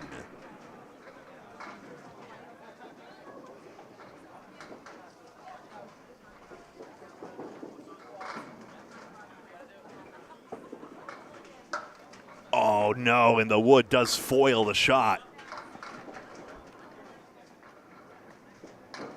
Especially with JT's ball, he did not need that plank's help. It proved to be a roadblock. And we see why as he collects a 10. Maybe too high on it, one could quibble.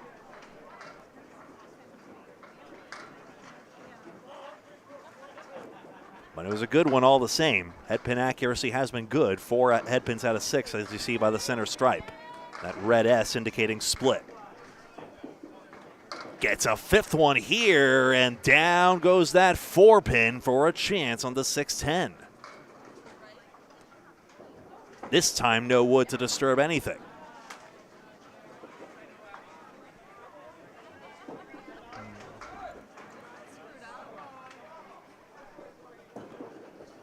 Nope. Right out of the hand.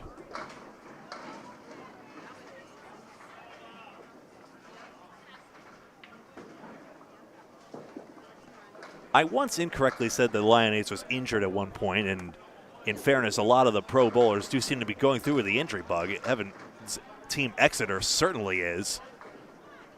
But that one time I mentioned it, no, Lyonnaise was just going through a momentary illness, so no, he's in fine condition. Getting stronger as he goes, if anything, as he works to go up the ranks, including the Atlantic Candlepin Singles Tour. He's got the 4 horsemen right.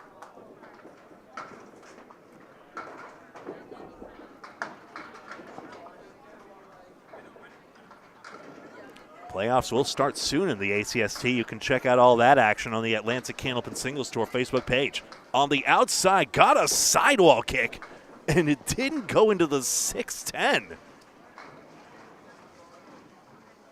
What a lazy piece of wood. How dare you? Looks fair to me. We'll see the scoring on that one. It's an 84 through 8. As always, I never make the determination. We do see the camera angles, but even there, they can be deceiving. There's a reason we always leave the final call to the bowlers there. Maybe one day instant replay could be a thing in certain select circumstances, but I think that would require quite a shift for that to be the case. 4 horsemen, left side. Obviously, we're very happy that our broadcasts have become just that little bit more reliable, over the years. I still remember the interesting camera I had to rig up the first time I did this Easter Classic for you folks. We've come quite a way. 2-4. And, of course, a lot of help along the way. I mentioned Candlepins for Cancer, but there have been others as well. And we thank you all very much for your support with that. Line has somehow got on the high cap of that. The pinning is fine, as you see, just that 1-8 box, and then it's been a steady diet of 9s and 10s to go with that strike. 93 through 9. Coming up next will be John Cafalas, and then the Gothiers, Tiffany and Jason Sr.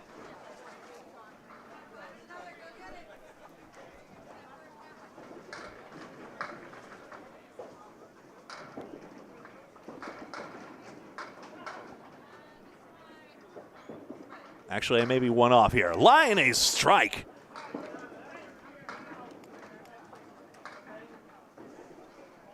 .103 plus 2. That was crushed for his second hammer. The moment he dials back in on that head pin, wasting no time. Got back in there. No 5-pin.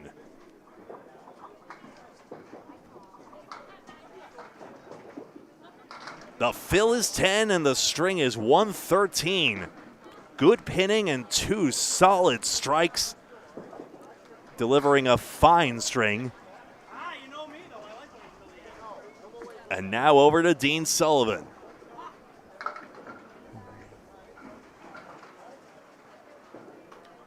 That's right, I'm a string ahead. No, everyone I mentioned is in string 10. No, it's Jason Paul, Laura Dorfler, and Corey Merrill. I'm not as familiar with Jason, but Laura Dorfler I remember from past Easter Classic broadcasts. And then Corey Merrill as well, the Academy Lanes youth bowler.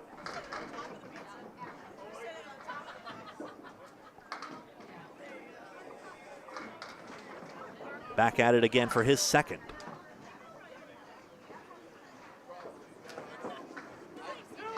Eric, good to see you, including earlier.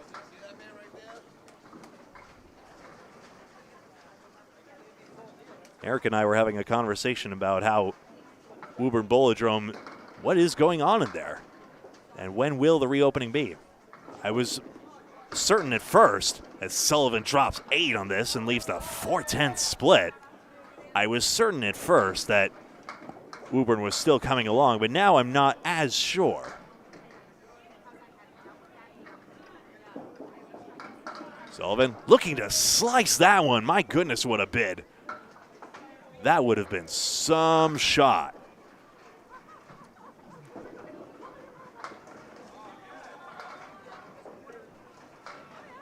I remember a Paul Grant tidbit on Dean. He grew up in California.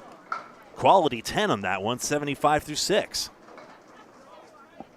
No Candlepin out that way. We just have it here in Northeast North America by and large. But you know, being regional never inconvenienced In-N-Out Burger. I don't know, whatever that is. So, speaking of geographical rifts, it's all right. We're having a ton of fun with it here. Half Worcester left.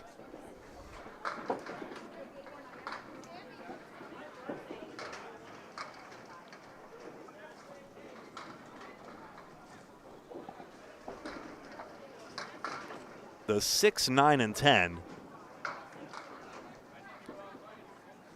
Say, Will, how many boxes is that string through, that score you reported? Just curious. Is that the full string or a half? Oh, just a head pin through the 3 and 6.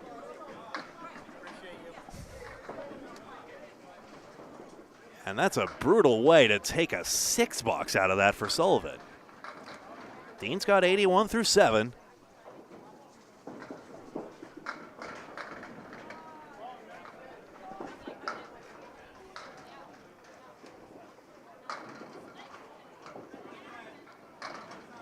Into the 2-pin it goes. 6-pin, wiggling, 1, 3, 6, and 8.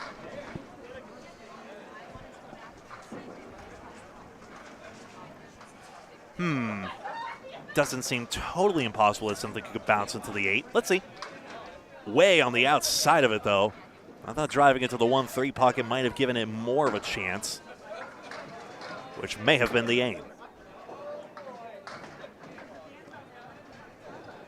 Daly's still churning. He's now an eye shot for us, and he's got 105 through 8. We'll see who it comes down to at the end. Dean's third ball does not collect that pin. It's a 9 box for a 90 through 8. Kevin Burns alongside. Are we still on the up? Yeah, low string. Lane 1 kind of killed me. Ah. It's just like bowling on 18, but it's the opposite. You have more of a left to right slant rather than a right to left slant. In terms of the leveling? Yes. I understand. And believe it or not, the lane's level, but is, well, Dean with a beautiful ball. Crossovers leave the 5-9. But I'll take what I got. It's going to keep me in the 70 average, but I was looking at a 60 string, to be honest with you. Just going to get anything and carry. 5-9, just into the 9 pin.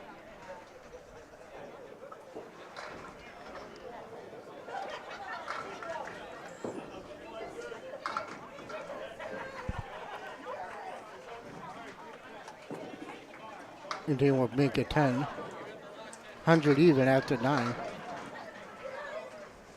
4 head pins they show here, but a good string nonetheless. Apart from really that 6 box is really the only thing that's gone outright awry.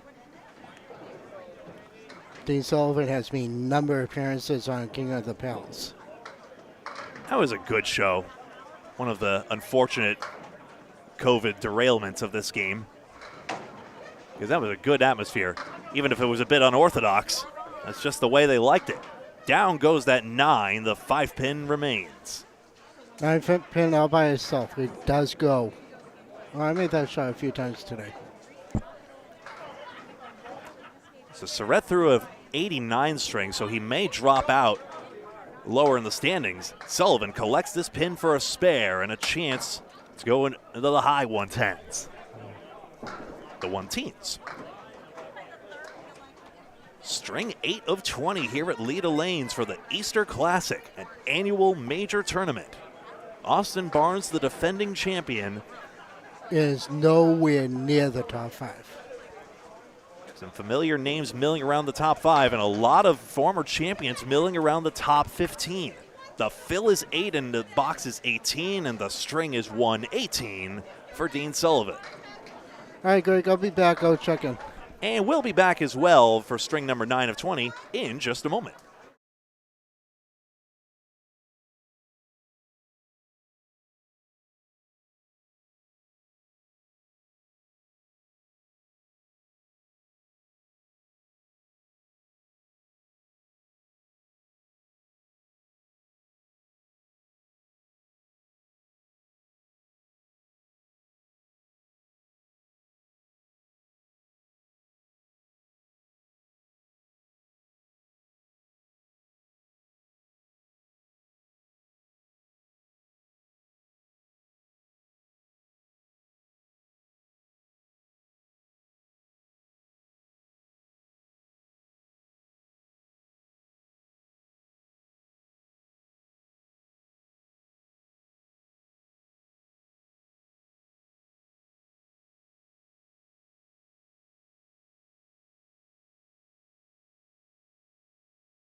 Welcome back. String number 9 of 20 of Ray's Easter Classic is underway with Jason Paul alongside Laura Dorfler and Corey Merrill.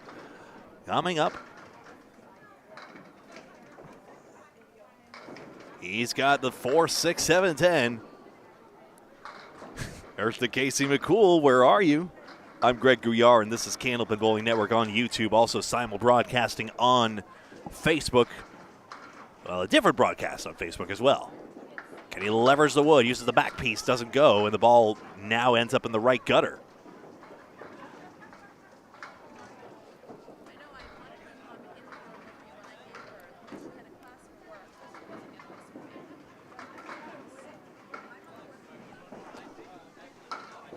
And the 2 pins taken out on the left side. So Jason Paul, this is his 9th Easter Classic. His best finish was in 2014 when he had a 23.86.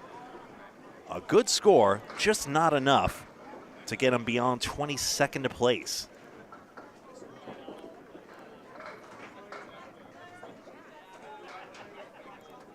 In 2014, Chris Bovair had the first of his 2 Easter Classic championships. Bovair is in the top 15 at last check, with many thanks to the Leda Lane staff for making it possible. We'll check in on the scores in just a moment. 9 dropped here.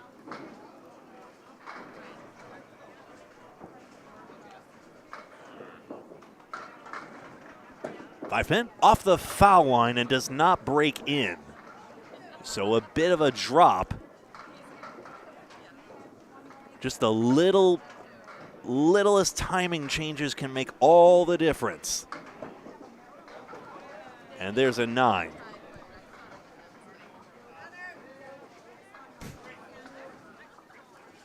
Yeah, in and out apparently is good. Apparently they try to make their growth sustainable.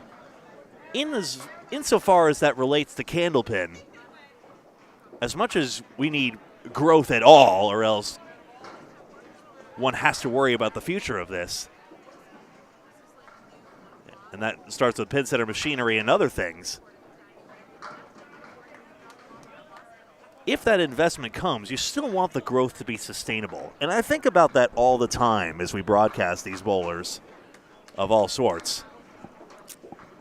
And I think about, you know, we're now a part of this community, and with that comes a responsibility to make sure that we grow in a way that, you know, we're still maintaining the fabric of that somehow, and making sure that, you know, insofar as we promote these bowlers, we don't, you know, cheapen their what this is, you know, because we've seen so many times how big business can really dilute the experience of something, but also many other times where that growth makes something all the better.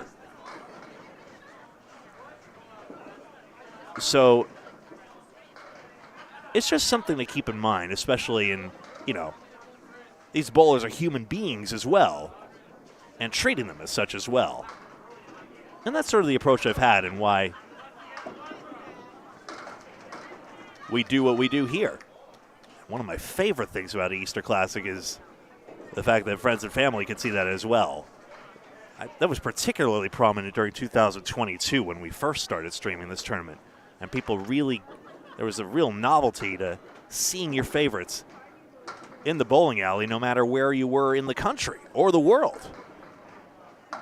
This 3-1-1 split is bamboozling Paul. He's got a third ball coming up on the 3, 6, 7, 8.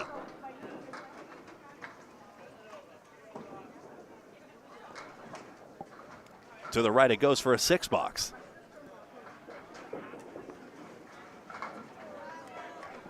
In this 9th string, a certain Chris Petrin has one of his 2 instances where he has the highest score that was ever recorded in that string. He had a 180 in the 9th string in 2002 and then a 173 in the 2002 Easter Classic. What an interesting statistic. They have high strings by string. A 3-1 split as Paul has hit 4 of his 5 head pins.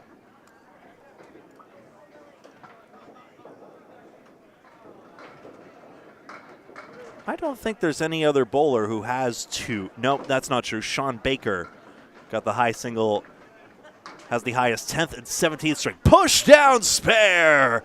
Great shot by Jason Paul, one for the seat. And take another look at how he willed these pins down.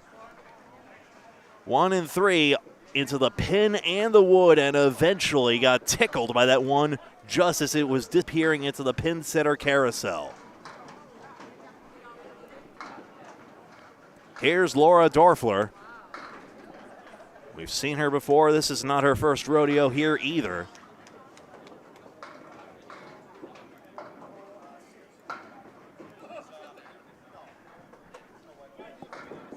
Had her best showing last year with a 21.08, a 105 average. She starts with 136 and 8. She inherits an 844 through the first 8. So about a 105 average again.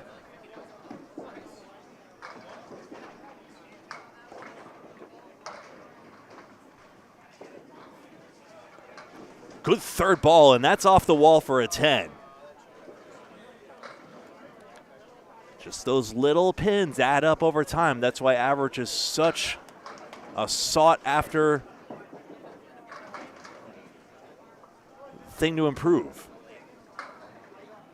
Every bowler wants to improve their average, and that third ball is so fundamental to doing that.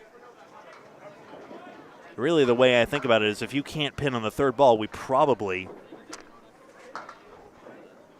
don't see you doing well in a lot of the pro matches. Second ball on the one we call after Bob Colery. 1, 2, and 9 remains.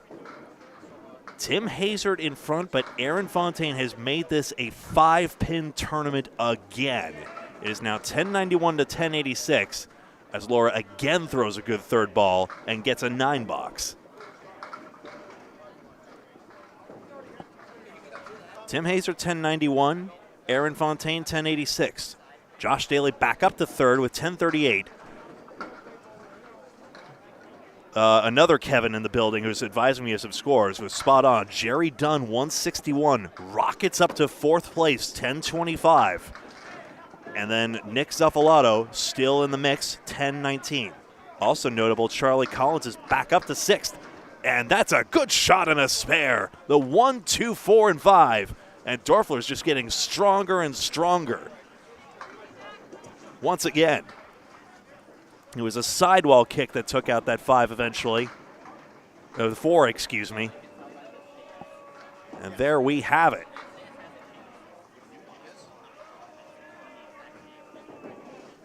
Let's see if she can dial into this head pin now. Not quite. Uh-oh, just a 1 fill, unfortunately.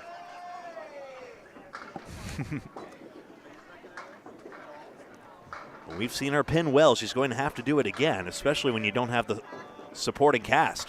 Just don't flutter the head pin around where the 3 spot is. Better ball, still a chance here. Throwing a spread eagle ball delivers a 9.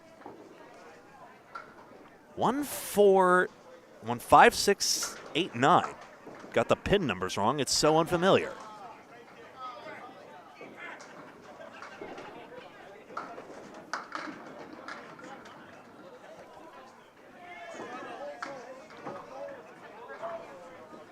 Nice shot off the wall by JT on lane 32. Laura gets into the 9 pin and gets a 6 box. Tougher go of it there. Most important thing is to reset it and forget it, to borrow more King of the Palace terminology.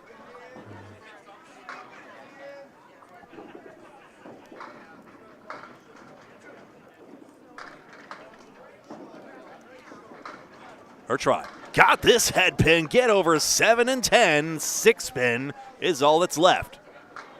What vanishes, that's all she sees.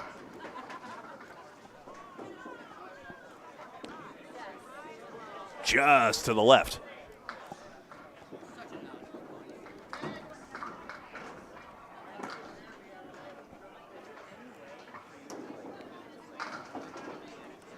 It stays there for a 9 box, 45 at the half. So a harsh one there. Wasn't throwing a terrible ball at all. But just that one fill 6 box continuation was the only tough part of that. As we move on down to Academy Lane's youth product, Corey Merrill. Again, not product, human being, but there you go.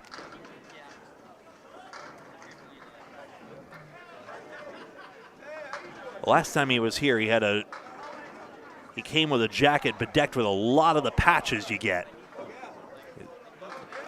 Celebrating all the milestone scores, for example.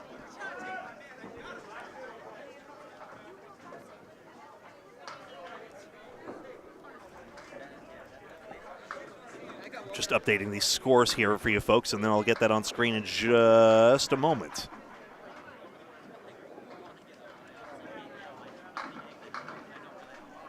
And there you go.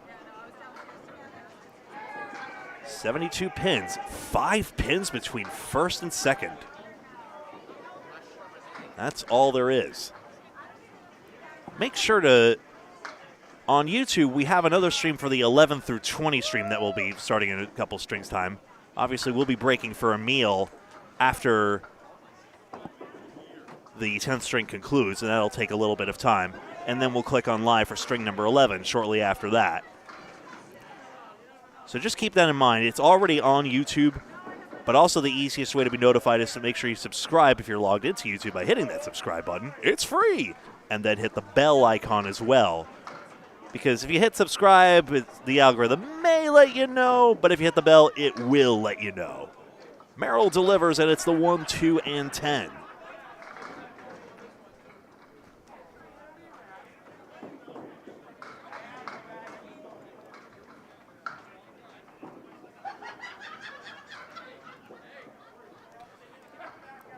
He had an 1851 his last Easter Classic, but we saw a very good string out of him when he was on our featured coverage. Didn't get it all the way out there. He has the 1, 2, 10 staring back.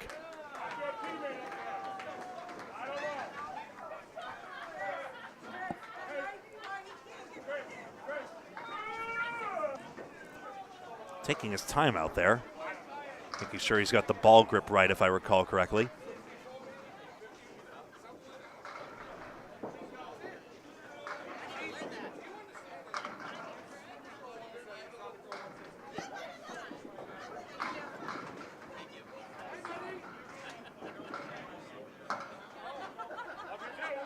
I wonder what he saw in his ball that makes him so uncertain. Because he's let a few bowlers go to either side of him.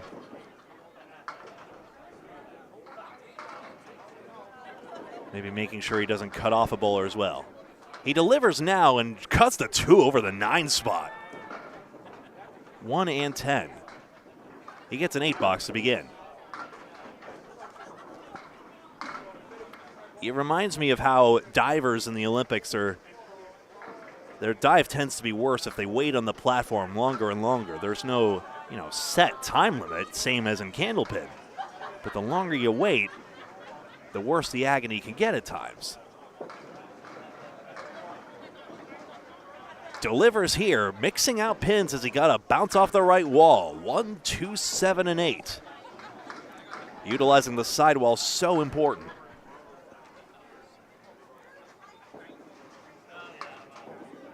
He has a 7-7-2 through the first 8. Close on that 2 pin, but not quite.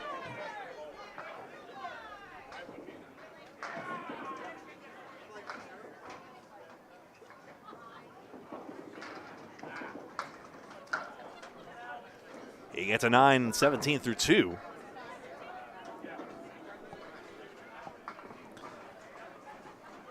Charlie Collins in 6th place, I mentioned. Just 9 pins out of Freshy's position. Sean Baker in 7th, Chris Bover 8th. Nick Leach in 9th with exactly 1,000 pins through the first 8. And then Tim Douglas 10th. Good head pin hit here, 5, 6, 9, and 10 for Corey Merrill. Justin Waters 11th, Austin Barnes, last year's champion 12th, Jeff Surratt, last year's runner-up 13th, Kevin Davis 14th and Tim Jalbert 15th. Aaron Fontaine, last year's third place, is now in second. How about this wood? Right cap, yes, tangles it all up. Good shot. Wasn't sure how that was all going to get done, but we'll take another look. Lodged in there. In fact, I'm going to do something rare. I'm going to look at it a second time, if I may.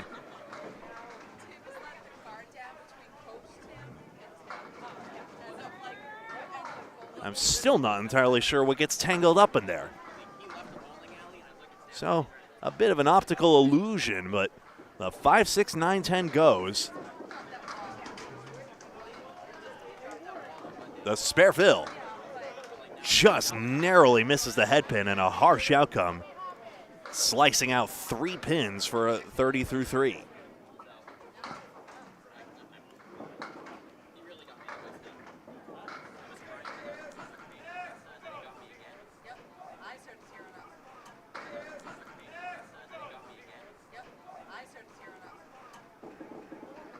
Seven pins to get. Got his head pin, flung it through the 3 and 5. But captures a bunch, and now a tenable leave. 3 and 5. Just into the wood, that'll be a 9 box. Full standings available at LedaLanes.com. They're doing a fantastic job just getting better and better running this crazy madhouse tournament. 102 bowler sellout here at Leda Lanes. That's mute button number 2 for Duncan McDougall. Hello again. What's going on, Greg? This is Corey Merrill out of Academy Lanes we're seeing here. He got 4 pins out and left 6. Any relation to Chris Merrill? No. All right. There's that FAQ, but no. I see you have the updated standings. Very good. Fontaine with a big one to put himself back in contention for first. 40-something, I believe. I may need a camera plan because I think I got a somewhat short cable covering this, but I really might need to get the 100-foot cable in case we want to get cheeky and try to follow some certain somebodies. That would be... Depending on how it shakes out. Be quite the endeavor. Yeah. Well, Paul Grant's going to be in here, too, with his iPad, I'm sure, following leaders eventually. He'll be chasing around. Yep. We can probably get a little creative, maybe follow along. Well, we got Tim Hazer coming up in a couple of strings, too. That's true. We'll see them. That's Jason Gauthier Sr. We'll see him just next. You're losing about half of it? I'm not sure what that means. The 6 and the 10 out on Merrill. This isn't Merrill anymore. This is Jason, I believe. No, sorry, Jason Pollock. He whiz. Tough 2-fill right there. Puts him at 43.5. Sorry, I got my eye taken off the ball there. That's on me. I'm just here to distract you.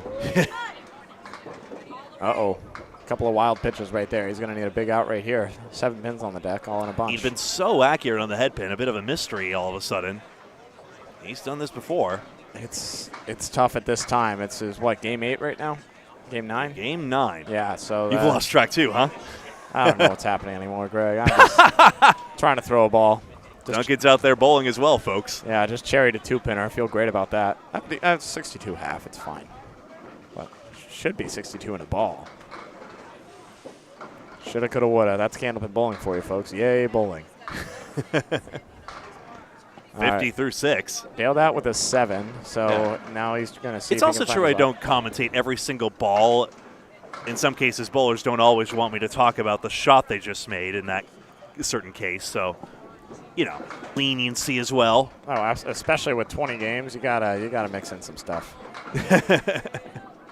Plus, if you're commenting every ball that got away, it's bowlers don't want that. That's a great bid on a half Worcester right there. Absolutely outstanding ball. However, the 4 and the 10 are resolute, and he'll try and pick one up for a 9. Yep. Don't get cute. Just go for the single pin there. He was going for the single. He just went wide, and it's an 8. You half Worcester, you get an 8. You say, okay, whatever. On to the next one. The littlest things make the biggest of differences. Pins weigh 2.5 pounds. The ball's usually an ounce or two less. Yep. Oh wow, you have a gauntlet coming up after the break. We're gonna break obviously after the 10th game. Everyone, we all Yes. need to eat, but then we have looks like Danny Harris, Charlie Collins, and Josh Daly, followed by Tim Hazard. We're going to have some fun here. Another half Worcester. It's going to be lightning coming out of the into the 11th and 12th games for you folks. Be sure to tune in for those ones. It should be in a what do you say, 2 hours from now? About what do they give us? An hour for food? A half hour? I think for it's food? usually an hour, if I Yeah. recall correctly. Yeah. We finished late, so if you want to watch some bowling today, fret not. You are probably not going to be too late. Yep. I'm sure Nika will cut this up too into some sections to post on YouTube. All right, one either side. It's 2 pins out. Full Worcester, folks. This is one of the most difficult 10s in bowling. Get the head pin either side. Oh, Uh-oh. no. It's probably the most common occurrence for a 4-box, too, when that happens. So easy. Sometimes we see that without the 5 pin as well. Pin's getting away from Paul, but 62 through 8 still can get to a 100 with a couple of key marks in 9 and 10.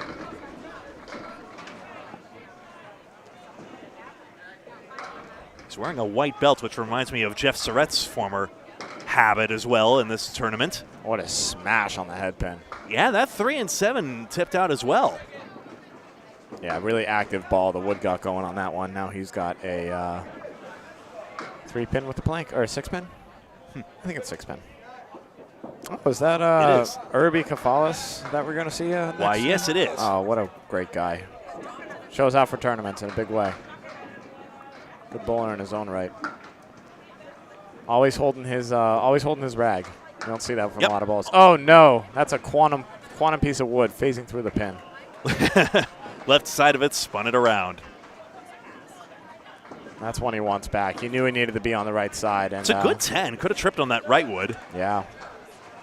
He wants that one back in a big way, though. That could have put him well into the 90s, maybe even the hundreds with a mark here. Now he's going to need a bailout with an 18 box to hit 90. He'll be dismayed with this, but every pin, every ball down the as we go. It's hard fought right now. So they Leda Lanes put silicone on the decks pretty obviously. It wasn't fast, but it was a little quick at the beginning. What happens with the silicone sometimes is as the grease and the dust hit the lanes through use, First it's- lemon drop, I'm contractually obliged to point out. absolutely, that's $1. But as the day goes on, the dust and the grease will gum up in the silicone, and it'll actually make it slower than it normally would be if it was just clean.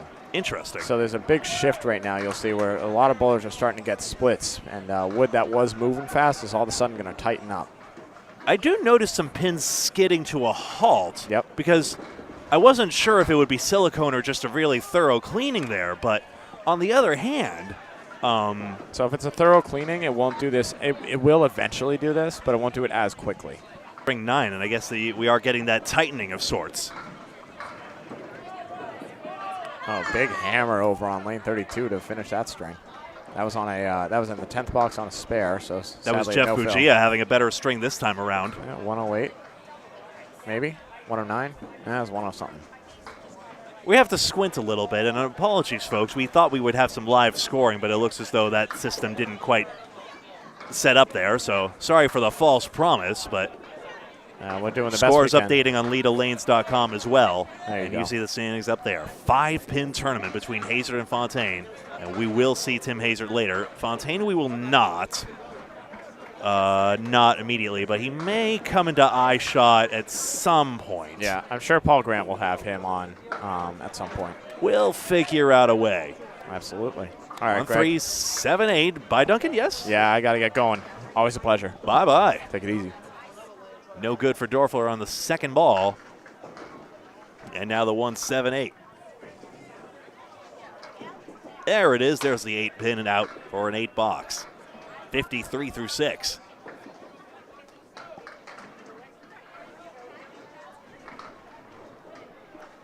Looking over at Lexi Howard Booley on that laptop. Doing a great job. And these automated Cubica scores really do take out a lot of the difficulties there. First of all, with the old system, you had to go up to the desk every single time there was a score correction. No longer the case. But even if its advantage over CompuScore is that its electronic recording of scores is just more efficient. It's easier to put online as well. So it just makes a lot of it easier, and it makes the whole pace of the tournament, even though we're going to get out really late and proud of it, it makes it a whole lot better. 4 pins out, first ball. Eric, by my calculation, Fontaine will end up 5 lanes to our left or some such. Second ball gets away, a third one to come. Kevin Davis, 155, being reported by Will. Thanks so much for all your help today. That's a good third ball. And again, Laura Dorfler throwing a great third ball to keep her very much in this string. Easiest way to work on one's game is the third ball. I would know. I'm terrible at it.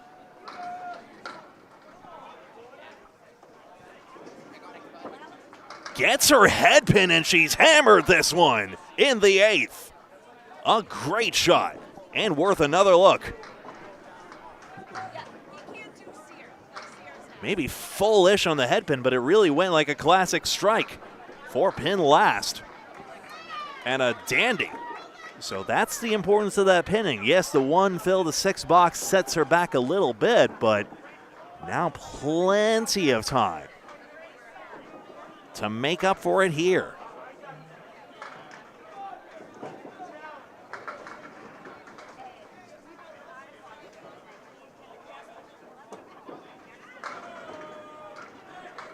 Michelle Atherton live on Facebook as well. Dorfler's strike fill starts with 3. The bounce off the wall didn't deliver anything. It's so tough when their chances are so slim. Just ask Tiffany Gothy, who rang a 10-pin just a moment ago. Strike fill will be 5, 77 through 7. It's so tough to get dialed back in for a task that you haven't done in a while. The first time you fill, it's so tough when the string is so difficult and laborious. But again, a third ball turns 5 into 9. And this is how important it is in this 20-string format. It's a chestnut I say many times, but every 1 pin you gain translates to 20 pins across the whole tournament. That's 3 marks worth. You think Hazer and Fontaine are counting every pin they knock down? I bet they are now. It's the 6, 9, 10 for Laura Dorfler. Just over curled it and leaves the 6-10.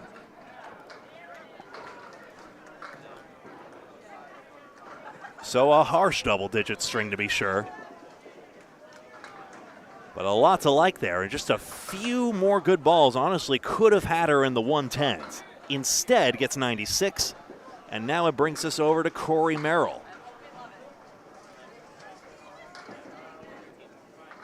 Another bowler with a lot of promise.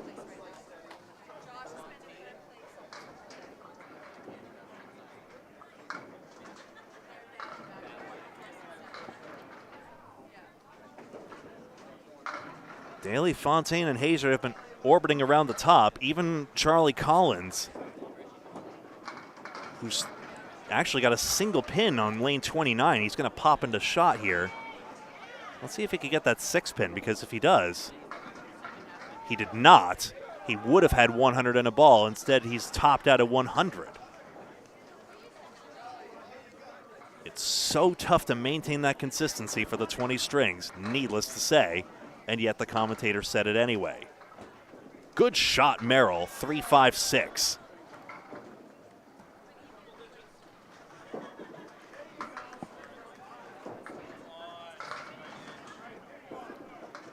Waits for Dean, now delivers, and just misses. The 6 pin.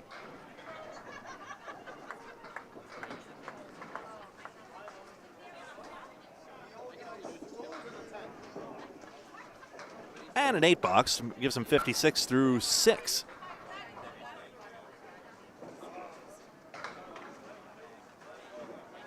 apropos nothing, I'm reminded that Bowling for Scholars is apparently still onto its, 13th episode now out of Spare Time Recreation in Whitensville, Mass.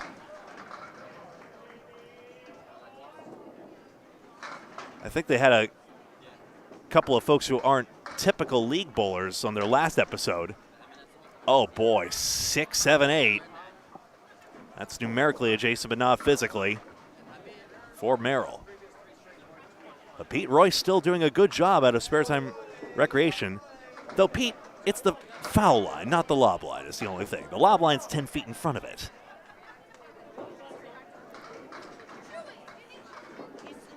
But doing a good show for him and his neighbors as Merrill gets a 10 box. One more tidbit about Spare Time Recreation. Gordon Ramsay was seen going in there. Now, of course, there was I think it's Neighborhood Kitchen is the restaurant name that's nearby there in Whitensville. But they will not tell you if you ask, but something has definitely been filmed in the area, so we might see that soon.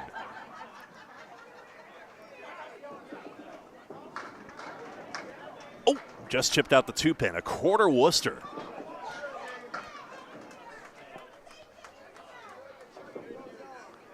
Right back in it. Mix more, will ya? 5 and 9. Now just quickened up the tempo there, and he's got a 9 box, 75 through 8. We have you next? Well, I'm on 31. Okay. All right. See you second half.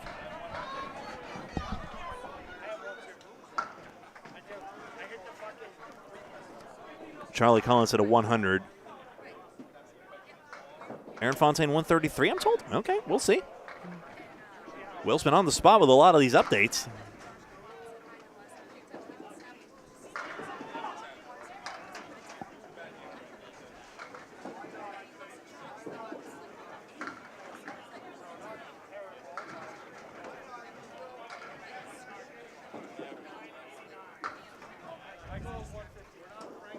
Four and 2, Chester Cove's favorite.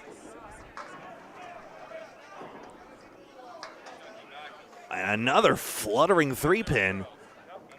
And this would be some out if Corey Merrill can dig in. One side of the head pin or the other. That's the sort. And he goes to the 2 on the right side. I think that's a pretty reasonable shot here, all told. He gets a 7 box out of it. Some may have gone for the aggressive try on the head pin because if you can spray it one way or the other, you maybe miss only the 9 pin and you get a 9. But it's a riskier shot as well.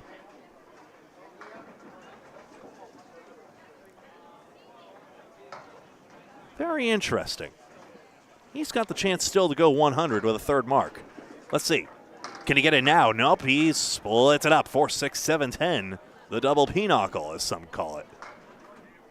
Why the Queen of Spades and Jack of Diamonds are so important is beyond me, but there you go. More of a bridge player myself if I'm playing cards. Off the wall, it's going across. And now he's got the corners full, 7-10.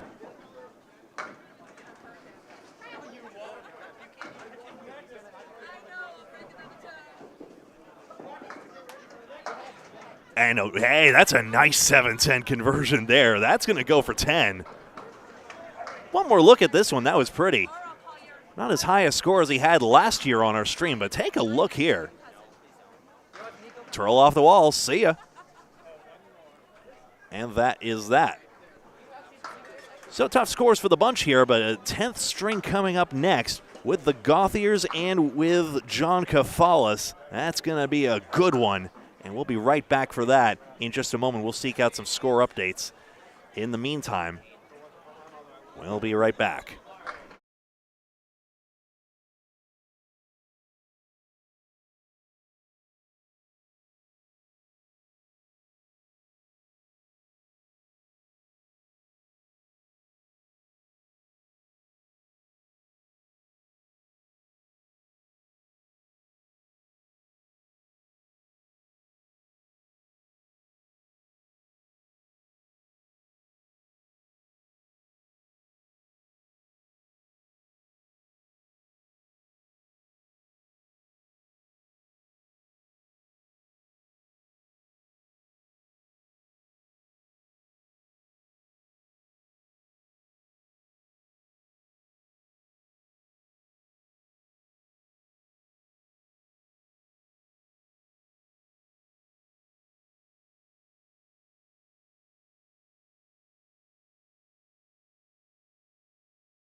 Quick update, I'm hearing Matt Huff with a 157. I'm still waiting on confirmation of Aaron Fontaine 133 and Kevin Davis 155, but Will's been on the spot with that so far. We'll be right back in just a moment to confirm all that.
Strength 10 is just about underway, so I'll click it back here at Ray's Easter Classic 2025, the 36th annual Ray's Easter Classic.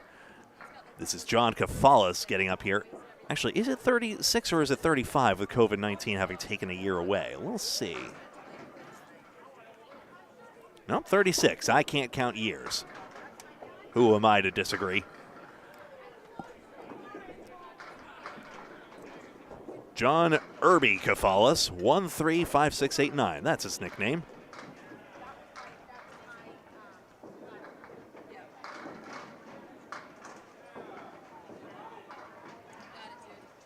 That's a Easter Classic 2014 shirt he has on. And then that logo is one of the world's teams from yesteryear. 1, 3, and 5 for his third ball. as he delicately drops some pins. Tim Douglas and Nick Norcross on the other feed, thank you. That's Michelle Atherton live on Facebook. Good out. That's a 9-box for Kefalis. Irby threw the only double strike, if I recall correctly, on our last year's tournament. Last year he had a 22.55. He has topped out at 24.16. Nope, excuse me, 24.45 was his top score in 2016, where he finished 9th. I don't show a record of him cashing the year. That's a strike. See you later.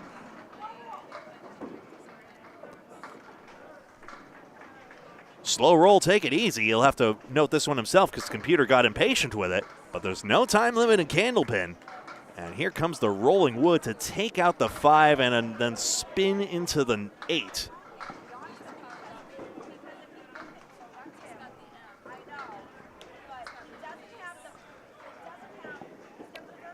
When I see that logo, I'm reminded of John on his own channel posting a Jonathan Boudreau Mark Perfect string from several years ago. I believe it was Kingswood in Fredericton, New Brunswick. Strike Phil. Got his head pin on his knees in prayer. A 3-1 split.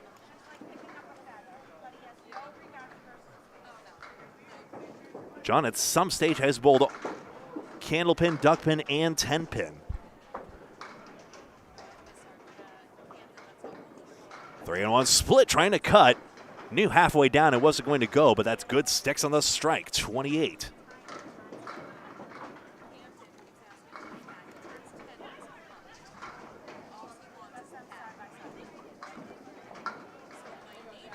Sticks with it. That'll be another 9. Just writing 9s on the scorecard all the way down. Greg Gouillart here. This is Candlepin Bowling Network. Please like the video if you haven't already. Thank you so much to all, how many, 50 of you? Thank you, who've done so already.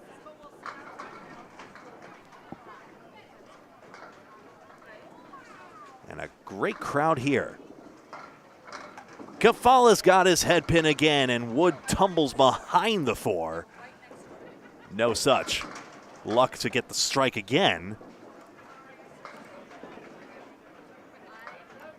But thank you so much to everyone for spending some part of your Easter with us. 10 more strings to come in a moment. Gets away, and a chance missed. That's Danny Harris you see there. He, Charlie Collins, and Josh Daly will be on lane 31 in their second stream for the second half. That's what he wanted the last time around, 10-box. You see Irby all over the head pin.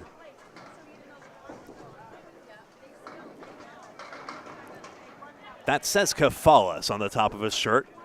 The rest of it's all Greek to me. But if we zoom in, you can work it out.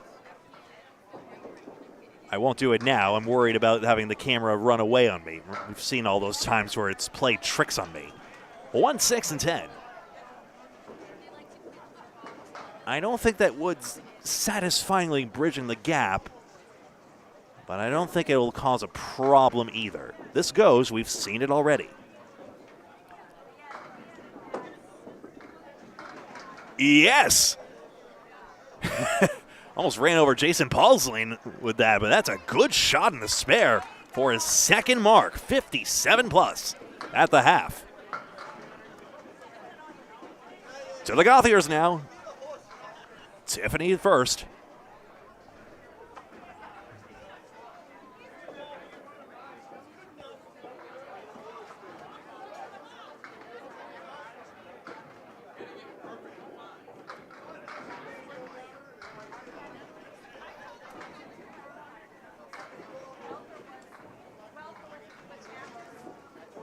Or try. Got on this head pin, and it's the 6-10. That is a straight dart down the middle. Delivered it basically from the middle of the lane. And just straight on down. And that straightforward approach delivers a starting spare.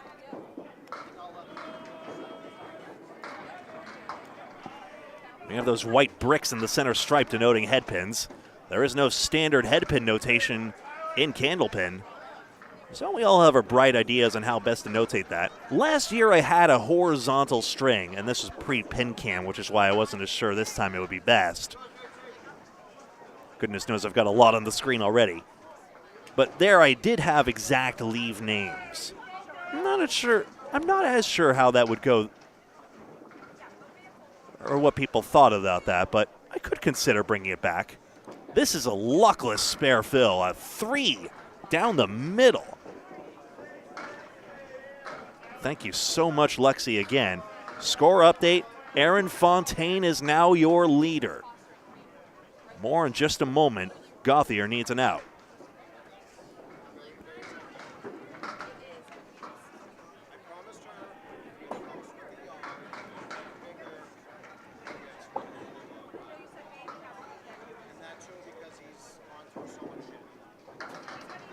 And into the 2-pin, that is a good one. Still they mix, nothing back row, but it is 7. That's a pretty sweet escape on the third ball. Aaron Fontaine is first with 12.38. Tim Hazer 12.17 minus 21. Nick Zuffalato threw a 155. That's still 130 average. That's tremendous, and it's only third place. Gauthier again head pin. 2 and 8. That's a doozy. And then Josh Daly in fourth threw a 113 on our camera. You may have seen me try to show you.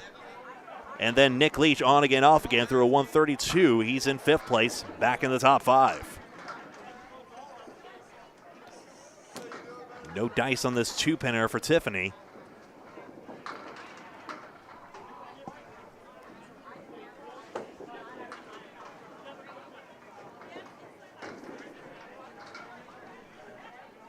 And a 9 box. Let me key this in for you folks real quick so we can get it back on screen.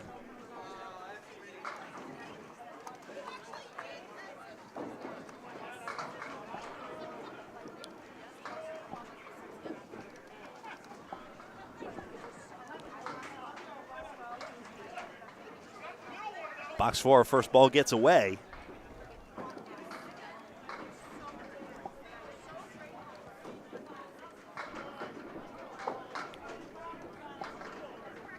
Still typing away. And there we go. 1, 3, 7, and 10 for this third ball. Planks in front, this does go. Standings you see here. And we seem to have a more of a decided top 2 at the moment, but we've seen how that can change. Jerry Dunn, unfortunately, threw a 98 after that 161, and that's why he's crashed into 8th place at the moment. In 6th right now, Kevin Davis throws a 155, and the 2019 champion is on the rise. Justin Waters rockets up to 7th place in only his first Easter Classic. He hasn't had the chance until now. Gauthier's right back in the range and has the 3, 5, and 9 as well hiding back there.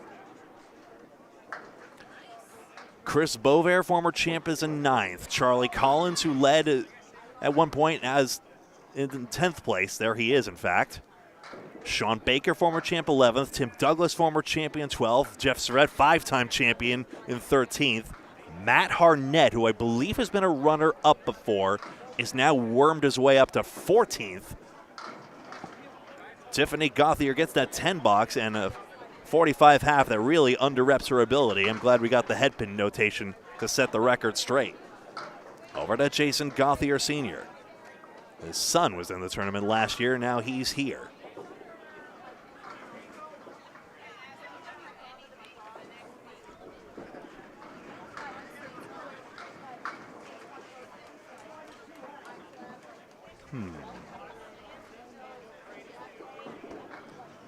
The lefty deals, and he's got the 4-7-10 with Wood in front of the 4-7. If only that front wood wasn't obstructing the 4-7 pocket, then that wood in the middle might actually have play to get towards the 10.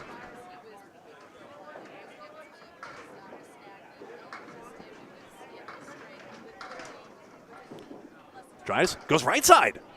Nothing pops to the left. In fact, the ball's going to sit there for a moment and then stay put. Oh, annoying piece of wood wedged up against the wall. That's 8.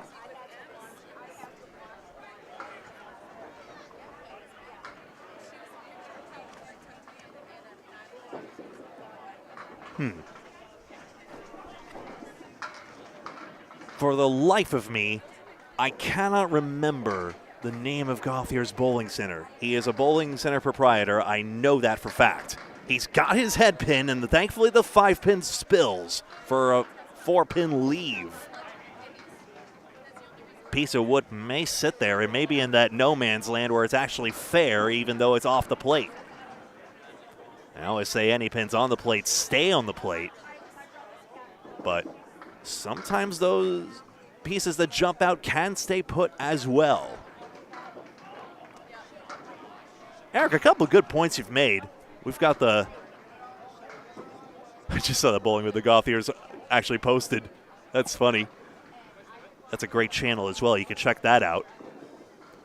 Organ music between innings. I like the notion of having organ music, especially if it was like a particular competition. And yes, that is fair wood that Jason will have to aim at. And then yes, Irby does do duck pin bowling as well. Irby 4, that's U-R-B-I-E, and then the number 4 for his YouTube channel. Gouillart, yes, spins right in. 18 in a ball through 2.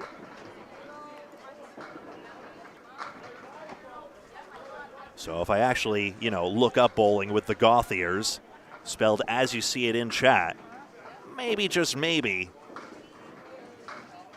I'll be able to work this out. I know it's in Western Mass as well. I'm getting warmer. He's got his head pin. The fill is 9. 3 for 3 is Jason Gouillart Sr. J.B. Gouillart recently bowled a 200. Spare again, back to back. Had a 1061 through the first 9. That's good for, or 1067. And that's good for 20th place at the current moment.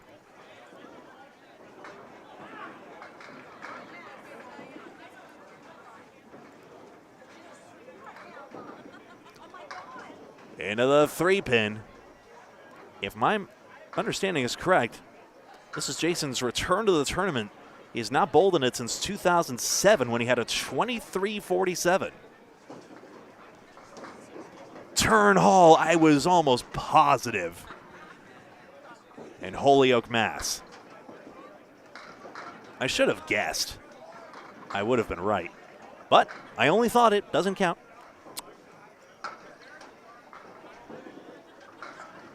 For Phil, now a 7 box. Lets off the accelerator just a little bit, but still could have a 60 half with another mark. 2 mark half is already good going, as we've seen in Irby's case. He'll be on 57 in a ball when he gets back up for box 6.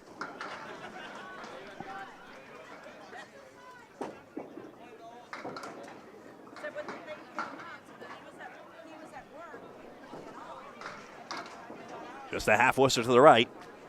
Tiffany Gouillart has never been in the Easter Classic until today. Annual tournaments, it's 1989. Tries to get back on it. Just narrowly missing the head pin, and now the head pin does not have the supporting cast. 1, 4, 6, 7, 8, 10.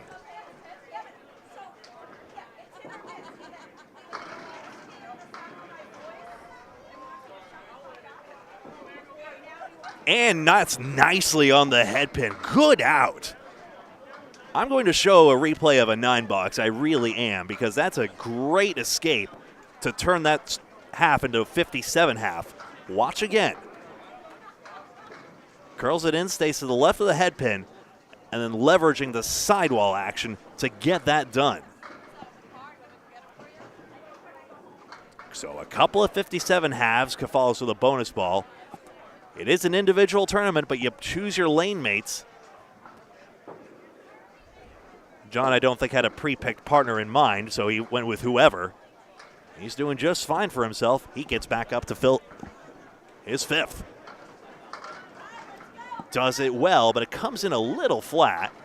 The fill is 6. 63 at the half for Irby. Hello again, Kevin Burns. Hello, Greg. Can I say that? Yes, you may. We're just going back and forth. Right now, Aaron Fontaine back out in front. Yeah, he's doing pretty well. He's averaging 137. Hazard 135. Pressure's at 130, so there's not much room within the top 3. Yeah, still 3 130 averages. Bovia is actually in the money now. He went 156, 98, 111, 125, 129, 123, 140, 119, and a 115. That's nothing to sneeze at. For reference, Austin Barnes won the tournament last year with a 26.72. That's a 133 average. Yeah, my 2 teammates that I'm bowling with today. Cavales in the air, 9-pin tips, 6-pin stands. So my 2 teammates that I'm bowling with today, they're not doing that bad. Angie's starting to struggle a little bit. Selena's been on the head pin. She actually threw a double. Did she? Yes, she did. Nice. I, however, just Yes, spare. got my first spare in like 2 frames. So, and I just had a rough half. For the first time in forever. And I hate to admit it, and I'm not going to say it, but I do owe the charity. Oh, no. Jar's right there, bud. Well, guess who don't pay? Hey, we'll get you back another time. It's all good. No, I owe my life savings to the charity as it is. And plus, I'm wearing this shirt. I think that's enough. Hey, only if the dollar doesn't kill you, but for all the bowlers and all those who have given already, thanks so much. It's direct financial relief to families who could use the support during that difficult time. Well, no, the dollar will kill me. 9 drop.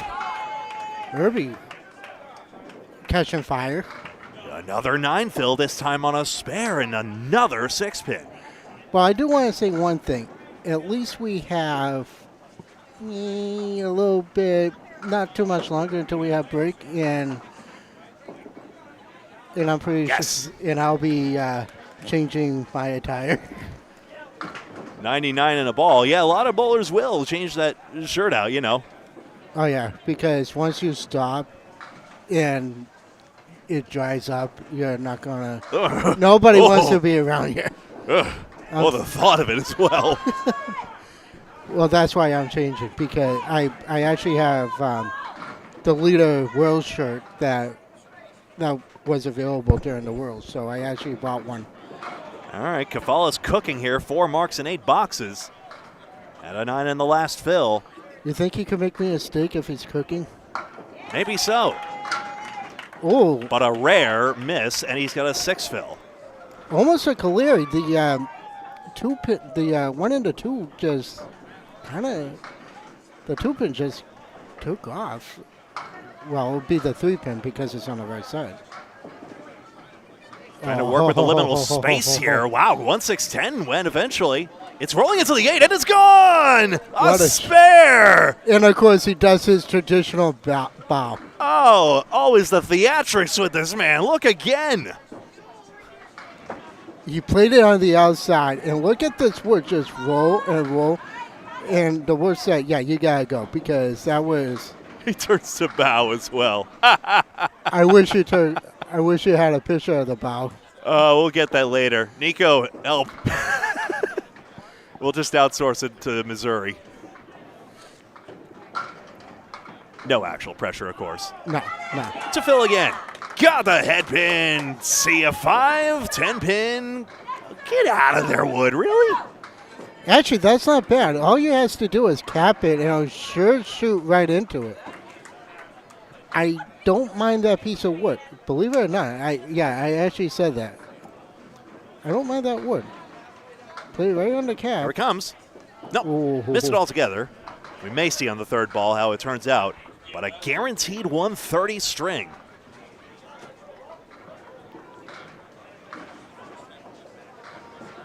Let's see where he plays this. And we'll never know. Score that 9. It's out of the gutter. 133.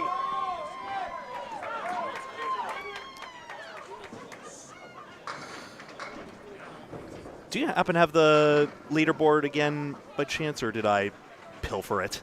You have it right here. Thank you, thank you, thank you, thank you, thank you. I do want to say one thing. I'm happy that Duncan's been coming over to help out because I'm losing train of thought.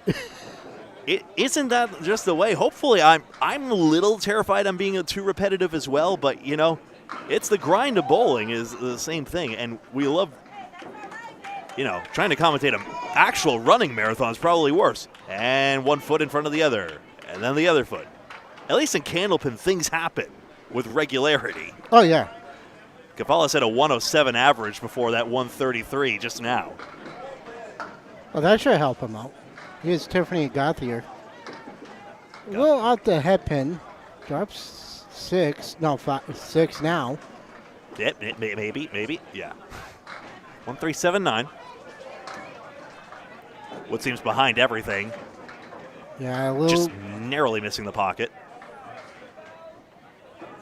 Well, after the break, you get Charlie Collins, Danny Harris, and Josh Steele. That should be a good one. That's going to be a firework one probably for the day. But you might end up with Chris Bovier and those guys.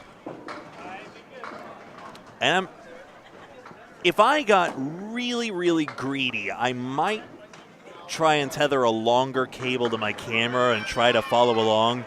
There's only so much we can do. Yeah. And thankfully, there's a bunch of TikTok streams as well. I mean, look at the phones around, by the way, as we look at Gauthier blow out a 3-2 split. Oh, yeah. I mean, TikTok has been streaming. I mean, it's covering the side I'm on now. So I mean, we had the coverage this year, which is a good thing. Ooh, over the 9th spot goes Gauthier, but not into the 6-10. Yeah. I think TikTok has its place. China, if you'd like to sell it, anytime. Don't get me going with that crap, please. The last thing I wanted... It would be the best of both worlds if they could just. We don't need to get more into it than that. No, we do not. And I will talk to you after the break. 16-7 for Tiffany Gauthier.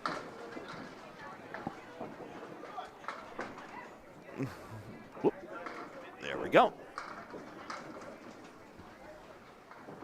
But it's really great to see the streaming explosion of Candlepin. Far from just us here at Candlepin Bowling Network, a lot of individuals will stream themselves. Goodness knows, of course, we've got Bowling with the Gauthiers. That's Tiffany Gauthier there on YouTube.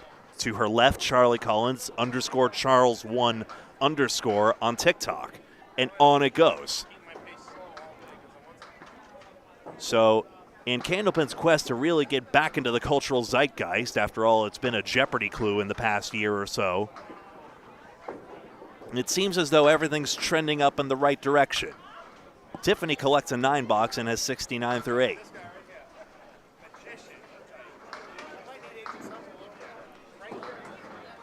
John Kafalis with a great 133 string just a moment ago.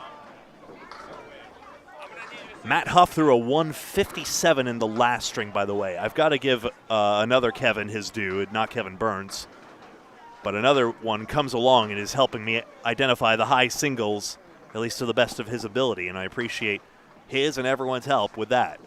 Will, shout out to you as well. You've been spot on with these scores, and thank you so much for being our informant for as long as you can handle it throughout this 20-string marathon. Third ball for Tiffany Gauthier, the 1, 6, and 10.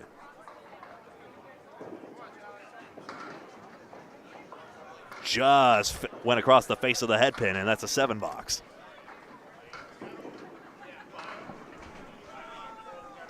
Austin Barnes, defending champion, 26-72 last season. Aaron Fontaine, who came third in that tournament, now leads over Tim Hazert by 21 pins. We will see Tim Hazert in string 12 on our featured lanes. Gauthier has the 5 and 7. Plank in front. As we bowl with the Gauthiers here at Leda Lanes in Nashua, New Hampshire, for a change. Off the plank, nice shot spare. Well played, bookend spares, first and last. And another look at how that one went. So it goes off the cap. Ball goes off the wall to take the 7.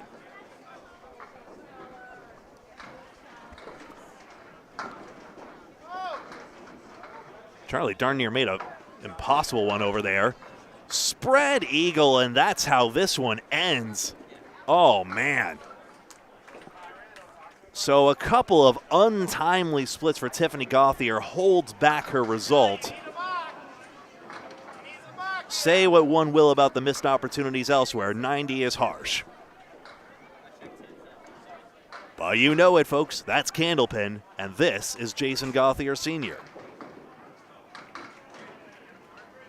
Narrowly missed, bumps the 5 off spot. 4 horsemen, 5, 8, and 10.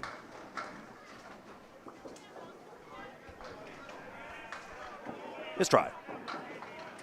Narrowly missing the headpin, but blows out pins, 1-7.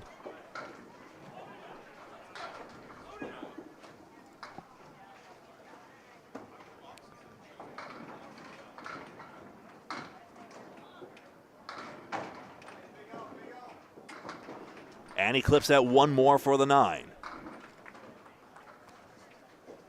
Couple of key spares there. I replayed that pivotal 9 box as he went to the seat.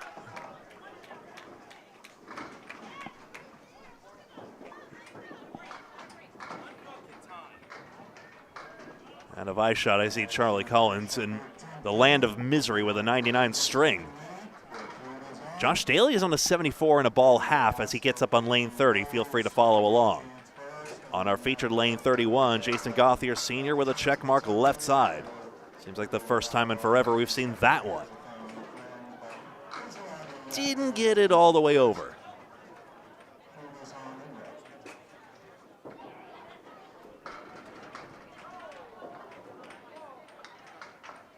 Two, 4, and 5 for the third ball. This is Daly's spare fill, by the way, which he just dumped 8 on, so he has an 82 half. Feel free to keep an eye. Gauthier's third ball misses for a 7 box.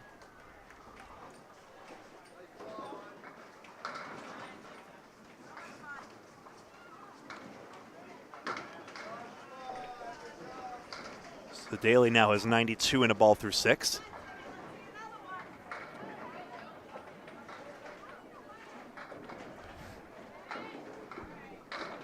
Gauthier, good shot here into the 5 and 8.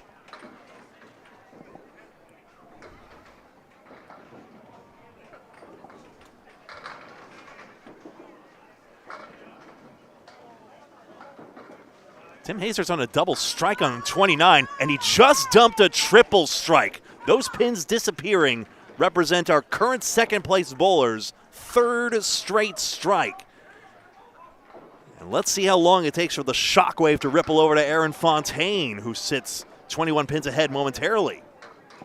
Gauthier converts this 2-pinner into 10 box, 83 through 8.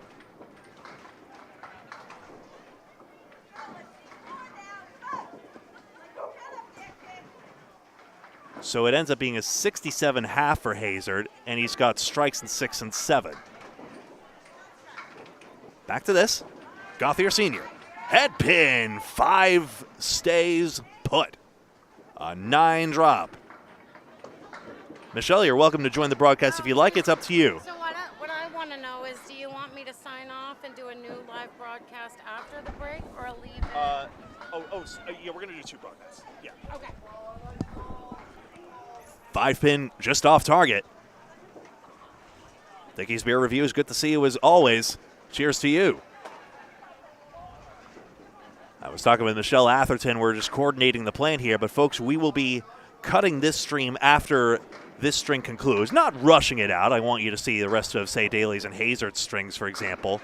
As Tim got a 6 fill on the first one.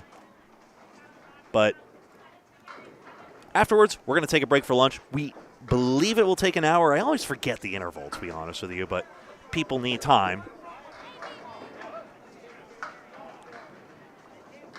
But make sure to subscribe and hit the bell icon so that you're in the know. Make sure you're logged into YouTube before you do that, otherwise you're just going to tab out of the video. 5 and 7 for Gouillart. Subscribe and hit the bell so that you are notified when we go live again with string 11 of 20. Just off the cap.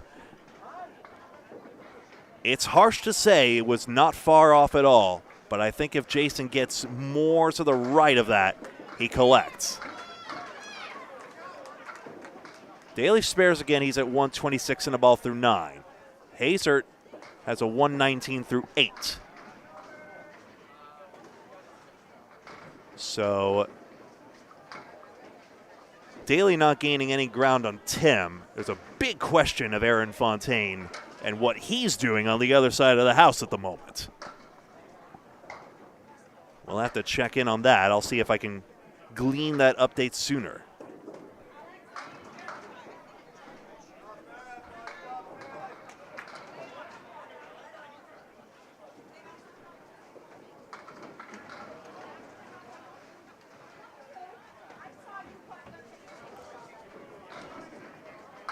I'll be honest, folks, I had my eye turned away. First box in 100 that I've, in 300 really, that I've had my eye turned. I did not see the result of that. I sincerely apologize. John Kafalis with that 133 string. And a fantastic showing here in our 10th string of 20. So what we're going to do, first of all, I'm going to turn this camera over on Tim Hazard's bowling on lane 29.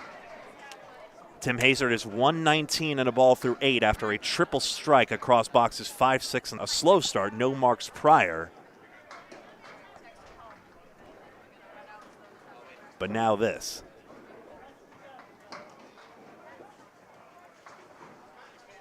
Since I don't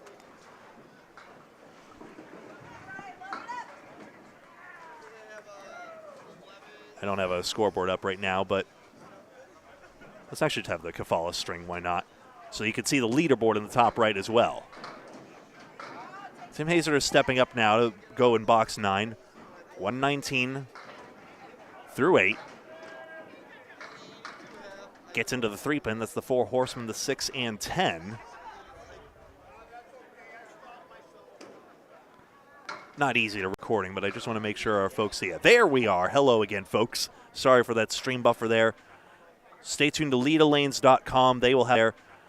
Stay tuned to LedaLanes.com. They will have the score updates for you as well when they get a chance. We're all going to go eat some food and refuel and get set for strings 11 through 20 to see who will become the next Easter Classic champion here at Leda Lanes in Nashua, New Hampshire. My name's Greg Gouillart. This is Candlepin Bowling Network. We'll be right back with another stream soon. Thank you very much. Subscribe and hit the bell so that you're in the know.